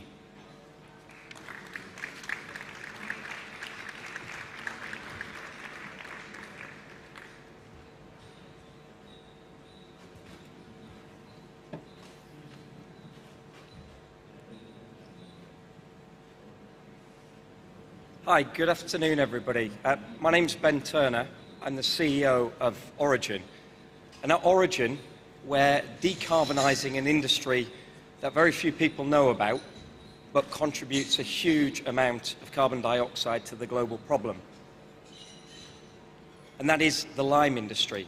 That industry alone is responsible for 400 million tonnes of carbon dioxide emissions, 1% of the global total. And the beauty of lime is it can actually be repurposed for the purposes of carbon dioxide removal. So why do we need to remove carbon dioxide from the air? Well, it's not enough to stop the 40 billion tons of carbon dioxide we put into the air each year globally. We actually need to remove the carbon dioxide that is already in the air. The problem with that process, however, is it's very expensive today. And we believe at Origin, that lime is a perfect material for doing so. It is cheap, it is robust, and it is scalable. But the problem with lime today is that for every ton of lime produced, a ton of carbon dioxide is emitted into the atmosphere. And that rather renders the use of conventionally produced lime completely ineffective for CO2 removal. So we need a process to make lime with zero carbon emissions, a process that we call zero carbon lime. And this is what we're doing. So we're not just talking about it, we are actually building it. Picture on the left is our pilot plant in the Humber region in the UK. It'll be the world's first zero carbon lime to be produced. In about 8 weeks' time, it's actually the culmination of 9 years' worth of work, we'll be producing that zero carbon lime. And why is that important? Well, it's important for 3 real reasons. First up, it makes this industry zero carbon, avoiding those 400 million tons of emissions. Secondly, this is scalable, ready for deployment now. And actually, and most importantly, this opens up a huge range of opportunities in climate-related applications. I'm talking direct air capture, removing CO2 from the air. I'm talking about cements, sustainable building materials. I'm talking about point source capture, capturing CO2 from the emissions of chemical industry, oil and gas, various other industries. I'm also talking about ocean liming, which, if there's any questions about afterwards, we can talk about. But from a commercial perspective, we're focused on decarbonising a sector, the lime industry, and leveraging that capability to deploy into those markets. The size of this opportunity is humongous, and if I can get the slide, there we go. So the lime industry alone is a $6.5 billion revenue opportunity. That's what we're going after today. But carbon dioxide removal itself is gigantic. We need to remove 1 trillion tons of CO2 from the air. This is the next $1 trillion industry. From a team perspective, we have got some of the best minds working on this. We have experts in combustion technology, lime kiln technology, CO2 removal technology. We have oil and gas veterans who are experts in carbon dioxide storage. And we have deployment experts like our CTO who've worked in industries like nuclear, deploying this at billion-dollar scale. Why is this relevant to this region, the UAE in particular? First up, CO2 removal is a necessary must to achieve net zero. Secondly, the resources to make this work are abundant in the UAE, Saudi Arabia, the Middle East generally. They are natural gas, limestone, and carbon dioxide. Storage, sorry. And the final point here is financial opportunity is massive. It's not just about decarbonising a relatively small industry today. It's about solving the problem of climate change and the climate issues of CO2. The opportunity is humongous. And why is this important now? So we've just raised about $10 million, but we're looking to raise about $25 to $50 million later this year to take our technology to the next scale. We've got a really important early mover advantage here. We're working with an industry already. We're partnering with that industry. We know how to store carbon dioxide. That provides us with a clear route to revenue. And as I mentioned previously, the use of lime in climate-related applications is a huge opportunity. Thank you very much for your time. Much appreciated. I don't know what's our plan now. Okay. Well, thank you very much. And thank you all so much, and I wish you the very, very best of luck. We have some great minds there, some great projects, so well done to you all. And of course, Thank you so much. You heard from all of them there in terms of the great work that they're doing, the projects they have put in place, and so often the energy industry is looking for interesting startups to back, to get behind. If there's spare cash in the bank, these are the type of people that are looking for them as they actually put new, different, and sustainable projects together. Ultimately, that is all of the great work they're doing. Now, we're very honored at this time in our program to have with us a very distinguished gentleman who's going to begin and set the framework for our discussion. We're going to be talking about energy development, exports, and the future of the Kurdistan region of Iraq when it comes to energy. So very, very important region, some focus there at the moment. And we're absolutely delighted, and I'd like you to give a wonderful Atlantic Council welcome to the Prime Minister for the Kurdistan region, the regional government, His Excellency Mazrouei Barzani is with us. Please welcome Mazrouei Barzani.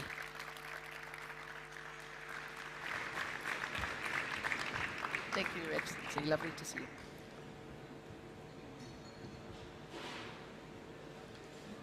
Assalamu alaikum. Ministers, distinguished guests, ladies and gentlemen, good afternoon. I'm honored to be here with you all today to talk about the future energy potential of the Kurdistan region of Iraq. I carry with me the good wishes and appreciations of my people. I take particular pleasure in giving this address from a place in which the forebears of many of you here had an extraordinary vision to build a state that would provide for its citizens and act as a beacon to the world. 50 years later, the UAE has achieved both. Your country is a powerhouse of our region, where leadership has wisely harnessed the natural resources and the abundant talent of its people. At each step of your journey, sustainable use of energy has been forthright. No other country in the world has been as effective in making energy a nation-building pillar. I want to begin by thanking UAE Energy Minister, His Excellency Suhail Mohammed Al-Mazrouei, and Atlantic Council President and CEO Frederick Camp for the invite to this timely summit, and to the organizers of making this event possible and bringing us together here.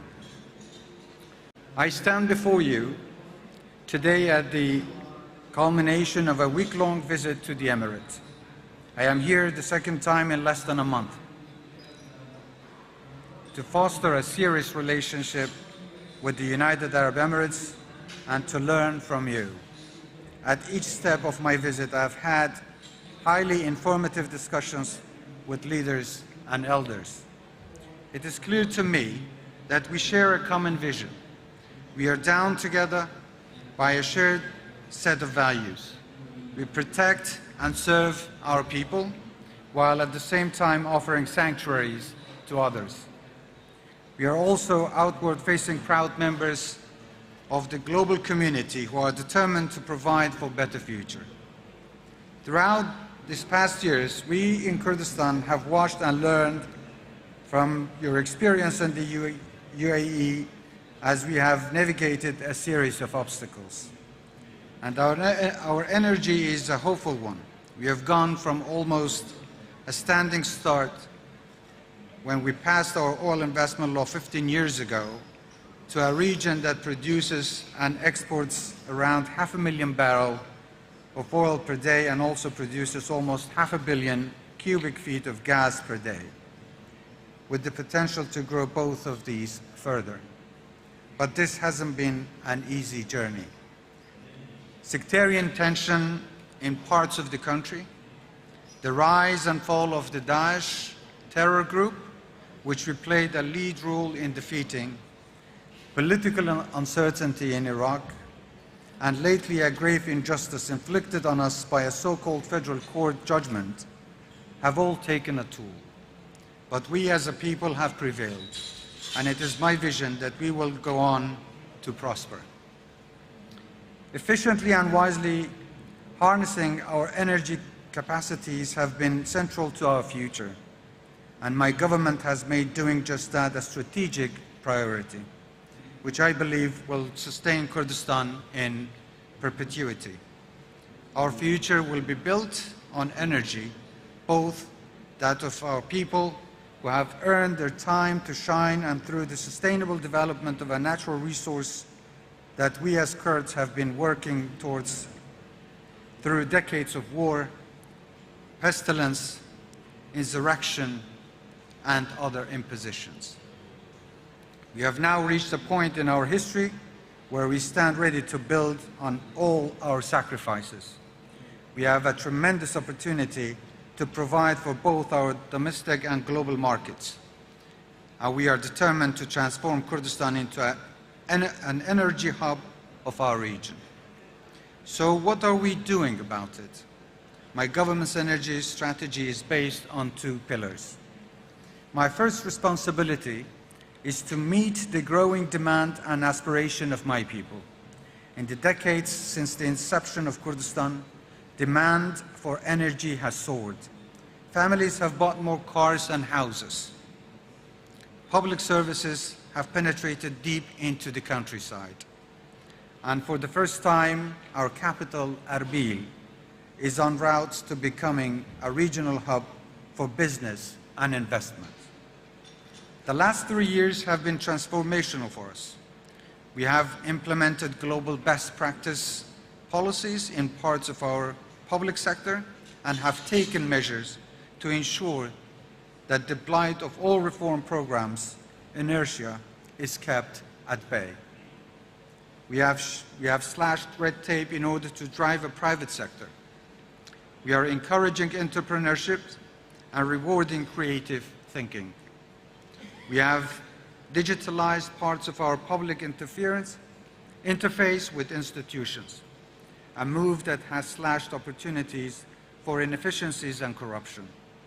We are implementing banking and tax reform that will remove needless obstacles for investment and innovation. Growth is an essential path of our destination. My government has announced several major economic and industrial zones. But we have a long way to go.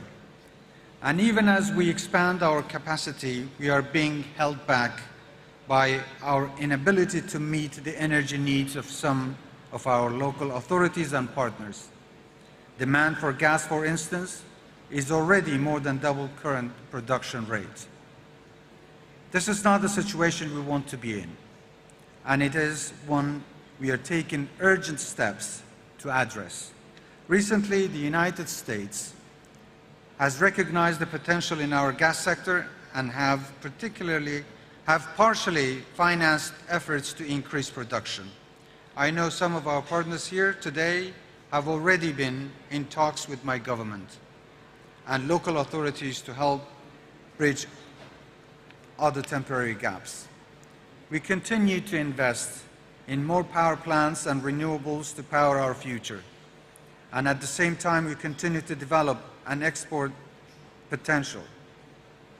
I'm confident that Kurdistan will soon become an important source of energy for the world's growing demand. We will become a net exporter of gas to the rest of Iraq, Turkey, and Europe in the near future, and help meet their energy security needs. Already we have an export oil capacity, which acts as an essential economic lifeline for us and a vital potential supply for our partners. I've also had talks with the federal government of Iraq, Turkey, and the Gulf countries about the regional railway network. I believe that this could be transformational for Iraq and the region, creating new trade routes and another window for regional cooperation.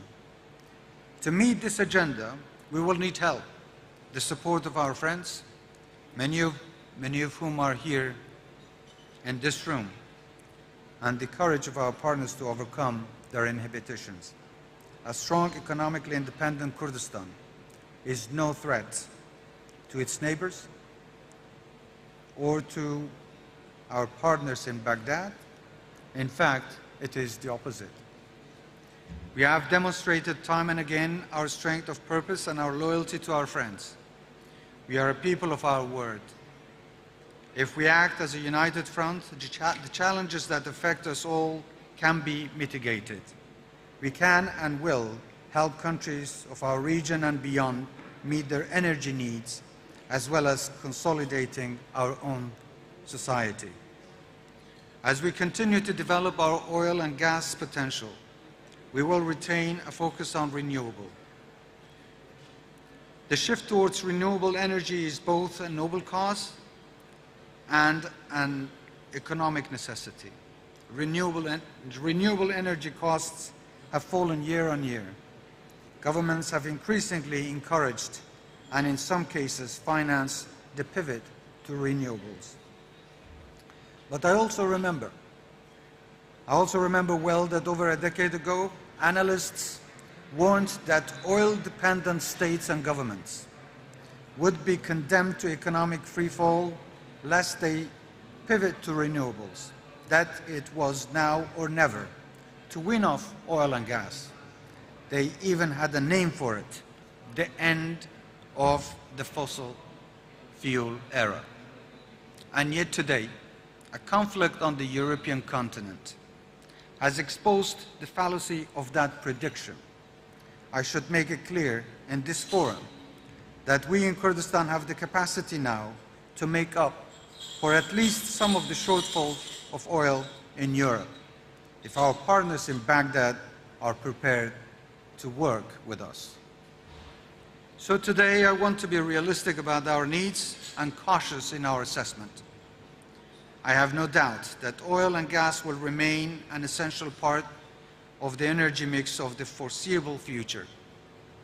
And though I recognize that we will inevitably win off dependence on an exclusive source of revenue and growth, it will not happen overnight. That aside, my cabinet has been taking constructive steps to diversify our economy in a way that gives us a buffer against the uncertainty of global energy prices. We are drafting legislation for new industries and creating a regulatory environment to incentivize local companies and authorities and to create competition. The diversification focused principally on agriculture, manufacturing, and services sectors will be in addition to our energy sector, not an alternative. At the same time, we are taking tangible steps to improve the efficiency of our energy sector. We and much of the world need to get smarter about how we use oil and gas. Last year, we issued a directive to all oil companies operating in Kurdistan region to end gas flaring. I know many of the CEOs are here today, and I thank them for the leadership and commitment to protect local communities and the environment for future generations. We've already opened our first plant that now captures flared gas, helping much-needed electricity to local communities. We have announced small solar-based investments, and I was especially pleased recently to see big Kurdistan companies invest in solar farms in remote villages. In hydroelectric, we are investing in small and big dams. These projects signal our determination towards a greener future, but also the recognition of the growing energy demand. Our two benchmark energy policies, more efficient use of existing oil and gas resources and development of renewables, are great opportunities for international investors. My government is keen to welcome investors who can bring expertise as well as finance and who are looking for a long-term relationship. Before I end, I know there are many friends and partners here from the oil and gas sector in Kurdistan, and I know that no pitch would be complete without assurances to you. I would like to reiterate to you all that my government remains committed to the contracts that have been signed between us. The contracts are in line with our oil and gas law and the Iraqi constitution, and they are a bedrock of our shared future. The sanctity of the contracts are just as important to my government as they are to you. These have been reaffirmed by world-leading legal experts and international courts. We continue to do all in our power to protect them. Investors in Kurdistan have the right to receive regular payments.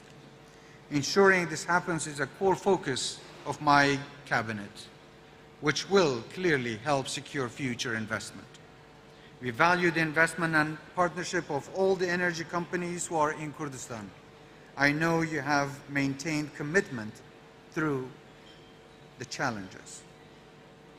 That's why economic diversification is crucial. To also help us in government, provide certainty in cash flow to our investors and IOCs. We in Kurdistan have long sought mechanisms for the federal distribution of oil and gas, for the oil and gas revenues across all of Iraq. That's what the Constitution calls for, and the only practical way forward for both Baghdad and us. I want to make one thing very clear about the recent ruling by a so-called federal court in Baghdad, which challenged our right to develop our oil industry. This ruling is unconstitutional and blatantly political. It does not pass the most basic of tests, and it has been made to pressure us in the delayed government formation process following federal elections last October. Our friends and partners can see straight through this. We are talking with our partners in the federal government for an agreement that respects the Constitution and our rights in it. This has always been our position. And as I have always said, we want to help the rest of Iraq, from Mosul to Basra, to prosper too. It doesn't have to always be a zero-sum game. It can be truly a win-win. After all, Kurdistan already provides electricity to other parts of Iraq and has the ability to further support the country's energy needs. But I want to assure each and every one of you and our investors that this ruling does not represent a real challenge to our investment potential. We are open for business, and we are very much looking forward to welcoming new partners to Kurdistan. In closing, I offer you, honorable friends and colleagues, a hand of true friendship. You have set the bar high for our region and beyond. You have offered us a lot to emulate. As we continue to build Kurdistan, we will draw lessons from modern history's most successful nation builders. We are proud to call you partners and friends, and we look forward to welcoming you to our homeland just as warmly as you have accepted us into yours. Thank you very much. Wassalamu alaikum wa rahmatullah.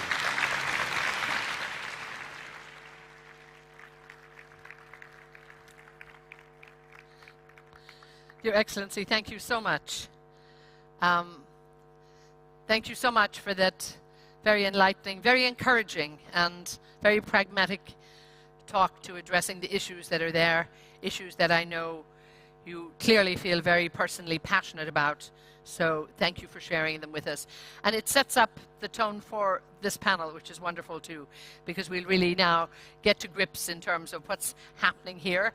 And clearly, your dear partners who are joining us here, people who are committed to the region, people who are business people, so clearly they know what they're doing. They're there for a good purpose. They've been there for several years, so we're going to hear from them.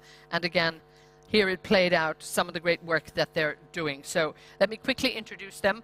Just with me here is the CEO of Gulf Keystone Petroleum, John Harris. Lovely to have you with us. Bill Higgs joins us, the CEO of Janel Energy. Absolutely delighted to have with us Majid Jaffer, the CEO of Crescent Petroleum. Ross Perot Jr. joins us, chairman of the Perot Group, and we're joined online also with Adel Chaouch, the president, CEO, and director of Shamaran Petroleum. So this is our great team. These are people who are working over the years, working hard in Iraq, so in the Kurdistan region, and they will bring us up to date with what's going on, particularly with their business. John, if I may start with you.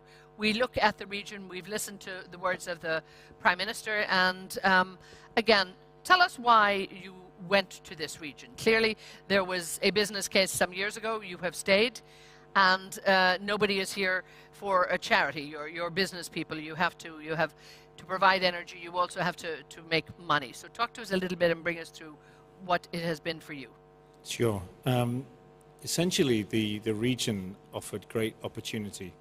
It was recognized that it had great petroleum resource, and we were lucky enough to get a license and explore and find hydrocarbons and produce it. Now, our production has been going now since 2013, but we've not fulfilled the true potential, and we're very encouraged to continue to be a firm, strong partner for the Kurdistan region, but we'd also like to essentially invest more and to develop the potential of the field.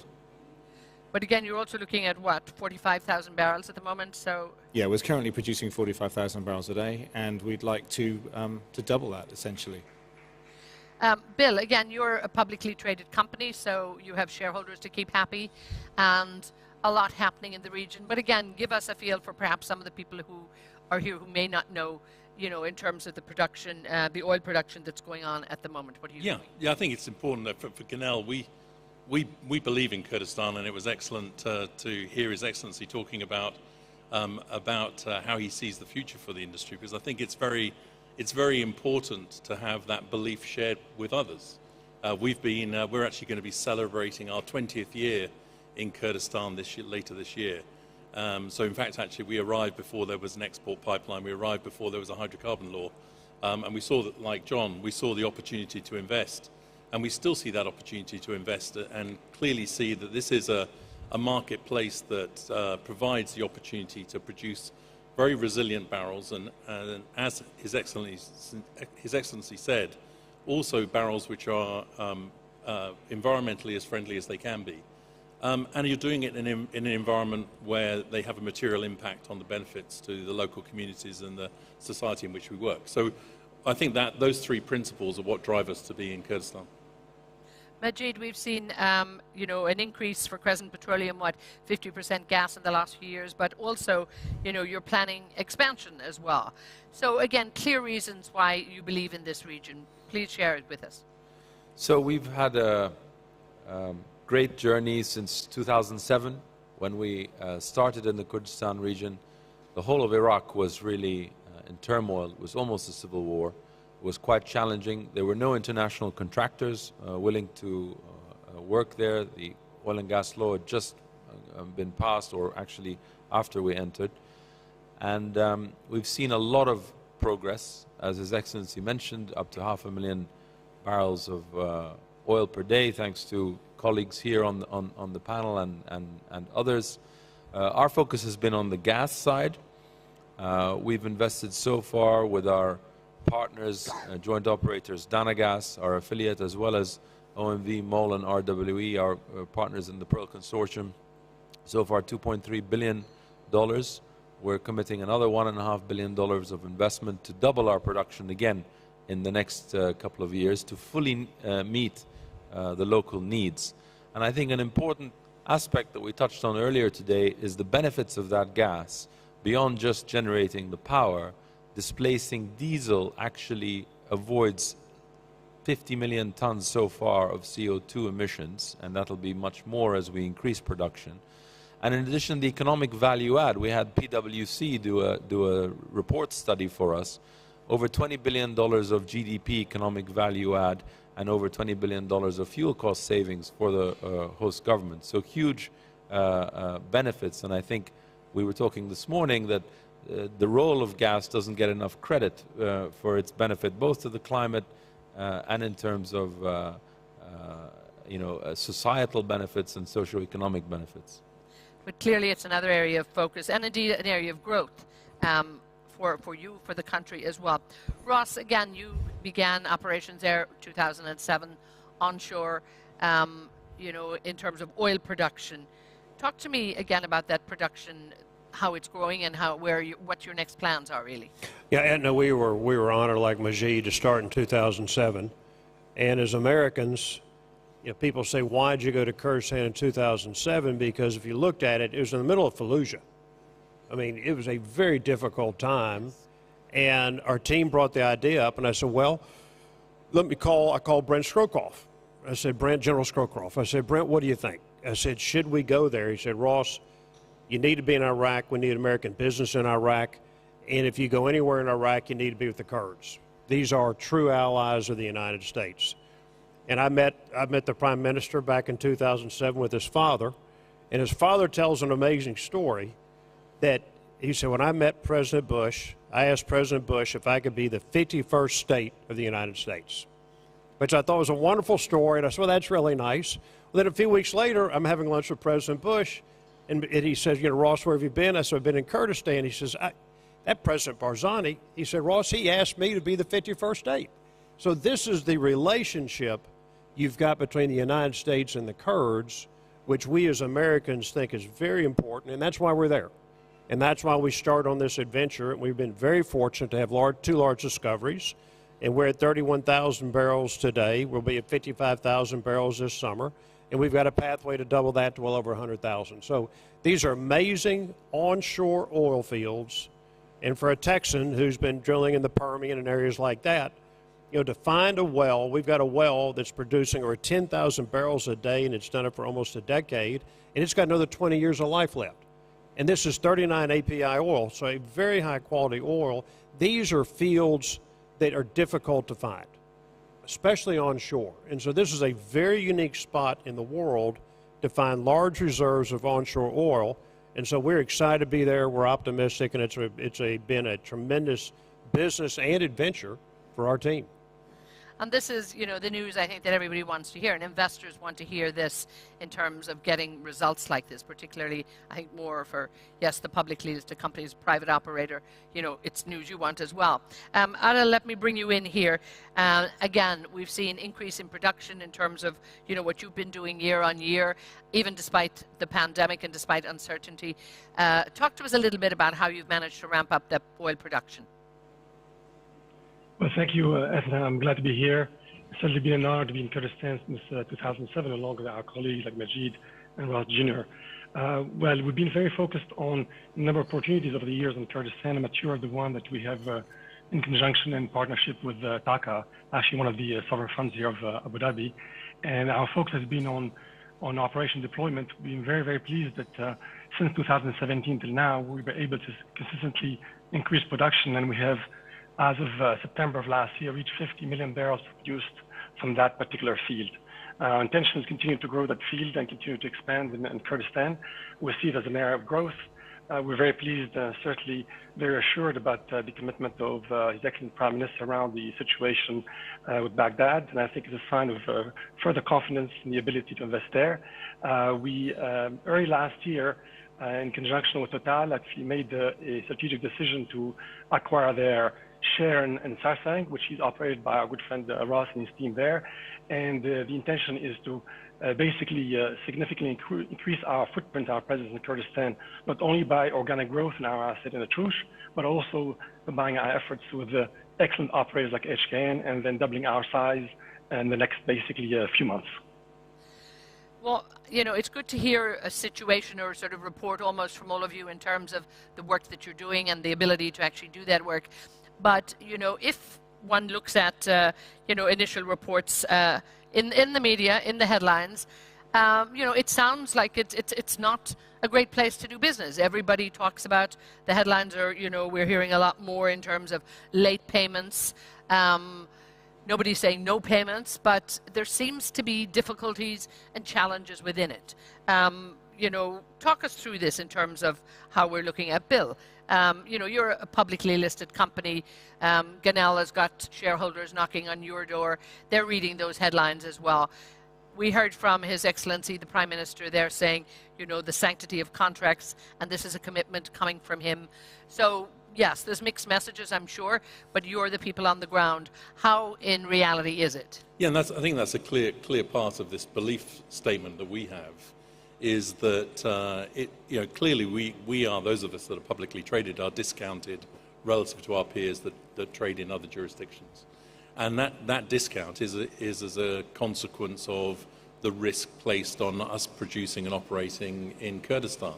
Now, we're very content and happy with that risk. We have a very strong relationship with the Kurdistan regional government. So what it is it's about what actions and behaviors can we take to provide that level of certainty to the world out there, to investors more broadly, that Kurdistan is a good place to invest. And I think, to His Excellency's point, it is around, unfortunately, we have to announce when we get paid. And that is a signal to the markets when it's irregular, that there's uncertainty. And as His Excellency also pointed out, the Supreme Court ruling in Baghdad is real noise on the international market's appetite for looking at Kurdistan. But I think it is about working together, getting these signals right, so that we as the public companies become a way of measuring how Kurdistan is perceived, and that, I think, then becomes part of this investability story for moving into other businesses and other industries. Majid, but when you're operating there and you hear of this, and we take, of course, we listen to what you said, a grave injustice in terms of what has happened coming out of Baghdad recently. Yes, the headlines grasp this and say it's all going horribly wrong in Kurdistan again, in Baghdad. But as operators, how do you look at this, and what do you take from it? Does it make you nervous? So, in terms of challenges, there are challenges in every environment. When we entered, and everybody here on this panel were pioneers, which is really important. And we take a long-term perspective. Our contracts are long-term. We've been now close to 15 years, actually 15 years this year, and our contracts run till middle of the century. So it's really a partnership. We've been through many things together. Among them was Daesh. I remember a lot of the oil majors who were by then in Kurdistan all rushed to the airport when Daesh, and they weren't even really operating, they just had offices in Erbil. It's the guys up here, the companies up here, and others, DNO and others who are not here, who remained, who invested, who grew the production, and who are still there today. So we've been through many challenges. I mean, there were rocket attacks in Erbil recently, but again, there have been rocket attacks in Abu Dhabi and even this week in Saudi. Unfortunately, these things,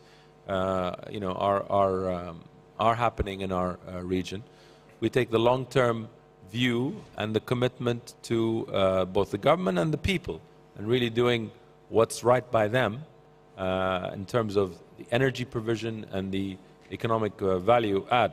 As far as Baghdad and the rest of Iraq, my family is originally Iraqi, and my grandfather actually laid the foundations for the modern petroleum industry in Iraq back in the 1950s when he was development minister, and actually inaugurated the hydroelectric dams in Kurdistan, which are still producing power today. And for the 50 years until we started producing gas in 2008, they were the only sources of indigenous power within the Kurdistan region. So there has been neglect, and the constitution, as far as we're concerned, is very clear, and we're aware of the politics in Baghdad and what might drive this or that. So we're not concerned, and we take the long-term view and make sure that everything we do is in line with the Iraqi constitution, and, as I said, the policies that actually benefit the people of the Kurdistan region and all of Iraq. And Bill, not Bill, sorry, forgive me, John, again, you've had a history there as well. In terms of ease of doing business, are you happy there at the moment, or anybody in your company getting nervous about what's happening? I think, as the others have said, we're in this for the long game. We've been here for 15 years already, and we see. Sorry, can you? And we're going to be in it for the long game to continue as well.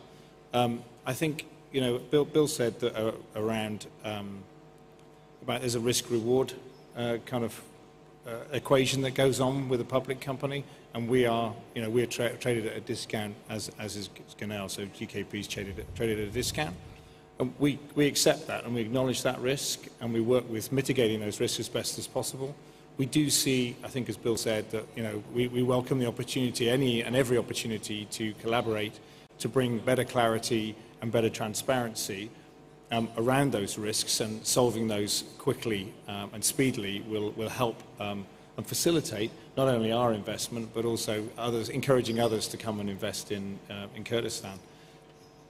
And clearly, I think when we listen to operators like yourself who are there, and Ross, please come in on this, ease of doing business, that commitment to, that the Prime Minister has actually given, very publicly and then done this time and time again to, what would you say to other investors looking at, or prospectors looking at the region at the moment? I think Kurdistan, as I mentioned, has got huge potential. I think the 500,000 a day is just a warm-up for the Kurds. I think they could get to 1 million to 1.5 million. And so more investment is needed, more investors should come in.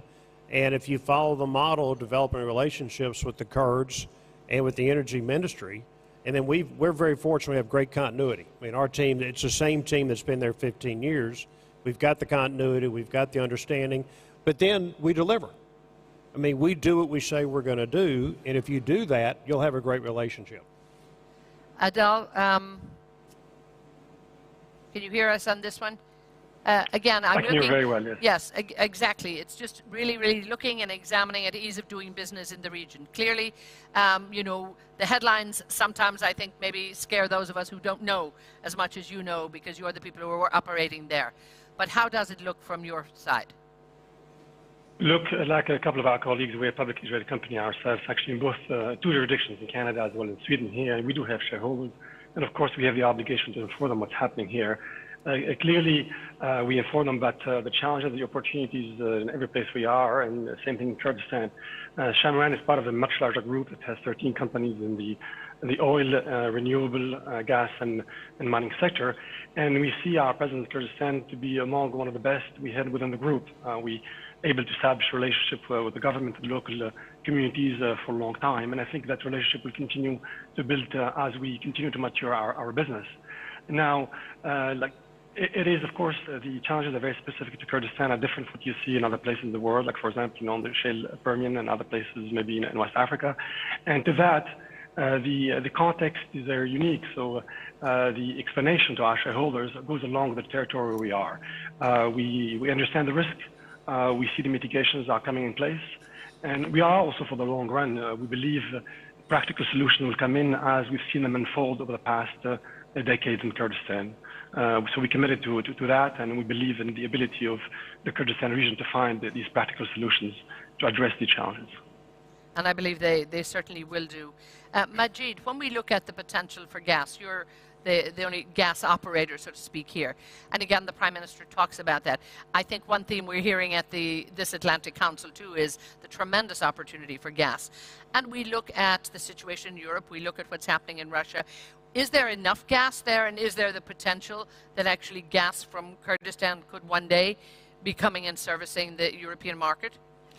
Yes, so this point about global energy security, which has come to the fore, of course, because of the conflict in Europe, and we're absolutely hearing that all day today in every panel session, I would say. And I think the role that the Kurdistan region plays, first of all on oil, the 500,000 barrels a day of oil and the potential to increase that is critical for current oil markets. And then on the gas side, as I said, we will be at a BCF a day within a couple of years, and covering the domestic needs within the Kurdistan region. And we have proven up through our appraisal works 15 trillion cubic feet of gas reserves and potential resources of 80 trillion cubic feet. So the potential to meet the local needs, including other parts of Iraq, but also export to Turkey and on to Europe is there. And there aren't many, I can't think of any other resources like that could supply pipeline gas within a meaningful time frame. So absolutely the geostrategic importance of the region is now, I think, increasingly becoming recognized. And just stay with that for a moment too, in terms of, investment. What are we looking at in, the expansion, the possibilities that are there? This is all going to take a lot of investment. And at the moment, it may change for the short term in terms of availability and encouraging investments for hydrocarbons. But is the investment there? Are you happy that you can access it? So I think, as I said, so far we've invested $2.3 billion. And in addition to our equity investment, those of our partners, we've had finance support from local banks here in the UAE, contractors as partners, contractor financing, and also, as His Excellency mentioned, late last year, we successfully announced a $250 million finance from the U.S. Development Finance Corporation, one of only 2 hydrocarbon projects in the world that they financed, which is the other one is in Sierra Leone, also gas to power, because they recognize not only the socio-economic benefits and the strategic benefits, but the climate benefits in gas replacing diesel fuel. And we're currently pursuing several different financing options, and we're confident that it'll be doable to achieve the expansion plans that are underway and needed. Bill, talk to us about investment. I think it's something from all of you, our audience here would like to hear as well. Because, when we look at investment houses around the world and they're looking at their ESG requirements too, oil is certainly not number one. Yes. Has it got a lot more difficult to actually raise investment? It clearly has, although because of the recent events and because of the rise in commodity prices, yes, we're seeing a significant shift back towards the oil and gas markets. But I think what we need is a clear framework, because these longer term investments require line of sight that they can actually be repaid, and I think that's one of the biggest challenges when we look. It's not an issue in Kurdistan, and again, I think it's fantastic to hear His Excellency talk about sanctity of contract. The challenge is when you deal with the European market and you're looking for longer term contracts to get gas projects up and going from northern Iraq. It requires that commitment to hydrocarbons for a longer horizon than I think people think about. And what we need to, I was thinking about this earlier, we often talk about the energy transition and about hydrocarbons or a pathway, or the hydrocarbons are a bridge. One of the things that hydrocarbons definitely are not is not a springboard, because if it's a springboard, you jump off of that. And I think too many people have it in their minds that what we're going to do is we're going to jump off of oil and gas and somehow there's going to be this new future out there. So it is getting this pathway mapped out and being able to make the investment. And I think to a point, we've invested $3.5 billion in Kurdistan over the last 20 years. And I think what I would say about the risk profile of Kurdistan, the simple answer to it is go visit. I took one of my directors into Kurdistan for his first visit, and all the way home on the plane, he was going, mispriced risk, mispriced risk, mispriced risk.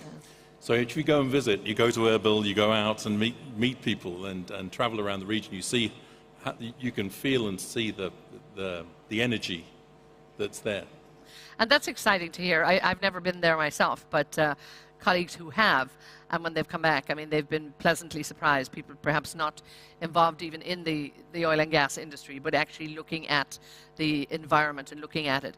And, John, when you invest there, it's also about, yes, investing in the company, but do you also feel, I suppose, when you get that investment in place, it's also about investing in the economy for the future. There's growing demand there without a doubt, and I think that's demand racing ahead.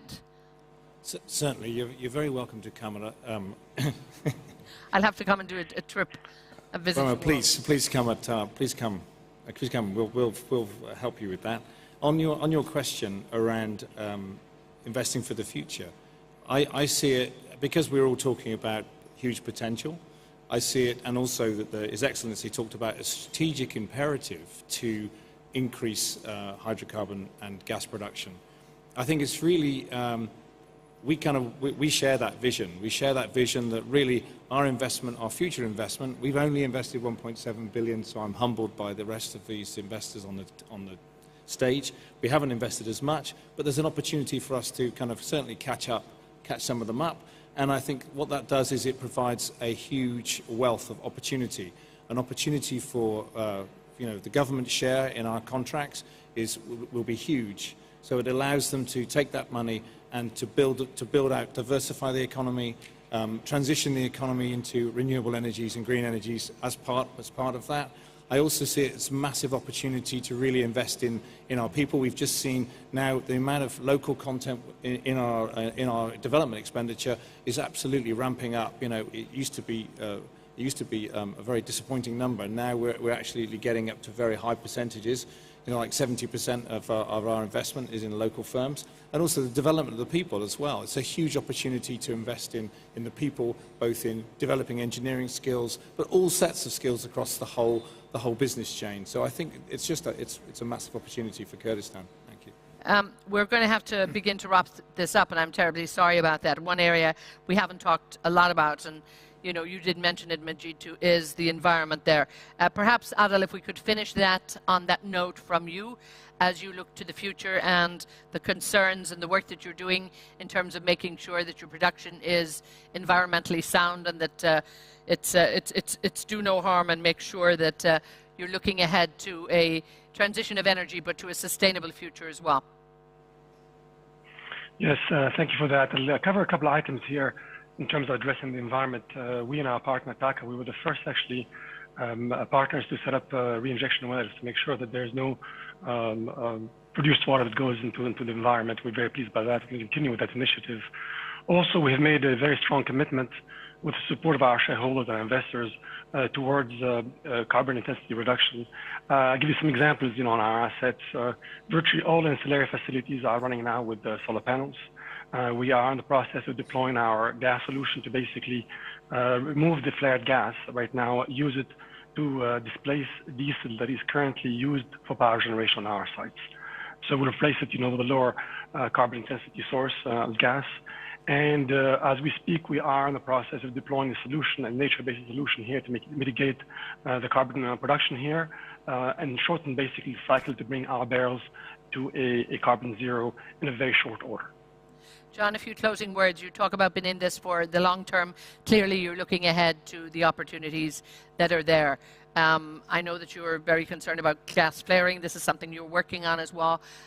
So that focus on sustainable energy in terms of being a clean product, but also being a long-lasting business. Yeah, absolutely. We are very concerned about our Scope 1 and Scope 2 emissions, and we are, currently we're out tendering for a contractor to come in and take our flared gas and re-inject it into the reservoir. So ultimately, we won't be flaring anymore. And then I think we're also working hard on a whole raft of other opportunities to further reduce our CO2 emissions and drive those down to an absolute minimum. Thank you. Ross, again, I'm sure this is a priority for every producer in the region as well, making sure that the sustainability in terms of product and business is built in. Sustainability is very important, but I think one part of sustainability is how do you localize your workforce? And with the highest, the thing I enjoy most when I go to Kurdistan and meet our team is meeting all the young Kurds that have joined our team. And I look at these young men and women learning great lifetime skills, and I think of the prosperity it'll bring to their families and to their children. That's the sustainable focus we have, is really providing jobs to our Kurdish team. But then how do you take care of your neighborhood? How do you take care of all the little towns you work in? How do you take care of the mayors? We build schools, we build gyms. During COVID, we brought out masks, we did vaccines. I mean, that's the thing we like to do. We really do try to make a region better and improve it every day. So in terms of being a responsible producer, but also being a responsible corporate player. Bill, just a closing word from you. Yeah, I think it's absolutely right. It's the whole package of ESG. When we think about ESG, we've made $60 million of contributions to local communities and projects, and And like John, we actually initiated with our partner DNO the first gas reinjection project at the Peshkabir field to reduce the flaring there. But it is this total, as Ross says, it's this total package of how can you make a difference, which comes back to those three principles of resilience in your returns so that you can make the subsequent investments, make sure you get your emissions as low as possible, and make sure you're having an impact on the communities where you work. Majid, I want to give you the closing word. I see you as our flag waver here, our flag bearer for the region. Thank you. So I think it is a real success story. I would encourage everybody to visit. My father, our chairman, who's here with us, says it reminds him of the UAE and Dubai in the early days when you see the development there and how quickly it's changing. And I think the key there is it's a pro-private sector approach. They put in a world-class oil law, and they put in production sharing and other types of investment contracts. The government plays the role of regulator and revenue maximizer, and that's actually quite rare in our region. In the Middle East, we tend to have kind of national oil companies, socialist mindset, and often many investors complain of bureaucracy and difficulty of decision making. So it's been a very positive, pro-investment approach, and I would commend all to visit and learn in all sectors. And that's wonderful to hear, I think, from all of you. As I say, your business people, you started this operation off with, a focus there. And again, it has to be that win-win for everybody. So despite any uncertainties to which you say, can exist and will exist in any investment, we wish you all the best. So our time is up, I'm afraid. I want to thank you so much. Adel, thank you for joining us. John, Bill, Majid, and Ross, thank you so much. Delighted to have you. And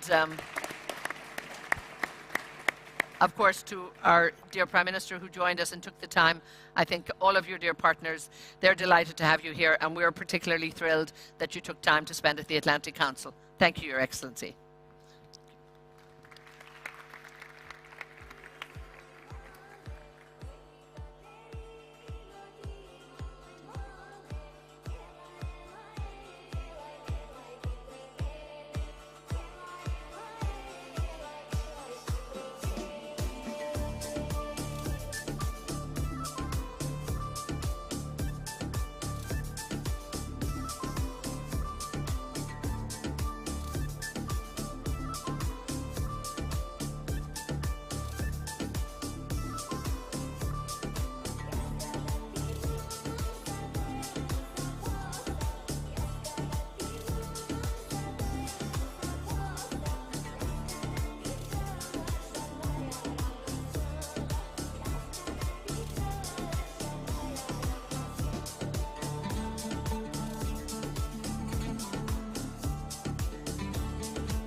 Ladies and gentlemen, please take your seats. The program will begin shortly.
Ladies and gentlemen, please take your seats. The program will begin shortly.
see. Does this work? Good afternoon, everybody. Something is not working. What's wrong? Okay. I can hear it now. Excellent. Good afternoon, everyone. Thank you so much for sticking around for the final segment of the day. We really have had a remarkable series of programs today with Prime Minister Barzani, Minister Mazrouei, Dr. Sultan Al-Jaber, Amos Hochstein virtually, Claudio Descalzi. The list goes on. And we know that we've moved markets, and let's hope that we've moved policy as well. I hope you can all close in for this final section where we're going to talk first with Musaba Al-Kabi, the CEO for UAE Investments at Mubadala. And Mubadala has been a long-time supporter of the Global Energy Forum. Then we will move on to our hydrogen session, where we hope that we'll have a very colorful debate. And that's a hydrogen joke for all those out there who follow this. And gosh, David, you wrote that joke and no one got it. And then finally, at the end of the day, we'll have a session on looking forward, what we've learned from today, and when this crisis ends, how we think about the energy system going afterwards. Following that, we will be having a reception at the U.S. Pavilion. And so we hope you all can join us at that reception. It'll be after our last panel. There will be people helping guide you there. It's, I think, about a 15-minute walk. And we welcome everybody here to go to the U.S. Pavilion. So without further ado, let me welcome Musaba Al-Kabi to the stage, moderated by Fred Kemp.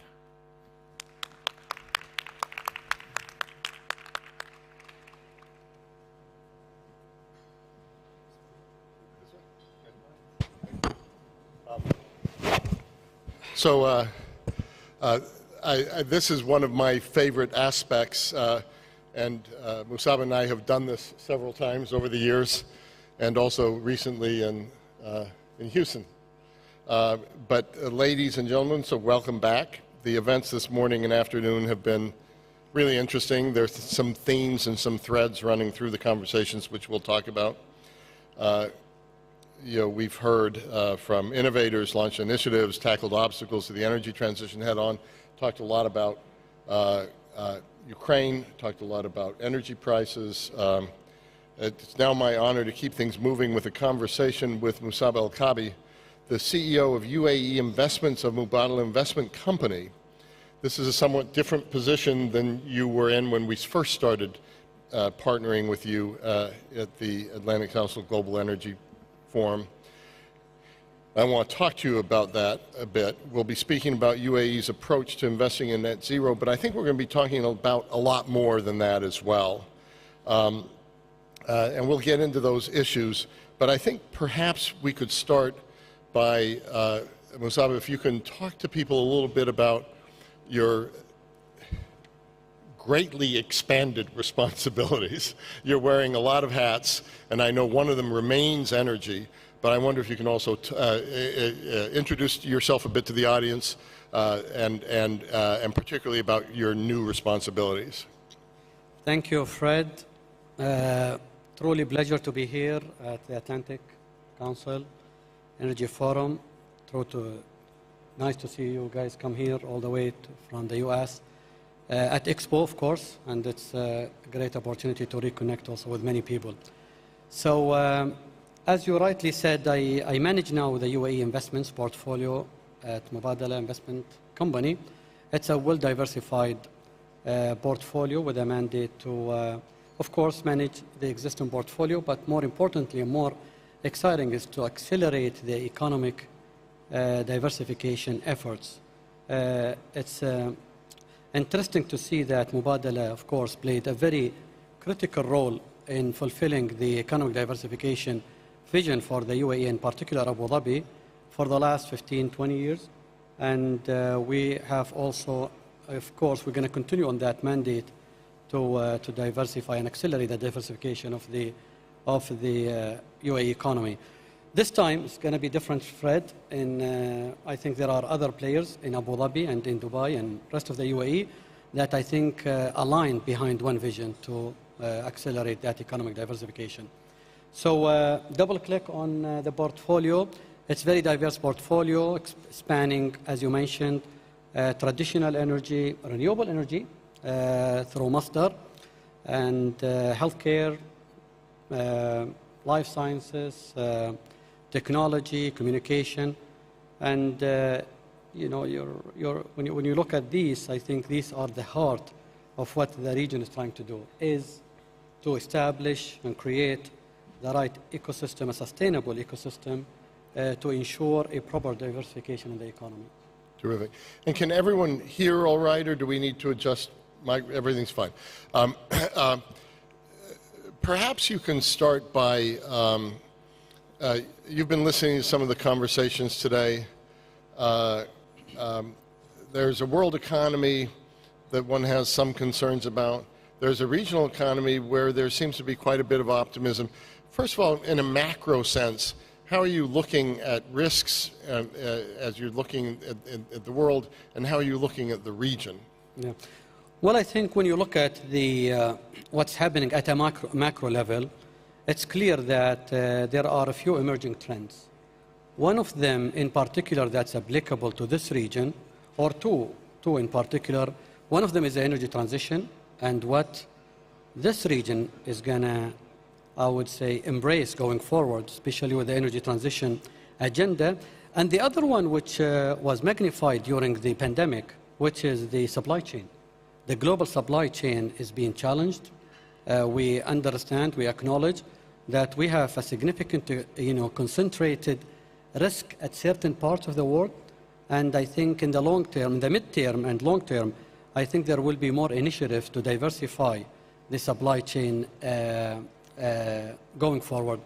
When I look at the region, I think there is a significant room for this region to play a growing role going forward. I think this region has played a significant role in ensuring the energy supply and the security of energy.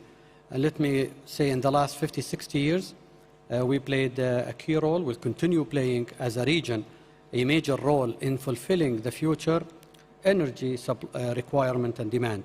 So that's, I think, undisputed. I think we will continue with that path. But of course, there is the energy transition, ESG, climate change, and the region is also, I see, a sense of optimism that the region will continue playing a role in the energy transition. It's no coincidence that this region can generate a highly competitive energy. I think we all know that in the solar, when it comes to the solar generation, to be able to generate solar power at around 1.2, 1.3 cents per kilowatt hour, that's remarkable. Mubadala started this journey back in 2006. At that time, cost of solar was around 30 cents per kilowatt hour. So to drop it from 30 cents to all the way to around 1, 1.2, 1.3, that's a remarkable, I think, progress. So I have a full confidence that this region will maintain its role as a reliable supplier of energy, be it in the traditional energy or be it in the hydrogen or solar or derivatives of the new renewables. So I think there is a sense, Fred, there is a sense of optimism in the region, taken into account these, I think, mega trends that's happening.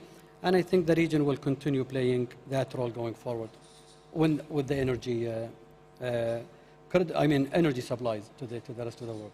So it's so interesting for me as you talk about a sense of optimism in the region, because there are sort of two stories of the region. One of them is optimistic, and I want to talk to you a little bit about that. But also, there's still continued volatility. The Houthi attack in January, the drone, and by the way, I think all of our hearts went out to you for that, and our thoughts were with you through that period of time. And that doesn't go away. There's still that instability. Yet on the other hand, you have the Abraham Accords offering hope. And so I wonder if you can talk a little bit about the instability and what worries you, but on the other hand, what gives you hope. And perhaps when you talk about that, you can also talk about this very fascinating investment that you've made in Israel, in the Tamar field. Yeah, I think when it comes to the region, definitely I'm not the qualified individual to talk about geopolitical, but the region has seen different ups and downs for the last probably 50 years, but the UAE steered the course. We maintained our focus on economic development, economic diversification. We also shared an alternative model for the region, anchored around economic development, women empowerment, tolerance, the values that most of the people around, I think, in here believe in. So I have no concern about that model, and I think that model is the right model for the Middle East. So based on these anchor, I would say, principles in our approach to the region, we have signed the Abrahamic Accord, of course, and we're providing an alternative future for the region. And let me double click on what that deal, I think, at least on the portfolio I manage. We signed a very interesting deal that is reflecting this new dynamics, but also at the heart of our strategy, because we have embraced renewable energy as an institution long time ago. We embraced natural gas as a bridge fuel and as a transitional fuel. And we signed this deal with, in Israel to acquire 22% of Tamar field. Tamar field, by the way, is a very interesting field. It is a field that's supplying the Israeli local market. It is supplying 2 other regional countries, and with an investment from the UAE. So it positioned it as a unique, I would say, proposition, an alternative, hopefully, dynamics for the future. So that's the type of And it's deal. supplying Jordan? Supplying Jordan, Egypt, and Israel, and operated, by the way, by an American reliable operator. And did you ever think, even 5 years ago, that this kind of investment was definitely possible? unthinkable 10 years back, but it is hopefully that more collaboration in the region, reflecting more collaboration in the region, and I hope that we see more regional collaboration. Yeah. And we at the Atlantic Council, working very closely with the Taupins Foundation, are really pushing forward the relationships, the interconnectivity from the what we call the Normalization 7, the normalization countries. Your boss made some news today, right next door in Vestopia, where Khaldoun Al-Mubarak, who we've worked with very closely as well, the Atlantic Council, talked about putting a pause on investments in Russia, and I think he mentioned that 1% of the portfolio for Mubadala is Russia, which isn't all that much, but when you have a large company like Mubadala, it's still meaningful. Maybe you can talk a little bit about that, what that means, but more largely, perhaps, what impact does this war, this situation, in your view, have on energy markets, on the economy? How are you looking at it? Yeah. Well, Fred, I think we share, concerns, of course, all of us, about what's happening and the escalation in East Europe. That's creating new dynamics globally. You have discussed in length this morning about the energy security. This agenda was not on the top when you talk about renewables, energy transition, but I think we're revisiting this. It was definitely at the top in the agenda in the 70s, but I think it's emerging as one relevant topic when we deal with the energy transition, when we deal with the world economy, of course. But there is a bigger play as well here.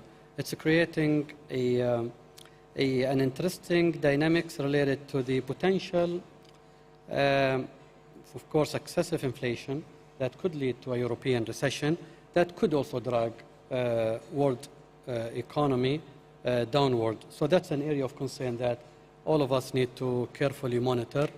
I think it also puts some focus on the energy transition agenda. And instead of being, I would say, let me put it that way, I think we need to be very pragmatic when it comes to the energy transition going forward, because it's not only the energy transition, we need to make sure that it's a smooth transition. It is transition that does not expose certain parts of the world economy to unnecessary liabilities, and we've seen it in Europe now.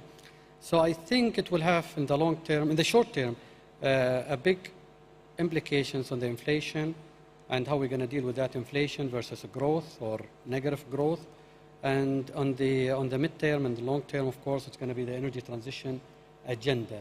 And when you look at the renewable energy, it's not in a better space than natural gas in Europe, because if you look at the solar panels, all of us know that we are also in the supply chain. We're heavily exposed to a certain part of that supply chain, to a certain places, and I think that would take its course. Just to translate that in my own language, about 80% in China in terms of solar panels. But others also. I mean, look at, there are a few industrial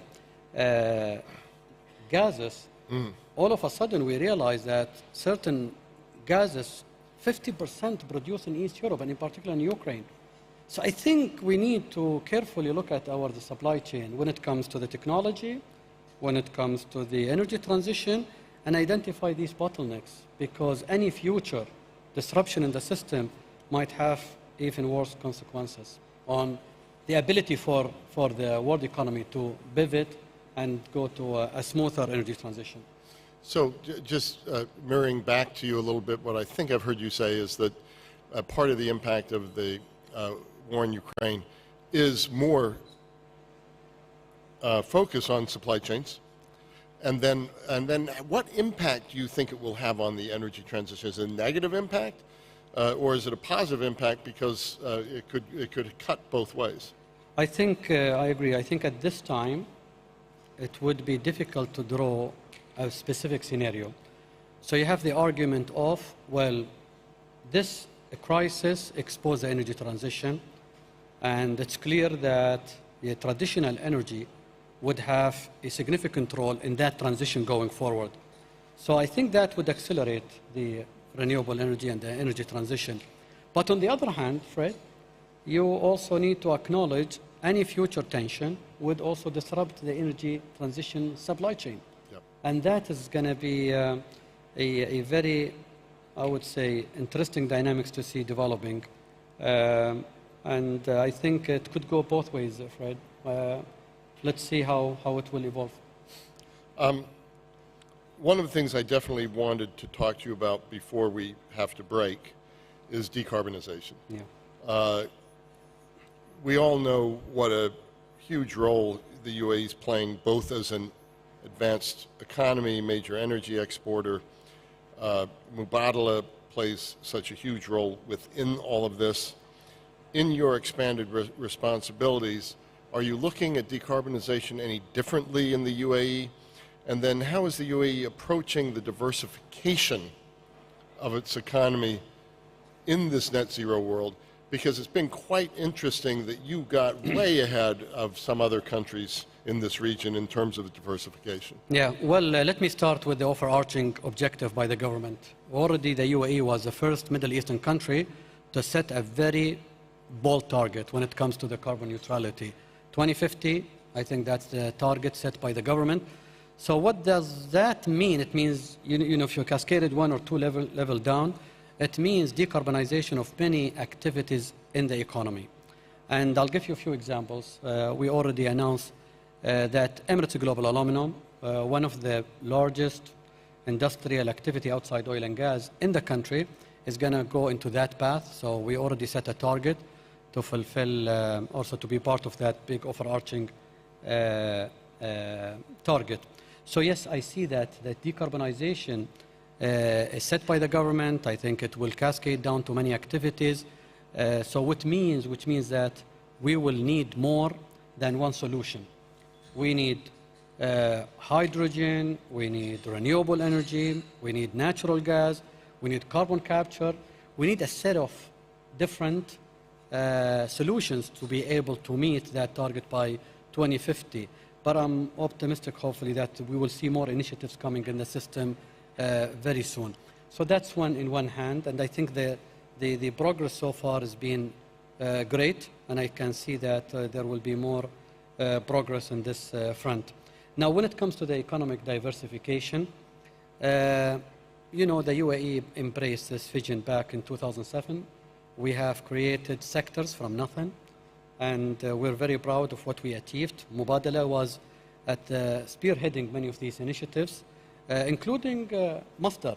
So Masdar established in 2006, when many people, not only in the region, but globally, were very skeptical as part of Mubadala. Part of Mubadala, 100% owned by Mubadala. At that time, many people were skeptical about the potential of renewable energy going forward. And on top of that, an oil exporter country like UAE, to commit to the renewable, that was a very bold step at that time, very progressive. And I think it comes with a very strong conviction. That conviction is still translated to today. I think we still believe that the future will require collective efforts globally to address the decarbonization agenda. And the UAE is going to host COP28 next year. That's also a strong testament that the world believes in our commitment in the decarbonization and the ESG and the climate change. And hopefully we'll hear more and more, I would say, forward-looking initiatives to ensure that there is a smooth and a tangible energy transition going forward. To go back to the economic diversification, it's a wider scope, and we're part of a bigger ecosystem.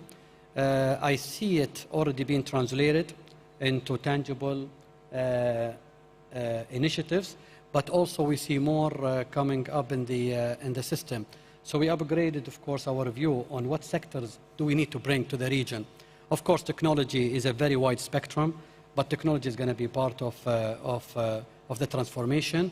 Energy transition, and I'm very happy to see that Masdar is being recognized as the UAE champion for renewable energy with a very strong targets going forward. By the way, the national oil company is going to become our partner, and Taqa will become also a partner in Masdar.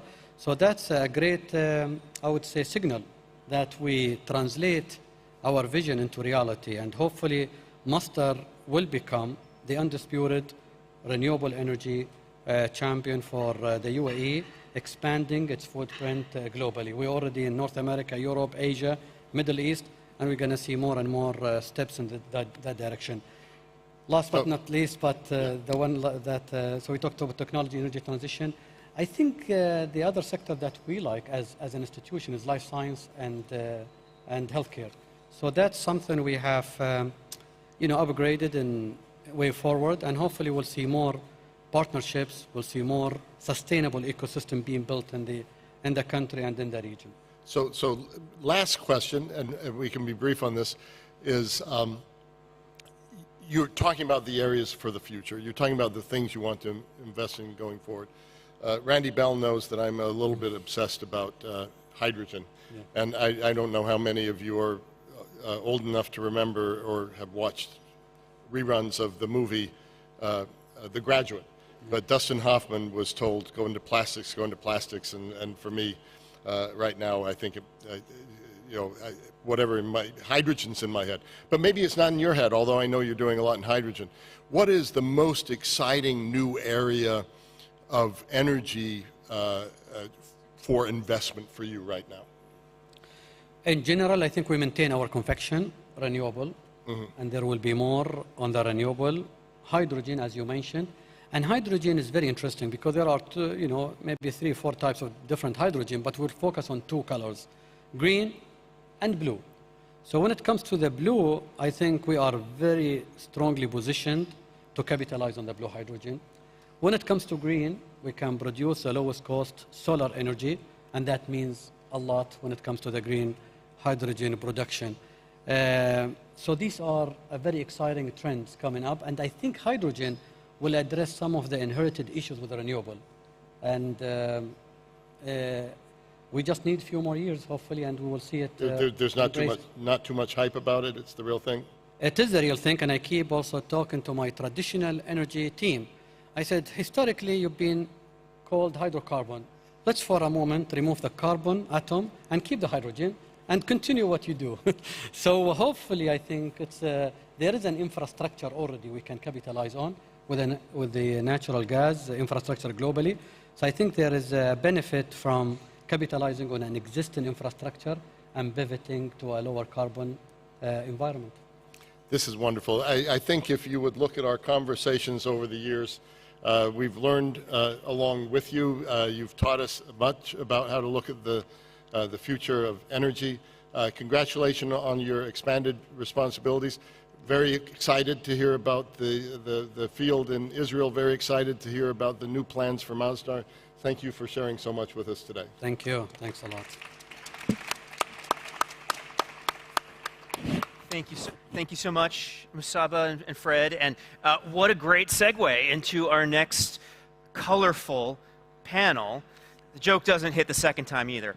On hydrogen. So I want to welcome to the stage Marco Alvaro, the Chief Executive Officer of SNAM, Meg Gentle, the Executive Director of Highly Innovative Fuels USA, Tim Holt, Member of the Executive Board and Labor Director at Siemens Energy, David Livingston, Senior Advisor to U.S. Special Presidential Envoy for Climate, John Kerry, Gareth Wynn, the Chief Communications Officer at TACA, and then joining us virtually, we have Roger Martella, the Chief Sustainability Officer at GE. Now, this is our fault. We are running a bit behind, and we had to push something back today, this panel back, and so Roger has a hard stop at 5:20. So we're going to go to him first, if we can get him up on the screen.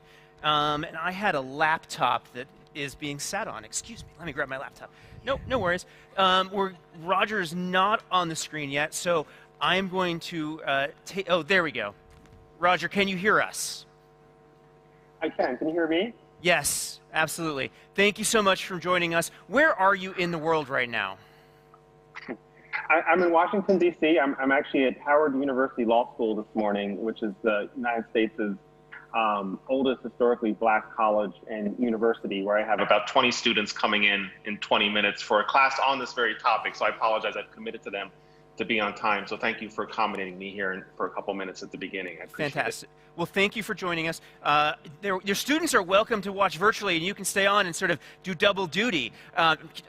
So first question to you, this theme of today is really thinking through energy security on the one hand and our net zero goals on the other, and thinking about how we can solve those together and not see that as a choice we have to make one way or another. And so we're asking the question in this session, how does hydrogen play into help us solve both challenges at once, or does it? So I'd just love to hear your thoughts on that coming from GE. Thank you for framing it up that way, and I appreciated the transition leading into the discussion. And I think you said it exactly right. We want to do those two goals simultaneously. It's a really important way to frame the conversation, I think, throughout the entire conference. Is goal number one is to decarbonize the energy sector and other sectors. And at the same time, though, just as important is we have to grow access to reliable, sustainable, affordable electricity. We want to do these two things simultaneously. We know that's mutually achievable, and hydrogen is really uniquely positioned to be part of the success here because it does both of those things. It leads to decarbonization, and it leads to reliability, sustainability, and affordable electricity. It can help simultaneously decarbonize while providing strong power generation. We think of hydrogen as a breakthrough technology, and it is, because it means it's not really commercially feasible today. It's something we're investing in for around the corner. But it's also unique around the breakthrough technologies because it is, I'd say, technologically proven. We can run our turbines today on hydrogen. 100 turbines are run for more than 8 million hours on hydrogen. And as we talked about earlier today, whether it's blue hydrogen, green hydrogen, the technology exists to create it. We need to focus on the commercial feasibility of it. I imagine that'll be the discussion this morning. But it has this unique role to play, I think, to achieving both goals, as you indicated. Thanks so much. Now, what do you think are the risks to a hydrogen economy? What could make this stall like hydrogen has stalled a couple times previously? Well, I think the risk to any new technology, any new investment is always uncertainty. I think it's that simple. As you said, other things have stalled, other breakthrough technologies have stalled, hydrogen has stalled from time to time, and uncertainty, I think, is always the biggest risk. So I think we have to work, and I love how diverse this panel is. I do hope I can come back and watch what everybody has to say, but it reinforces that if we're going to be successful here, we have to work kind of collaboratively in partnership. No one company, no one entity can solve this alone. It's great to have the government represented there. That's key to this. And so we have to address the uncertainty. There's uncertainty in the policies, there's uncertainty in the costs, there's uncertainties in the investments, there's uncertainties in how to deploy the technology.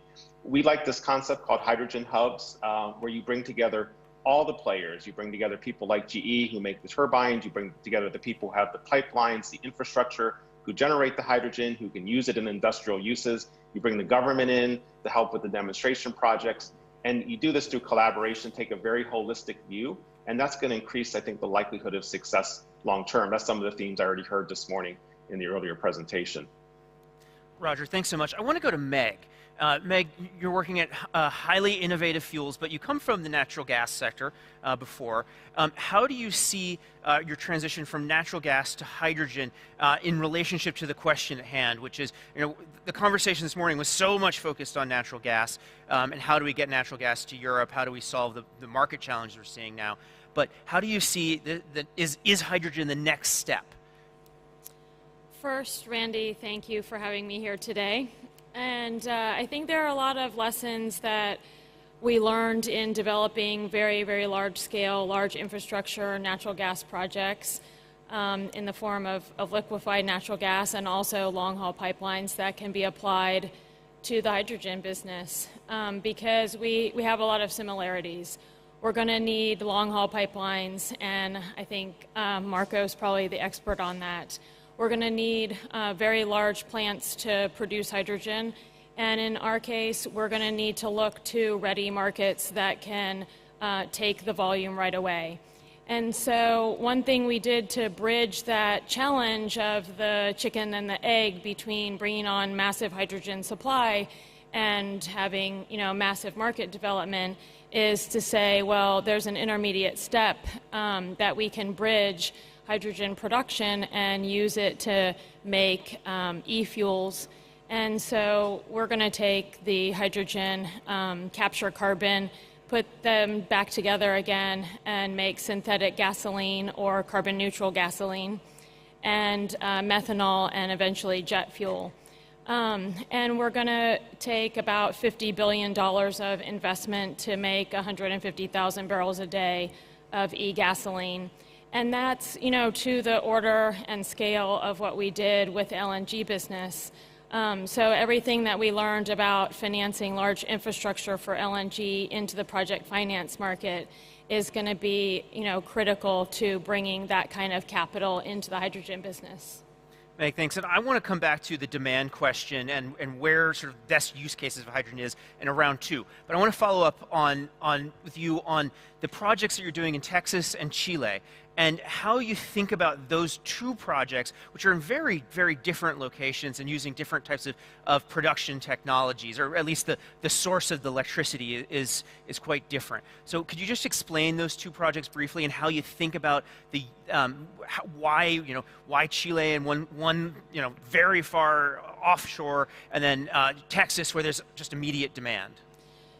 Sure. So as we think about making carbon neutral fuels, the green hydrogen part is so important to make sure that we have carbon neutral. And so Chile was a natural place to start because there's an abundance of wind power that's available in the Magallanes region. So all the way in the south of Chile on the Straits of Magellan, where the wind is blowing all of the time. And that's a resource that really can't be delivered as electricity to the Chilean market because it's so far from population. But it's there for us to use if we can convert it into a liquid. So we have maybe a 75 or 80% capacity factor on that wind, and that's a natural place to build, what's under construction today, the demonstration facility that says, we're going to use wind power, we're going to generate very low-cost hydrogen, we're going to capture CO2, we're going to test direct air carbon capture there, and we're going to put that together into gasoline, and actually we'll be producing gasoline later this year. Texas is obviously very, very different. The power market is something that we can balance intermittency of wind in the panhandle with the Texas ERCOT power grid to deliver very reliable baseload power. The balancing then there is that there's a very large industrial base of CO2 emissions on the Gulf Coast that gives a very low-cost industrial-based CO2 as our, phase one while we're proving out carbon capture. So there's kind of a balance there where you can see kind of the benefits of bringing together hydrogen and carbon into a carbon-neutral fuel in two very different places. That's really, really fascinating. Meg, thank you. I want to go to Gareth now, and I just love, first of all, a little bit of background on Abu Dhabi, the UAE's hydrogen plans, because they're quite ambitious and they're evolving very quickly.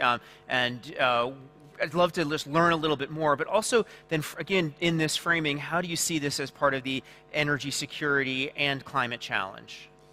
So we heard from this in the session just now from Musaba about the UAE's ambition and strategy to get to net zero by 2050, which is already a very big step for a country whose wealth has been based on hydrocarbons to say, actually, we're going to do this energy transition in that kind of frame, first in the region to do it. A big part of the energy transition, as you know, is going to be electrification, and there'll be huge demand on renewable electricity as it comes online for electrifying things like transport and for other uses. But there are certain sectors of society, certain things where molecules are the only things that will do the trick. And how you then help use the molecules to decarbonize things like steel production, how you can maybe use hydrogen as a vector for exporting cheap solar power. So I'll give you two examples of how you turn potentially green hydrogen into a commercial opportunity. So we're working in collaboration with Emirates Steel to help them to produce more green steel. And the idea is that we use the cheap solar power that we can produce here. We obviously, as TACA, we also produce desalinated water, so we can bring water into the process. But as an energy utility, we're also working with Emirates Steel on how to make their whole energy consumption more efficient. And the combination of those things, cheap solar, easy access to water, energy efficiency, and a higher value end product to take to market, gives us the potential to get into a space where green hydrogen becomes commercially viable. And that's really a critical enabler of hydrogen becoming part of the solution here. And then another project which relates to the same story is working with Abu Dhabi ports, where we've said that we'll use a 2 gigawatt solar PV plant to produce large-scale green ammonia for two purposes. On the one hand, as an alternative for bunker fuel, and there are ships that are now converted to be able to run on green hydrogen as a way of decarbonising shipping, which is another major source of global emissions, as well as using green ammonia as to export it. And this is where the UAE is potentially positioning itself as a global hub for exporting green ammonia, both for using the chemicals industry, for fertilizer or whatever, but also to be converted back into hydrogen in developed markets, where there's going to be a huge demand as this market begins to develop further. So I think the UAE is particularly well positioned with its natural resources to be at the heart of that, and hydrogen is going to be part of enabling the UAE to stay a global hub for energy as we get into this energy transition. Got it. Thank you. Now, Gareth, both you and Meg talked about exports, and so Tim, I'm going to put you on the spot.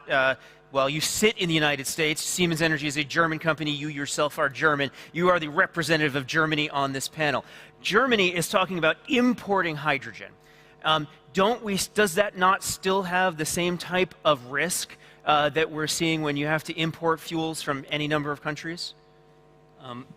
Certainly, but on the other hand, it's also diversification, right? Where do you get the green hydrogen from? And we talked about the role of the Middle East in providing green hydrogen. There's also, Meg talked about Chile. There's, I think, equal activity in Colombia. They're looking, all of Latin America is very resource rich in renewable energy.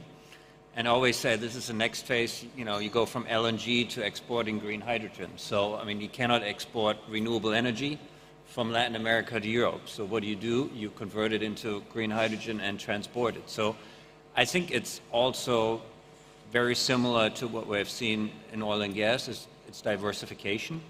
But there's certain countries in the world that have the right conditions at very low cost to produce the hydrogen and then, transport it into Europe. I think for a fact, and we also know this for Germany, Germany will never be able to produce enough green hydrogen for their own consumption. So you have to look at imports. And then if you look at imports, I think it's all about diversification and also, of course, the cost factor. And I see different parts of the world are going to compete to say who's going to be the green hydrogen exporter. And I think there's an element of being the first one. And it's good to see that race in different parts of the world happening. Got it. Thank you. Now, we've talked about transporting hydrogen in different ways. Marco is the expert on that. Now, Marco, you run the world's largest pipeline company. Do you see, is your future in piping hydrogen from point A to point B? Yes, I think it's basically all of the above. We've heard how you can export hydrogen in the form of steel even, or even data bits. If you have a data center run on hydrogen, you're kind of exporting data. And so the cheapest way to move any gas is via pipe. It's the same with natural gas, and it will be the same with hydrogen. So the different uses of hydrogen, whether it goes into a synthetic fuel like diesel, whether it goes into ammonia, whether it goes into methanol, there will be different uses. Where it has to replace coal and natural gas for baseload energy in industry in the hard-to-abate sectors, it will be impossible to beat the cost competitiveness of pipelines. And the great news, as we heard in the previous panels, is that you can use a lot of the existing infrastructure. And as a company, we've transported hydrogen. We've tested our network. 99% of our existing network is capable of transporting 100% hydrogen. And so the networks of the future will be pipes for methane, whether it's fossil methane or synthetic methane, because you can also create synthetic methane from hydrogen. You just add CO2 and H2 and you create synthetic CH4. We will have a pipeline for hydrogen. We will have a pipeline for CO2 to take away the CO2 from the hard-to-abate sectors and either use that CO2 and recombine it with hydrogen if we need to create that synthetic molecule. And then we'll have a pure hydrogen network for 100% hydrogen. The blending of the two, methane and hydrogen, is a good way to create the market, to create immediate demand, like we did for biofuels in Europe. So the blending is not a path to get to 100%. There will be ultimately three types of pipelines. Marco, thank you. Now, David, I'm going to come to you in a second, but I know Roger has to sign off soon, so I want to go back to Roger for one final question to him, which is, if you're looking at the range of options for utilization of hydrogen, anything from fertilizer to the power sector to heavy transport, heating, hard-to-abate sectors that require high-temperature process heat, where do you think hydrogen will have the most benefit and be deployed the fastest?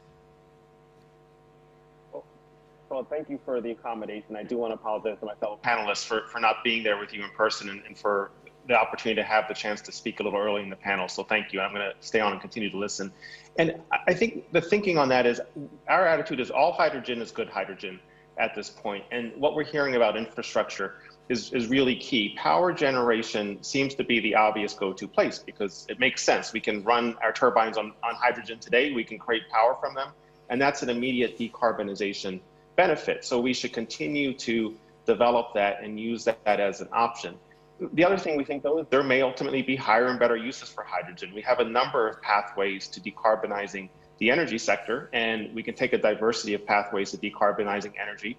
Hydrogen's a key part of that. Some of the other sectors, hydrogen plays a more critical role, a more indispensable role. Maybe the technology is not there as often or as right away, and we have to figure out more how we can use it in some of these other applications. So I think, again, our focus is we should continue to build out this infrastructure, create the hydrogen. The power sector can certainly absorb it, along with other decarbonization strategies like carbon capture, sequestration, renewables, small modular reactors, and so on.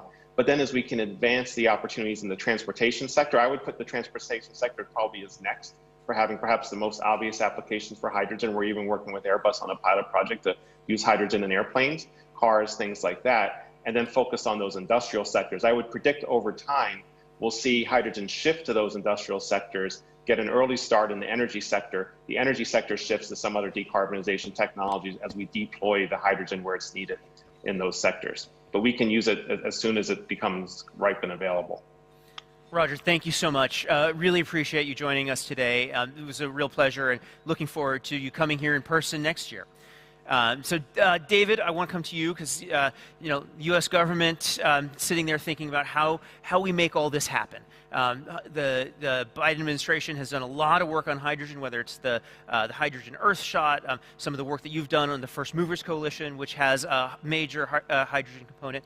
I'd love you to just talk us through how you're thinking about both the supply side, creating the supply of hydrogen at scale to make this meaningful, and then the demand side, helping to create markets where you're actually going to get real bang for your buck from a decarbonization standpoint.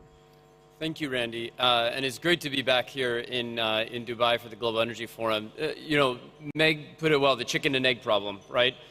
There's a Gordian knot at the heart of where we are today and the hydrogen future that we want to see. And I think it's the government's role, as you put, to cut through that Gordian knot.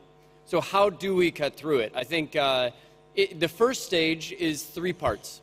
Number one, we have to work to catalyze the demand signal that gets the supply invested in today. Not at the end of this decade when we're already going to need the supply to be online. We need those investments to start today. So how do we get those demand signals going? Number two, we need to create the regulatory frameworks, the rules of the road that are clear, fair, and consistent over time that allow capital to flow into the supply that then sees the demand and is getting unlocked. Then number three, we need to work also in a complementary fashion to create some proof of concept value chains, right? So that, you know, we can start with somewhere like Europe. We know that Europe's at about 8.5 million tons hydrogen demand today. We know they're going to ramp up to about 70 million tons of hydrogen demand. How do we make sure that that is supplied? That's not just a role for the United States. That's a role for the United States working with our partners here in the region, in the Gulf and the broader Middle East region, to help supply that hydrogen demand in Europe. We're not going to do it only with just supply and demand. We're going to have to do it also with complementary infrastructure, with working together to synchronize the regulatory frameworks that each of us set out in our respective countries, et cetera. So that's what we've been doing. That's what Secretary Kerry has been doing in his hydrogen engagements, climate and clean energy transition engagements around the world. With Germany, we've been talking about how do you create a single coherent kind of offtake contract that the suppliers, including here in the region, can understand well, that provides that 10-year plus investment certainty and investment security, even if all the German players within German industry are going to have all sorts of idiosyncratic different needs. Some of them will want you know, spot hydrogen, some will want 5-year offtake contracts, et cetera. Can the German government step up and actually play that role to create a common framework for supply partners externally, even as they deal with that complexity internally? We've been working with them on that. With our partners here in the region, the UAE and Saudi Arabia, et cetera, we've been working to try and accelerate U.S. participation and U.S. investment in the hydrogen potential here in the region. And then, of course, critically, Randy, to get to that first point I made, the demand side problem, that's where our flagship initiative, the First Movers Coalition, comes in. First Movers Coalition, of course, is a collaboration between the State Department, the Office of Secretary Kerry, and the Special Presidential Envoy for Climate, and the World Economic Forum, where we're going around to 8 different critical, hard-to-abate sectors: steel, cement, shipping, aviation, chemicals, etc. And we're trying to bring forward to today 2030 demand signals from some of the most credible counterparties in the world, right? Not, you know, not just any company, but the Amazons, the Apples, the DHLs, the Maerks of the world, who say in the year 2030, in steel, for example, 10% of all my steel demand is going to be for zero carbon steel. Amazon says 10% of all my goods shipped from 2030 going forward will be on zero-emission ships. Then you work backwards. You aggregate all these demand signals, right? Many different companies, one clear signal, one clear understandable framework. With that, you can unleash more capital, you can lower the cost of capital, and as I said at the beginning, you can get that supply unlocked. Now, what we need to do is then translate that into the demand that we're going to have in those sectors for various different forms of hydrogen, right? For clean hydrogen for shipping, clean hydrogen for producing low-carbon steel, clean hydrogen for the aluminum sector, for the cement sector. And then all of a sudden, you have a framework with which we can accelerate the investment that we're putting into this sector over the years to come. So we're excited. We're doing a lot. That's not even to mention, hopefully we can circle back around and mention some of the things that are happening domestically as well. The DOE Loan Programs Office, the Hydrogen Earthshot you mentioned, the billions of dollars of investment in clean hydrogen hubs that are going to be taking place thanks to bipartisan support from Congress. This is one of those rare areas, you joke that hydrogen is the thing that everyone likes to talk about at international conferences, but thankfully, it's also the thing that folks on both sides of the aisle in the United States, both parties, are excited about driving forward. So let's get together, let's set a clear framework and get this done. David, follow-up question, and the answer might just be no, but has the crisis changed the thinking or accelerated the timeline for some of these ambitious hydrogen plans? Well, what I think you're going to see is, I don't want to speak for other countries. I will say that it's going to focus minds more than ever before on delivering on what the government has already laid out in terms of hydrogen ambitions. And again, just to name it, right, $8.5 billion for dedicated clean hydrogen hubs, billions of dollars more for CO2 capture that can help to drive the blue hydrogen economy in the United States.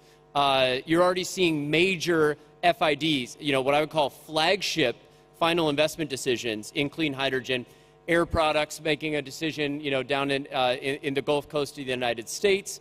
Our DOE Loan Program Office had the first $1 billion loan that it's made in years, went to what I would call next generation clean hydrogen and methane pyrolysis, a company that's working on producing hydrogen directly from gas, where the carbon is stripped off and turned into a usable product in carbon black.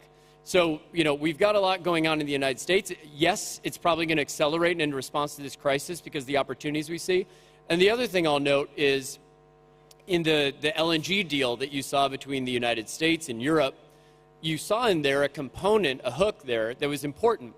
It was not just lip service, that talked about hydrogen-ready infrastructure and really prioritizing scaling up LNG and scaling up our domestic supply to meet this moment, to rise to this challenge. At the same time, we can use it to accelerate hydrogen-ready infrastructure. That's going to be a tailwind for this technology set that is completely consistent with us, again, meeting the moment of the energy security challenges that we face here in the year 2022. So I do think that, especially when you think about Europe, and when you think about some of the other things that are coming down the pike in the way of the carbon border adjustment mechanisms and the like, you are going to see an acceleration of investment in this space. David, thank you. And I'm going to just put a prediction out there that this event next year, we're going to be talking a lot more about methane pyrolysis. I think there's going to be a lot of action on that in the next 9 months to a year. I want to play devil's advocate for a minute and challenge the notion that there is even a chicken and egg problem. And so you can correct me if you think I'm wrong, but there is already 100 million tons per year of hydrogen demand. Refining, fertilizers, chemical feedstock. There's hydrogen pipeline in Texas. There is ammonia pipeline in the Midwest of the United States. And I really only focus on the U.S. on this issue. So there's already infrastructure. There's already hydrogen and hydrogen carriers in place. Why are we not thinking of that as the demand signal and instead thinking of technologies that are 5, 10, 15, 20, 25 years in the future when there already is a huge market that represents approximately 2% of global emissions? I want to make everyone answer this very quickly. Marco first. Well, I think it's all of the above. So you need to get to the existing market, but with gasoline prices at $100 per megawatt hour, there's an even bigger market if you look at all the uses that you can have, because the current energy crisis is a crisis of prices, not only of security of supply. And so you have natural gas today is priced at the same level in Europe as green hydrogen. So there's a bigger and more urgent market than just simply reducing the emissions of the refineries, which is a very noble thing to do that will happen because of the CO2 costs that we have. Meg. I think that, I mean, as we look at the market, we look at a lot of existing infrastructure that is going to continue to be in use for several decades. So all of the cars that are on the road today, even if we are not driving them, they'll be exported from the US to Mexico or from the region to India. And so we're actually looking to that as the market that has to be decarbonized by e-fuels, and that has to happen simultaneously with everything else. And I think Musab was talking about many things that are needed. So we need electric vehicles, we need hydrogen, we need e-fuels, and these are going to go into different parts of the infrastructure stack. Where some parts of infrastructure we can turn over to new uses. We can convert natural gas pipelines into hydrogen pipelines. Some part of the infrastructure we have to decarbonize because it will still get used, and that's what we're trying to use hydrogen and e-fuels to do. Tim.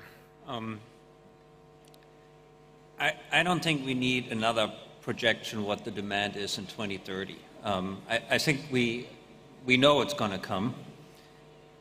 Where I feel we struggle right now, or from the equipment supply side, the projects that are actually moving are the projects that have an offtake. It's what we do together with Meg in Chile, working on a project in Colombia where the refinery takes 50%. Everywhere else we do small pilots to see what we do with small offtakes. The question is how. And back to your question, is really how do we create the credible offtake that would accelerate it? And I would also caution, if I see how long it takes to get these projects off the ground, and I'm not just talking permitting, but I mean the development cycles. We talk about 2030. A typical project, I mean, 5 years plus. So if we want to meet that's 7.5 years that is left till 2030. And if it takes 5 years, if we start now, I mean, and plus at the same time we see the increased demand and capex spent in the traditional oil and gas, we're going to have that crunch in the industry. So I think we need to be now really diligent to say, how do we get this started and how do we start commercial scale projects like we have seen in Chile? David, and David, you have a harder question, which is why don't you make the current hydrogen use part of the policy framework that you're developing? Well, I think look, what we want to do, let me frame it this way. What we want to do more than anything is create a future of clean energy abundance, right? This is not about narrowing the amount of energy we're using or narrowing the options. This should be about unleashing clean energy abundance. If we can do that best by targeting replacing today's traditional hydrogen with clean hydrogen, so be it. I'm all for that. If we can do that best by looking to the uses of the future in aviation, in trucking, in shipping, in steel making, in aluminum smelting, etc., then I'm all for that. And if it's best to do all of the above, then I'm all for that. I think what we need to do is set our eyes on a clear metric that should be driven by volumes and CO2 intensity. Let's be inclusive about the technologies and the strategies that can get there. Let's bring all players into the tent, work towards that goal, get those volumes moving and scaled up, and let's do that by again creating these, to your point, creating these proof of concept supply chains that answer the question, okay, we know this is here, we know that's here, how are we going to get there? We need these proof of concept supply chains that are going to paint the picture of what can be scaled up from 2030 onwards. Because ultimately, by the way, what we're talking about is the solution. It is the value creative, non-zero sum, positive sum end game for the 70+% of natural resources of hydrocarbons that are owned by ultimately NOCs around the world, right? We need to paint that picture of a positive end game for those resources that creates again, a virtuous political economy that moves towards decarbonization and creates value for those economies rather than presenting them with trade-offs. David, it's if you're setting Gareth up for an answer to answer the question, since you sit here in the UAE. You get the final word on that devil's advocate question. Sure. So I think in a way you're right that there's already the strong demand signals there from the sectors that you mentioned. Most of those, of course, are being supplied with grey hydrogen. So it's not clean. It's already got CO2. Yeah. The question is, why don't we decarbonize that first? Right. Yeah. So I think you're right. But and it's easy by the time you decarbonize that to see the other sources of heavy transportation, shipping, and so on. But this brings me back to the commercial case. And so a lot of it comes back to a point that I think David was making earlier, which is a critical factor in unlocking the potential of hydrogen is how you create the price signals that trigger the investment, not just in hydrogen, but in clean hydrogen. And it doesn't matter whether that's blue or green at this point in time, or pink. But as long as it's clean hydrogen, and we have the right price signals, and in the end that comes down to how you're going to price CO2 one way or another.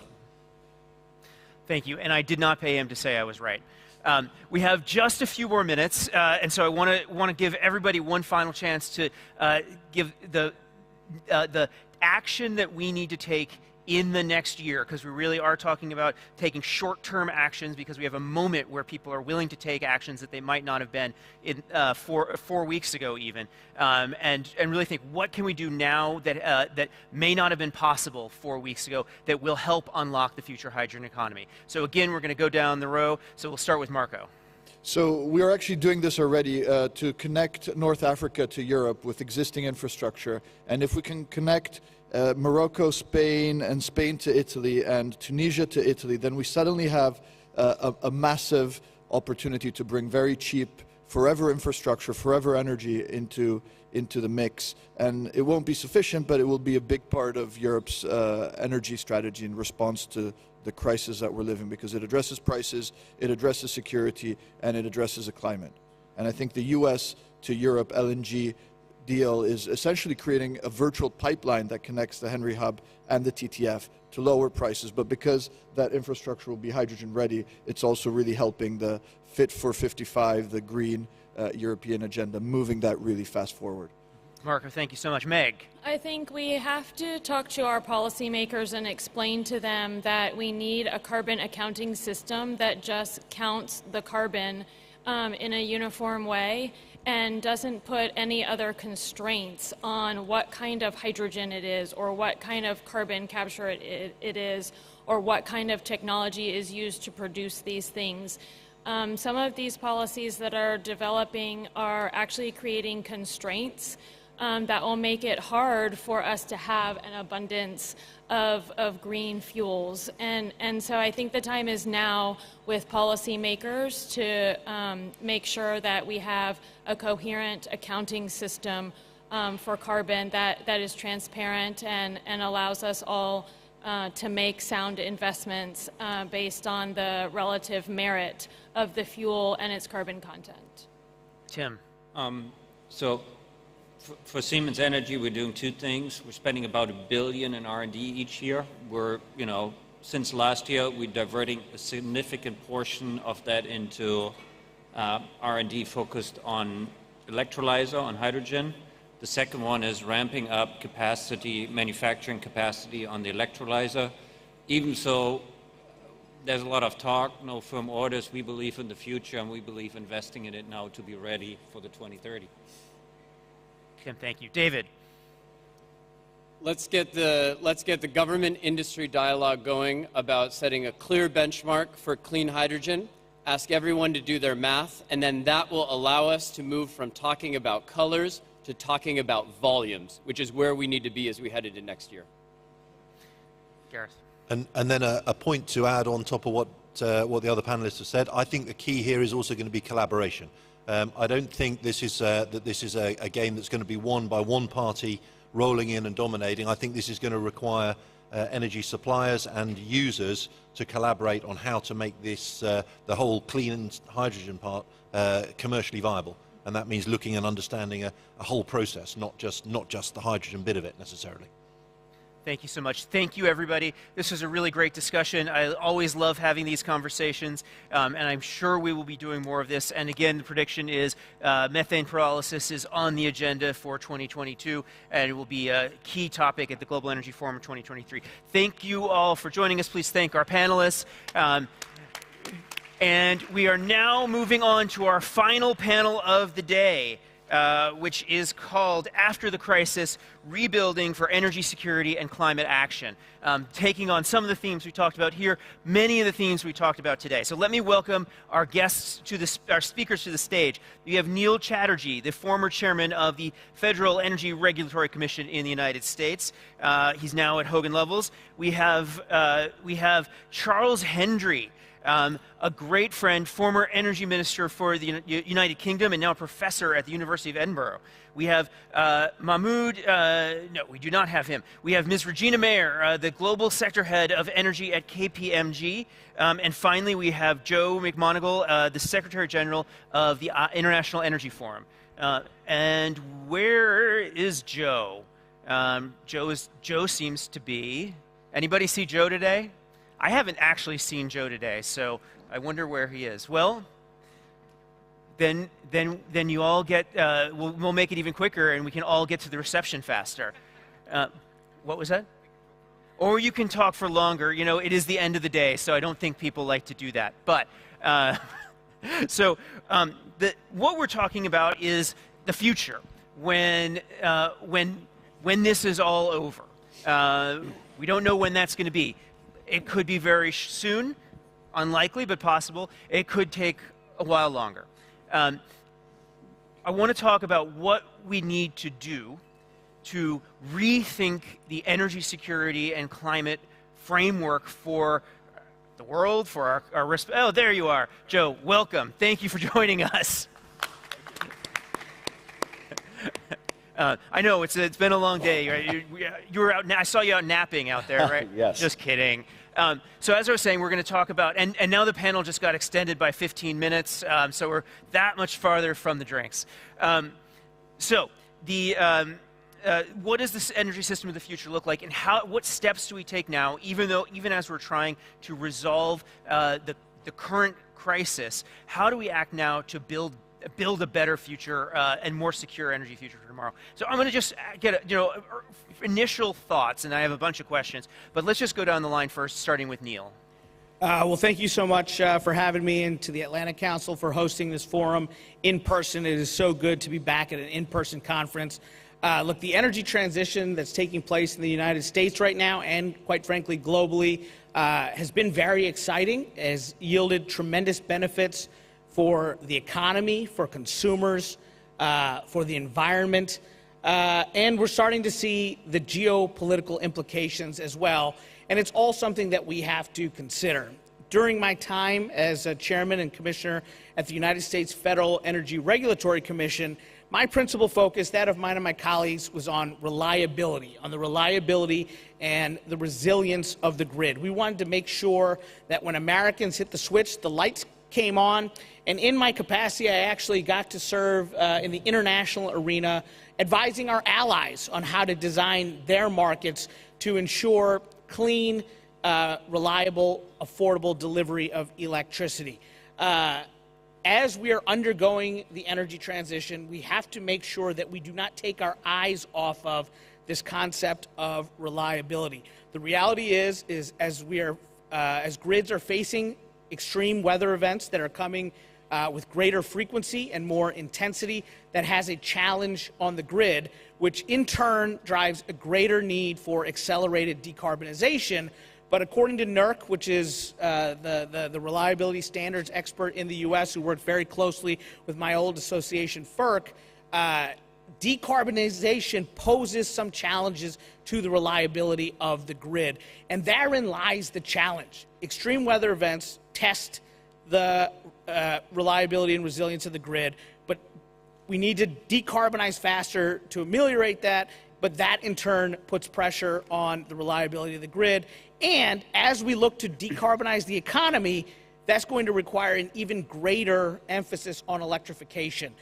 We're going to look to electrify our transportation sector, look to electrify the vehicle, our buildings. And some experts have said it may even triple the amount of electrification needed in the U.S., and I imagine our allies will model that around the world. And so it's a really complex puzzle that we are trying to navigate. What we have seen in the U.S. Is that climate change doesn't know political party or affiliation. We had 2 incidents in the past year plus in the U.S., in Texas, a very conservative state, and in California, a progressive one, in which both of their grids were pushed to the brink. Texas by an extreme cold weather event, California by an extreme heat wave and wildfires. And what we saw is different market design flaws and a lack of emphasis on reliability in both instances pushed those grids to the brink. And so I think policymakers in the U.S. need to have a greater focus on managing the energy transition with an eye towards reliability. What I saw firsthand during my tenure at FERC was that designing markets, balancing state policies, a focus on regulations and subsidies and mandates, I found to be an inadequate approach to maintaining reliability. It's not politically viable in the U.S. today, but I would like to have the conversation around carbon pricing. In my view, a transparent price on carbon, a market-driven approach to decarbonization is the reliability solution that will enable us to navigate this, this complex area. But obviously, there are complications with moving in that direction as well. But it's worth having the conversation, and that's why I appreciate coming to forums like this, where we can have candid, serious discussion about these topics. And I want to call out our good friend Adam Szyminski, who, when he was at the EIA, commissioned a study that demonstrated that a carbon price, a very minimal carbon price, would put nuclear energy in the money in the United States, which would deeply enhance reliability. We're seeing with nuclear plants shutting down in the United States, that's causing some of the reliability challenges that you're talking about. So, Adam, thank you for doing that work. Charles, your thoughts? Well, first of all, it's a huge pleasure to be here, and thank you so much for the invitation. I think there's a number of lessons which we can learn. The starting point is that we need to be more alert to the dangers, and we don't need to wait until they happen before we respond to them. We've allowed ourselves, particularly in Europe, to become too dependent on a single source. That we don't get much of our gas from Russia, but Germany gets over half. Italy, I think, is 70%. Germany gets over half its coal from Russia. Europe as a whole gets half of its diesel from Russia, and that we have allowed ourselves to become over-dependent on one country. Winston Churchill said when he was Minister for the Navy, he said, security comes from diversity and diversity alone. And that was true 100 years ago and is true today. And so what we have to do now is to build into policy an approach which makes sure that we have diverse sources of supply and diverse routes for bringing that to our markets. So that's the starting point. I think without getting that right, we're not going to learn the lessons which we need to now. The Minister, when he was speaking this morning, talked about the need for security of supply, for decarbonisation, and for affordability. Of those, I always believed as UK Minister that security is the most important, because you won't decarbonise if you haven't got security, and it won't be affordable if you haven't got security. So we need to rebalance that equation and to make sure that we're giving proper attention and focus to how we maintain our security of supply. And Europe, I think, now has learned a very harsh lesson. It's going to get worse before it gets better. But we need to start building in that as a thinking element of government policy to make sure we get it right going forward. The only bit of fortune which we have in this awful crisis is that it's happening at a time when it actually makes economic sense to go for low-carbon sources. That wind, solar have now come down so much in price that actually, if we were getting more of our electricity from renewable sources, it would have been cheaper than getting it from gas, where the gas price is at the moment. That's a temporary situation, a temporary picture in the market, but actually it makes economic sense to go down that route. So what we also then have to do is to harness the enthusiasm which you saw in the last panel, we've seen with the young entrepreneurs earlier on today. We need to harness the enthusiasm to push forward innovation, push forward invention. This is an extraordinary era for innovation and invention. We need to make sure we do that more quickly. It takes too long to bring a new technology to market. Government has to be more involved in that process. Government has to have targets backed with roadmaps, just as David was saying in the last session. And if we do that, we can accelerate the transition, but we now need to be much more alert to the risks in the world. Charles, thank you. Regina. 3 things, Randy. I would say we need to focus on commonality, communication, and collaboration. Let me just say a few things about those 3 C's. Commonality is that it's about the common good, right? We're all about trying to make the planet great again and address climate change, and the bad actor is CO2 emissions. And CO2 emissions don't carry passports. So how can we reach across the aisle and recognize that we are fighting a common enemy, and it's not a one side is better than the other or one technology is better than the other. It's how do we focus on the outcomes. Just to give you a couple of examples, 90% of the world's economies today are under some sort of a net zero commitment. How are we going to get there?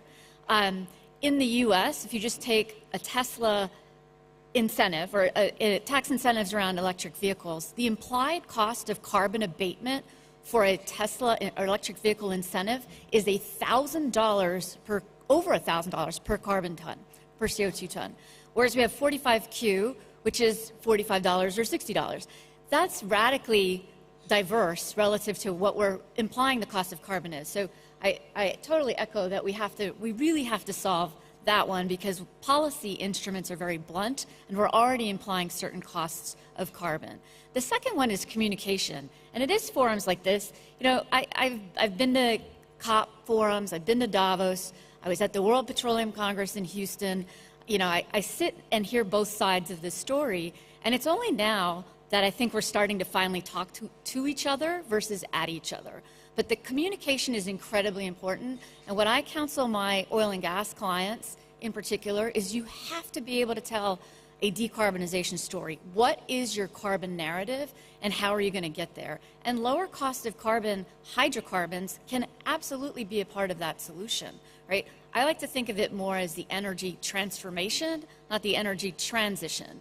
Transition implies you're moving from one thing to another, where we're really going to transform all sources of energy to focus on eliminating the cost of carbon. And then the last thing is on collaboration, and here's where money and policy and corporates can come together. What was striking about COP26 in Glasgow was the strength of the corporate commitments that were made, and the GFANs and a lot of the private money that have been put to the table. And my KPMG colleagues who do a lot of financing say, Regina, follow the money, because that's where things are going. And we're doing an IPO for a company in the US that's pre-revenue for hydrogen, so now it's pre-revenue IPOs.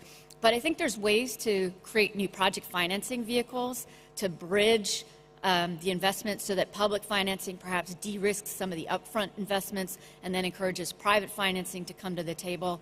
And to lastly echo what Charles said about innovation, we did a program with the World Economic Forum, actually was launched 3 years ago, on how do you create public-private partnerships to scale greater sustainable energy innovations.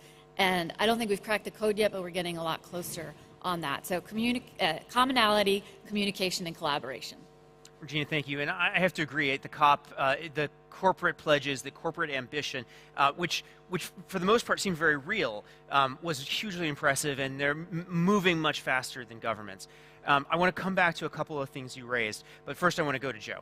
Well, thanks very much. And again, let me echo the sentiments of my fellow panelists and say it's great to be here.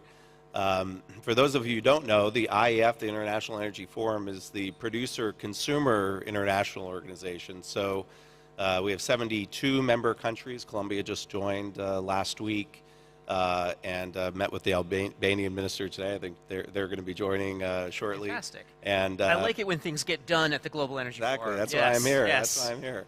And you know, we have OPEC and IEA are both on my executive board, so it's a very collaborative group, but unlike OPEC and IEA that really focus on either producer or the consumer side, I've got both. And so we're much more of a neutral platform, and try to take a very practical, all of the above approach, if you will.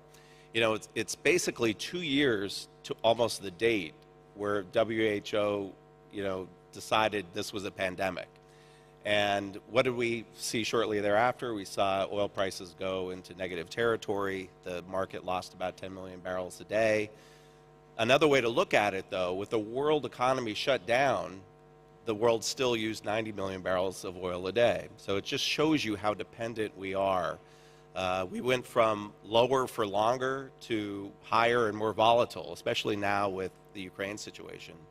So as I look at the topic for this discussion about rebuilding, I think of 3 areas where we really need to rebuild. One is investment. And investment, I'm talking, this is kind of whispered at conferences, but now it's spoken, I think, a little more loudly at conferences, investment in upstream. Even prior to the pandemic, we were in a very, very tight market because of investor pressures, ESGs being one of those, but also, as we've heard producers talk about here in other conferences, capital discipline. The pandemic created great uncertainty over the last 2 years. So you saw NOCs and IOCs cut CapEx by about 25% each year of the last 2 years. We need to get back to about $525 billion in CapEx upstream spending just to meet demand each year for the next 10 years. That's why we pursue the energy transition very enthusiastically. I agree with all of the sentiments of my fellow panelists. But, you know, it's already a very tight market. The Jody data, which the IEF manages and hosts, showed that demand came back to pre-pandemic levels of about 98%, but supply is only about 95%.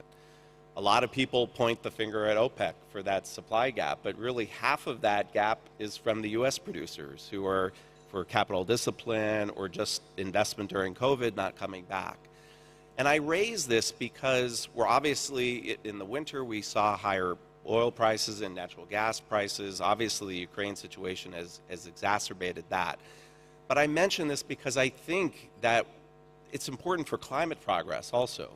If the public starts to equate higher energy prices with climate policies, it will undermine public support and we're doomed. And at least in the United States, you only have one shot. If you lose them on something like this, it's gone forever. And so I think we have to, I'm starting to hear now from policymakers that if CERAWeek also hear more measured, practical discussions about the transition. We need to manage the transition. It needs to be orderly. And we have to be very careful about it. As Ed Morse, the expert oil analyst at Citigroup once said on one of our panels regarding the high energy prices this winter, he said, you know, some politicians are calling it in Europe a bump in the road on the energy transition. He said it's not. It's a revolution in energy transition. The transition is a revolution. We need to think about it like that and be much more careful about it. The other area is technology, and it's been referenced here. The IEA came out with this technology report that basically said half of the emissions we need to address to meet our climate goals have to come from new technologies that aren't commercialized or aren't even invented yet. So we need R&D. We need governments to invest in R&D. We need private sector to invest in R&D. And we need to invest in hydrogen, the last panel. Very, very exciting. There's a lot that can be done there. CCUS, the circular carbon economy that CAPSARC is really spearheading a lot of the public discourse on. It's very, very important. The third area to this rebuilding process that I think we really have to focus on is energy access and energy poverty. And, you know, sometimes this gets overlooked, but the COVID and the pandemic has really made it much worse, the gap between those with energy and those without. And let me just give you one example that I think really shines a light on this. Heathrow Airport consumes more energy than the entire country of Sierra Leone. I was in Nigeria about 2 weeks ago at an Africa Energy Conference, and one of the ministers there said, we will decarbonize, but first we have to carbonize. And, you know, there's a lot of discussions at conferences like this about stranded assets. And I get the point. But right now we have stranded lives that are demanding energy, that need energy for so many important reasons. And so I think we have to raise energy poverty and energy access really to the top of the agenda as we look at rebuilding. Joe, thank you. I want to pick up on the investment thread because it also goes to something that Regina said. On investment, do you see an opportunity to create a new type of investment that's not ESG, that funds the upstream but is greening, that encourages greener production, that encourages ultimately net, scope 1, scope 2, net zero production? And Regina, to tie this in, you say that you're finally starting to see communication, that people are not talking at each other, they're talking to each other. Do we have a moment where that type of investment is really possible because the communication is finally starting to happen and people are sort of both sides sort of get what the other cares about a little more? And you can both answer. And actually, I know you all will have things to say about this. Well, on the investment side, I think we have to be honest. I think we have to admit that we are completely underinvested in oil and gas development now. And I think the minister said this morning, or other panelists said, these are long-term investments. And right now, the investment community is really handicapping these investments. Certainly uncertainty in COVID has really added a lot to it. But I would agree with what Regina said. I do think companies, especially on scope 1 and scope 2, are really leading by example, and there's no company today that doesn't, any serious company that doesn't have a decarbonization strategy. The question is what happens on scope 3, because scope 3 is about demand, public demand, and it's really out of the control of these companies. And so I think, regulators, Neil and some of his former colleagues, not necessarily this was your focus, but as we look at scope 3 emissions, and the SEC in the United States, I think, is coming out with something shortly on this, we have to be very careful about the messages we send to the investor community. So I think we have to be honest, though. We need to start investing again, and I think the end goal is so you can make climate progress. You have to prevent price spikes, certainly hurting consumers, but what you want to do is make sure that we have adequate energy supplies so that the costs don't get out of control and the public blames climate policies. Regina? What I would offer is, I didn't want to sound overly Pollyanna, Randy, because I don't think we're necessarily completely collaborating the way that we need to. There are components of the investor community that are incredibly sophisticated, and they do understand the dilemma, the energy poverty dilemma, energy security, affordability, reliability. I am a survivor of Winter Storm Uri myself. Thank goodness I had natural gas infrastructure that went straight into my home, not like a lot of other parts of the world would. But I think that the challenge is the common investor. And I speak to a lot of board members within the oil and gas community, and they talk to a lot of the younger analysts that represent Wall Street, and some of them are less attuned to they don't, for example, they don't understand that carbon emissions are based on estimates. I mean, I was shocked by that a lot of the investors that they talk to in New York don't even understand that the basic carbon reporting that we see today are based on algorithms, measurements, extrapolations, et cetera. So I think it gets to where Meg was talking about earlier, is we have to get to the point where we can count carbon in the same way that we count money. And that's what Mark Carney said to us at KPMG when we were at COP26 in Glasgow. The accounting firms really have to figure out how we start counting carbon emissions in the same way that we count currency down to detailed levels. And only then, I think, will we have the level of transparency to reduce emissions that we need to provide for the investor community to be confident in what we're doing. Yeah, if you can't really measure it, you can't really change it. So if it's Right. just guesses, then, yeah. Right. Charles, I know you wanted to jump in here. Yes, I think that investors are becoming much more critical in this area. If you look at the way that they've turned their backs on coal, very hard to find public investment into coal now. And the oil and gas runs the risk of moving in the same direction. And so for publicly quoted companies, they're going to face shareholder activism And if they are not moving in the right direction, if they are not investing heavily in low-carbon technologies in the way that BP and Shell are, if they're not tackling their methane emissions, if they're not looking to how they advance carbon capture, that they will then be marked down and they will find it much more difficult to get that. So there is a market which is working here, but the industry is going to have to show that it is really moving the dial.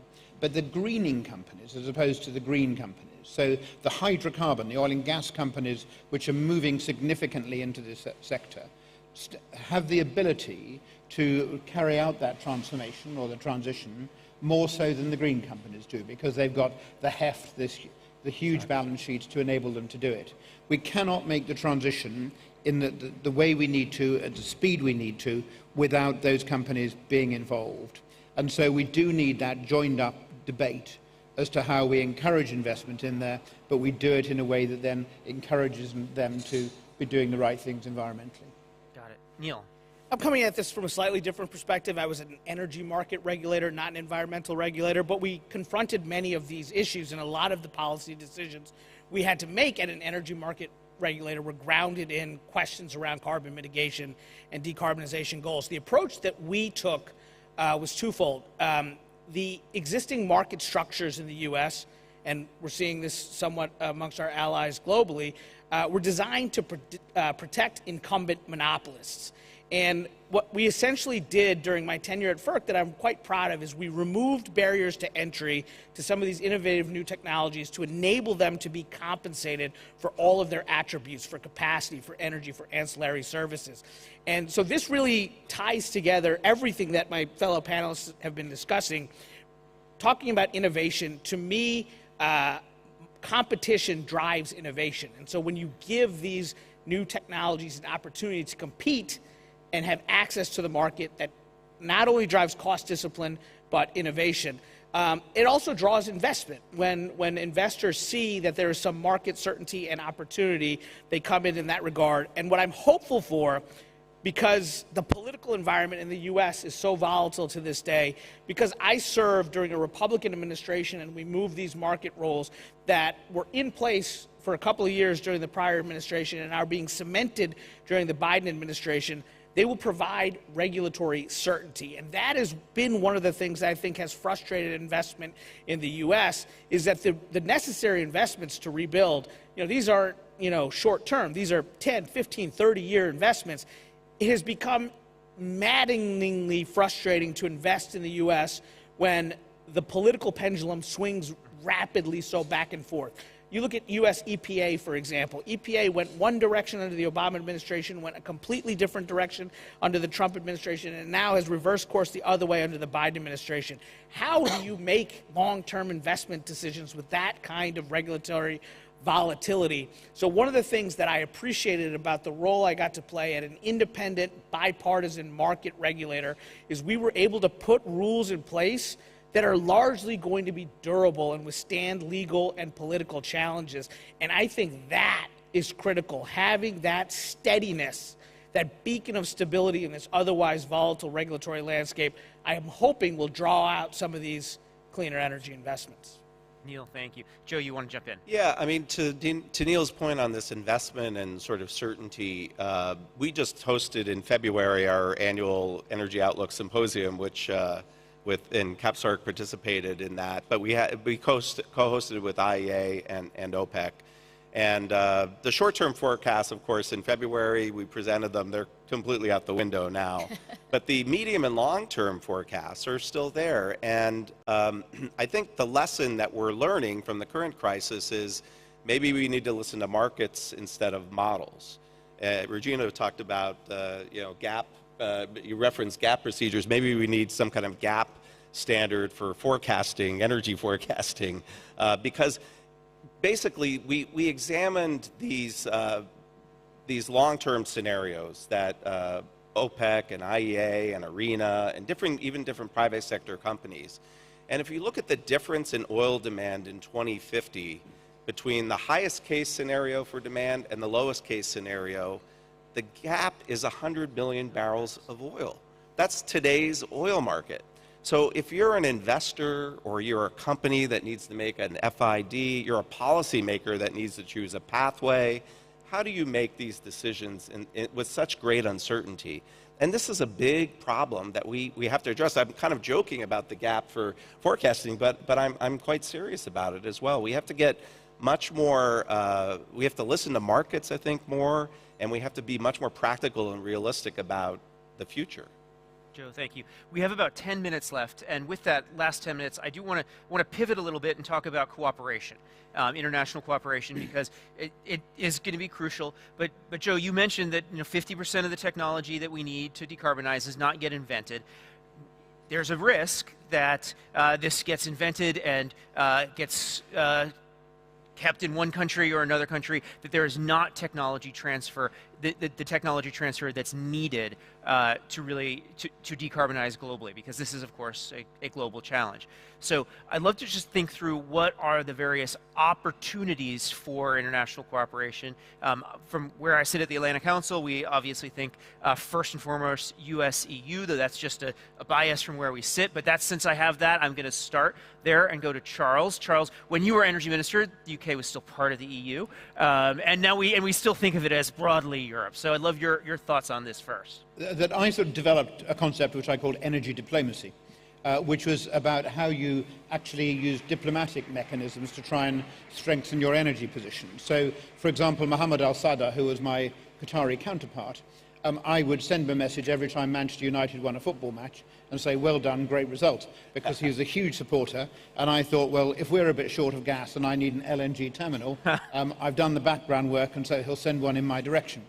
And that collaboration is really critical as part of this. The UK is not an island when it comes to gas. We have a whopping great big gas interconnector from Norway, and we have other interconnectors, so we can be a transit country for gas. So we cannot isolate ourselves and protect ourselves from those global changes.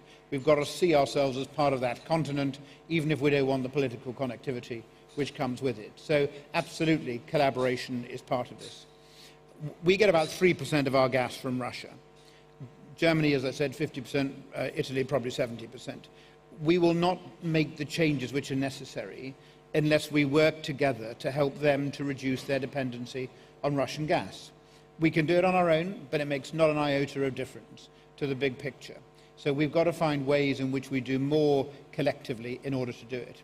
And the other aspect of that, given the magnitude of the challenge and the new technologies coming through, we heard in the hydrogen panel, then yes, let's collaborate, let's work together, let's share the ingenuity which is there to see if we can accelerate it.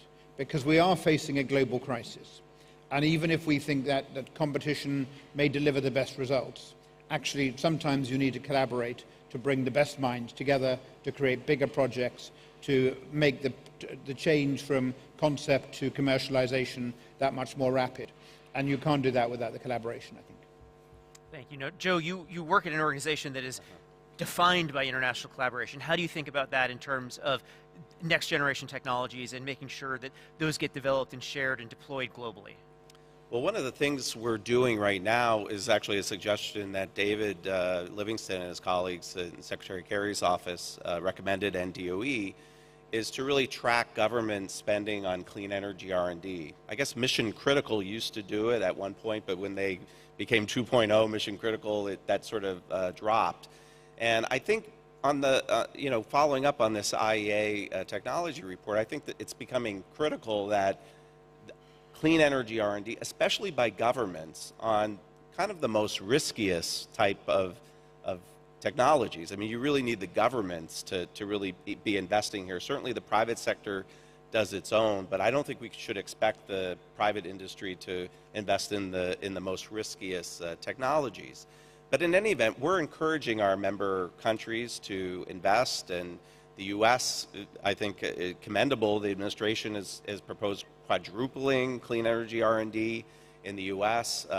Italy has discussed, France has come up with a big new industrial policy that puts a lot of focus on clean energy R&D. And so we're encouraging a lot of member countries to do that. But the next natural step of following the clean energy R&D is this part that you've talked about, the collaboration and making sure that tech transfer is available. And I can tell you, again, I was just in Nigeria for this conference. they're yearning for help on the technology side and really very, very open. Yes, they want to develop their own natural resources, but when the alternatives come, they don't want to be left out either. And I think lastly, it's important to recognize the role that this region is playing in this clean energy revolution, if you will. You have the UAE and Saudi Arabia pursuing aggressive, as we heard in the last panel, clean, green energy, green hydrogen projects. And they have a special role to play. They not only have to become trailblazers in clean energy, and I think are doing it because they see a commercial opportunity here, but they're also doing it to be good stewards of the planet.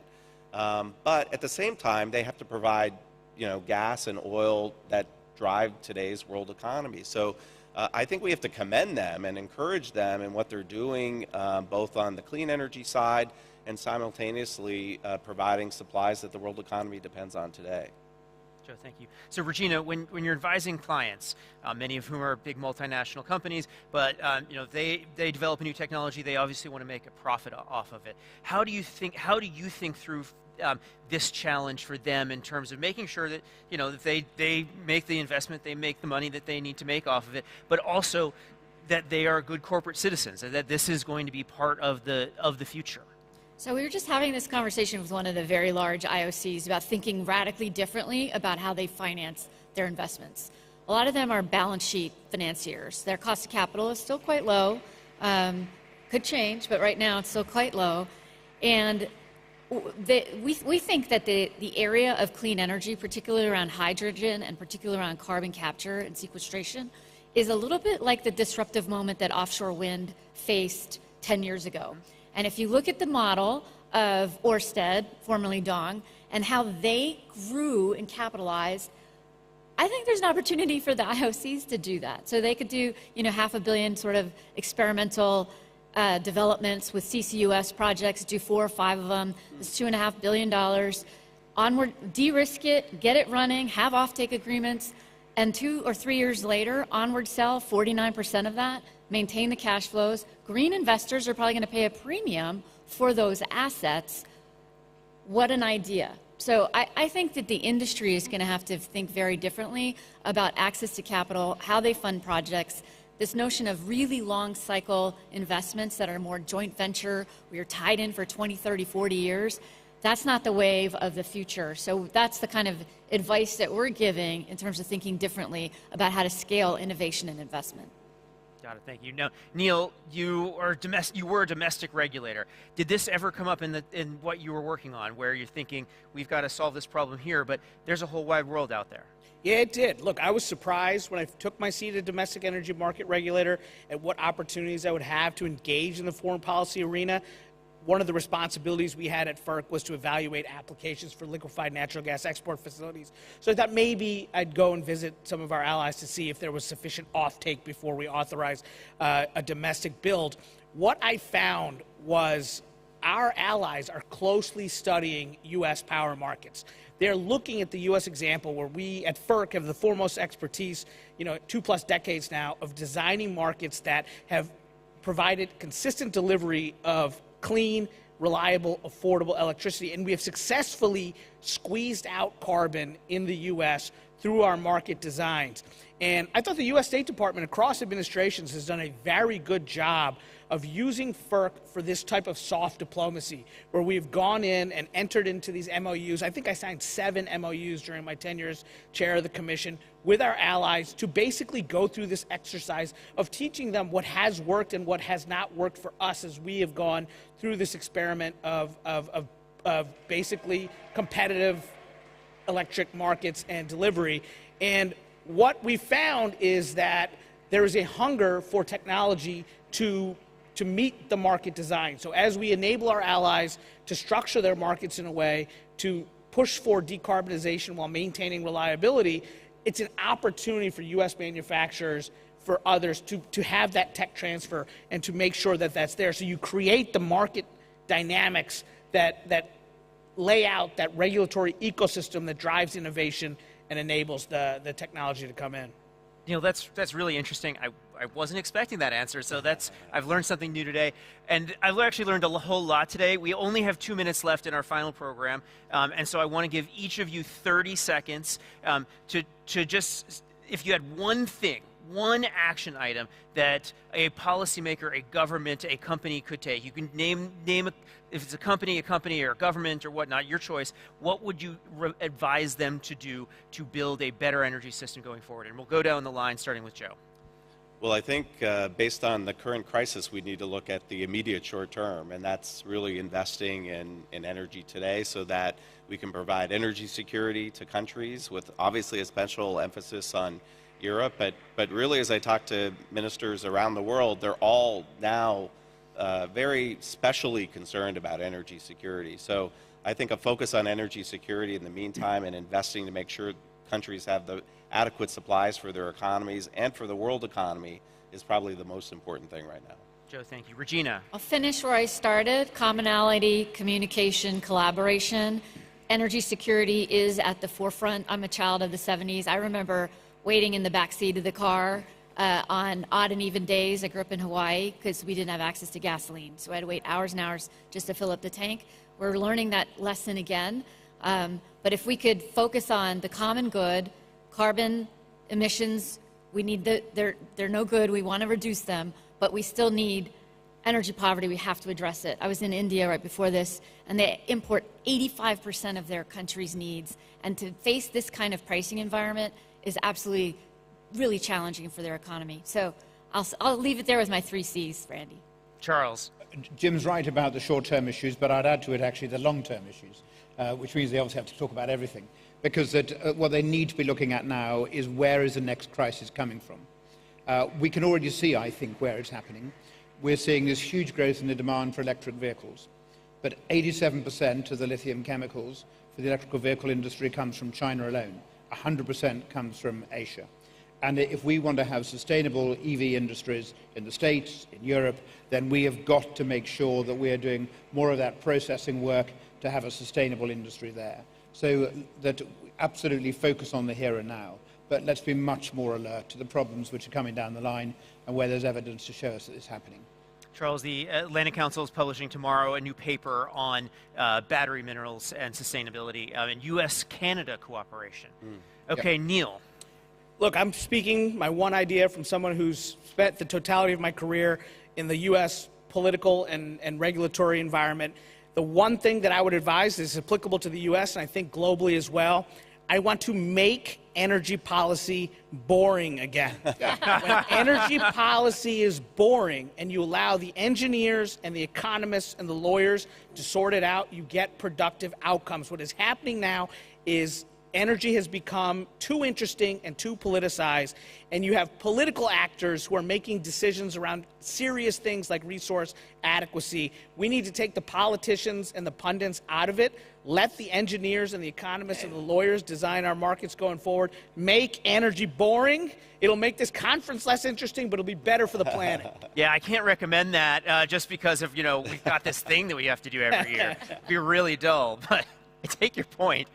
Thank you so much, everyone. Thank you again all for joining us today. Really give everybody a round of applause. This was fantastic. Just a couple of housekeeping items. Okay, so first, the reception of the U.S. Pavilion. You leave, go out that way, and there will be Atlantic Council signs all along the way to get you there. And it's going to be a lot of fun. If you do not want to go to the U.S. Pavilion for the reception, the bus back to the Grosvenor House Hotel leaves at 6:40. It's the same place where you got dropped off this morning. You go out here and down the escalator, and that's how you get there. If you do go to the U.S. Pavilion reception, the bus leaves at, at 8 p.m. And finally, if you're staying at the Grosvenor House, or even if you're not, we are doing a night owl session tonight at 9:30 p.m. So entirely off the record, these are a lot of fun. We hope that people disagree, say things they wouldn't have up on this stage, perhaps embarrass themselves just a little bit. And the topic is, what does the U.S. want from OPEC+? So that promises to be a dynamic discussion. 9:30 tonight at the Grosvenor House in the main ballroom. So I hope to see you all there for what will be a lot of fun. And then we have more sessions tomorrow. Take a look at the app for the timing. It's mostly breakout sessions tomorrow on a bunch of really interesting topics where you will have a much better chance to engage and discuss, though there are a few more plenaries with the World Government Summit. So check out the information on the app and the Atlantic Council website. Thank you so much for joining us today. And again, thank you to our speakers and everyone who spoke today.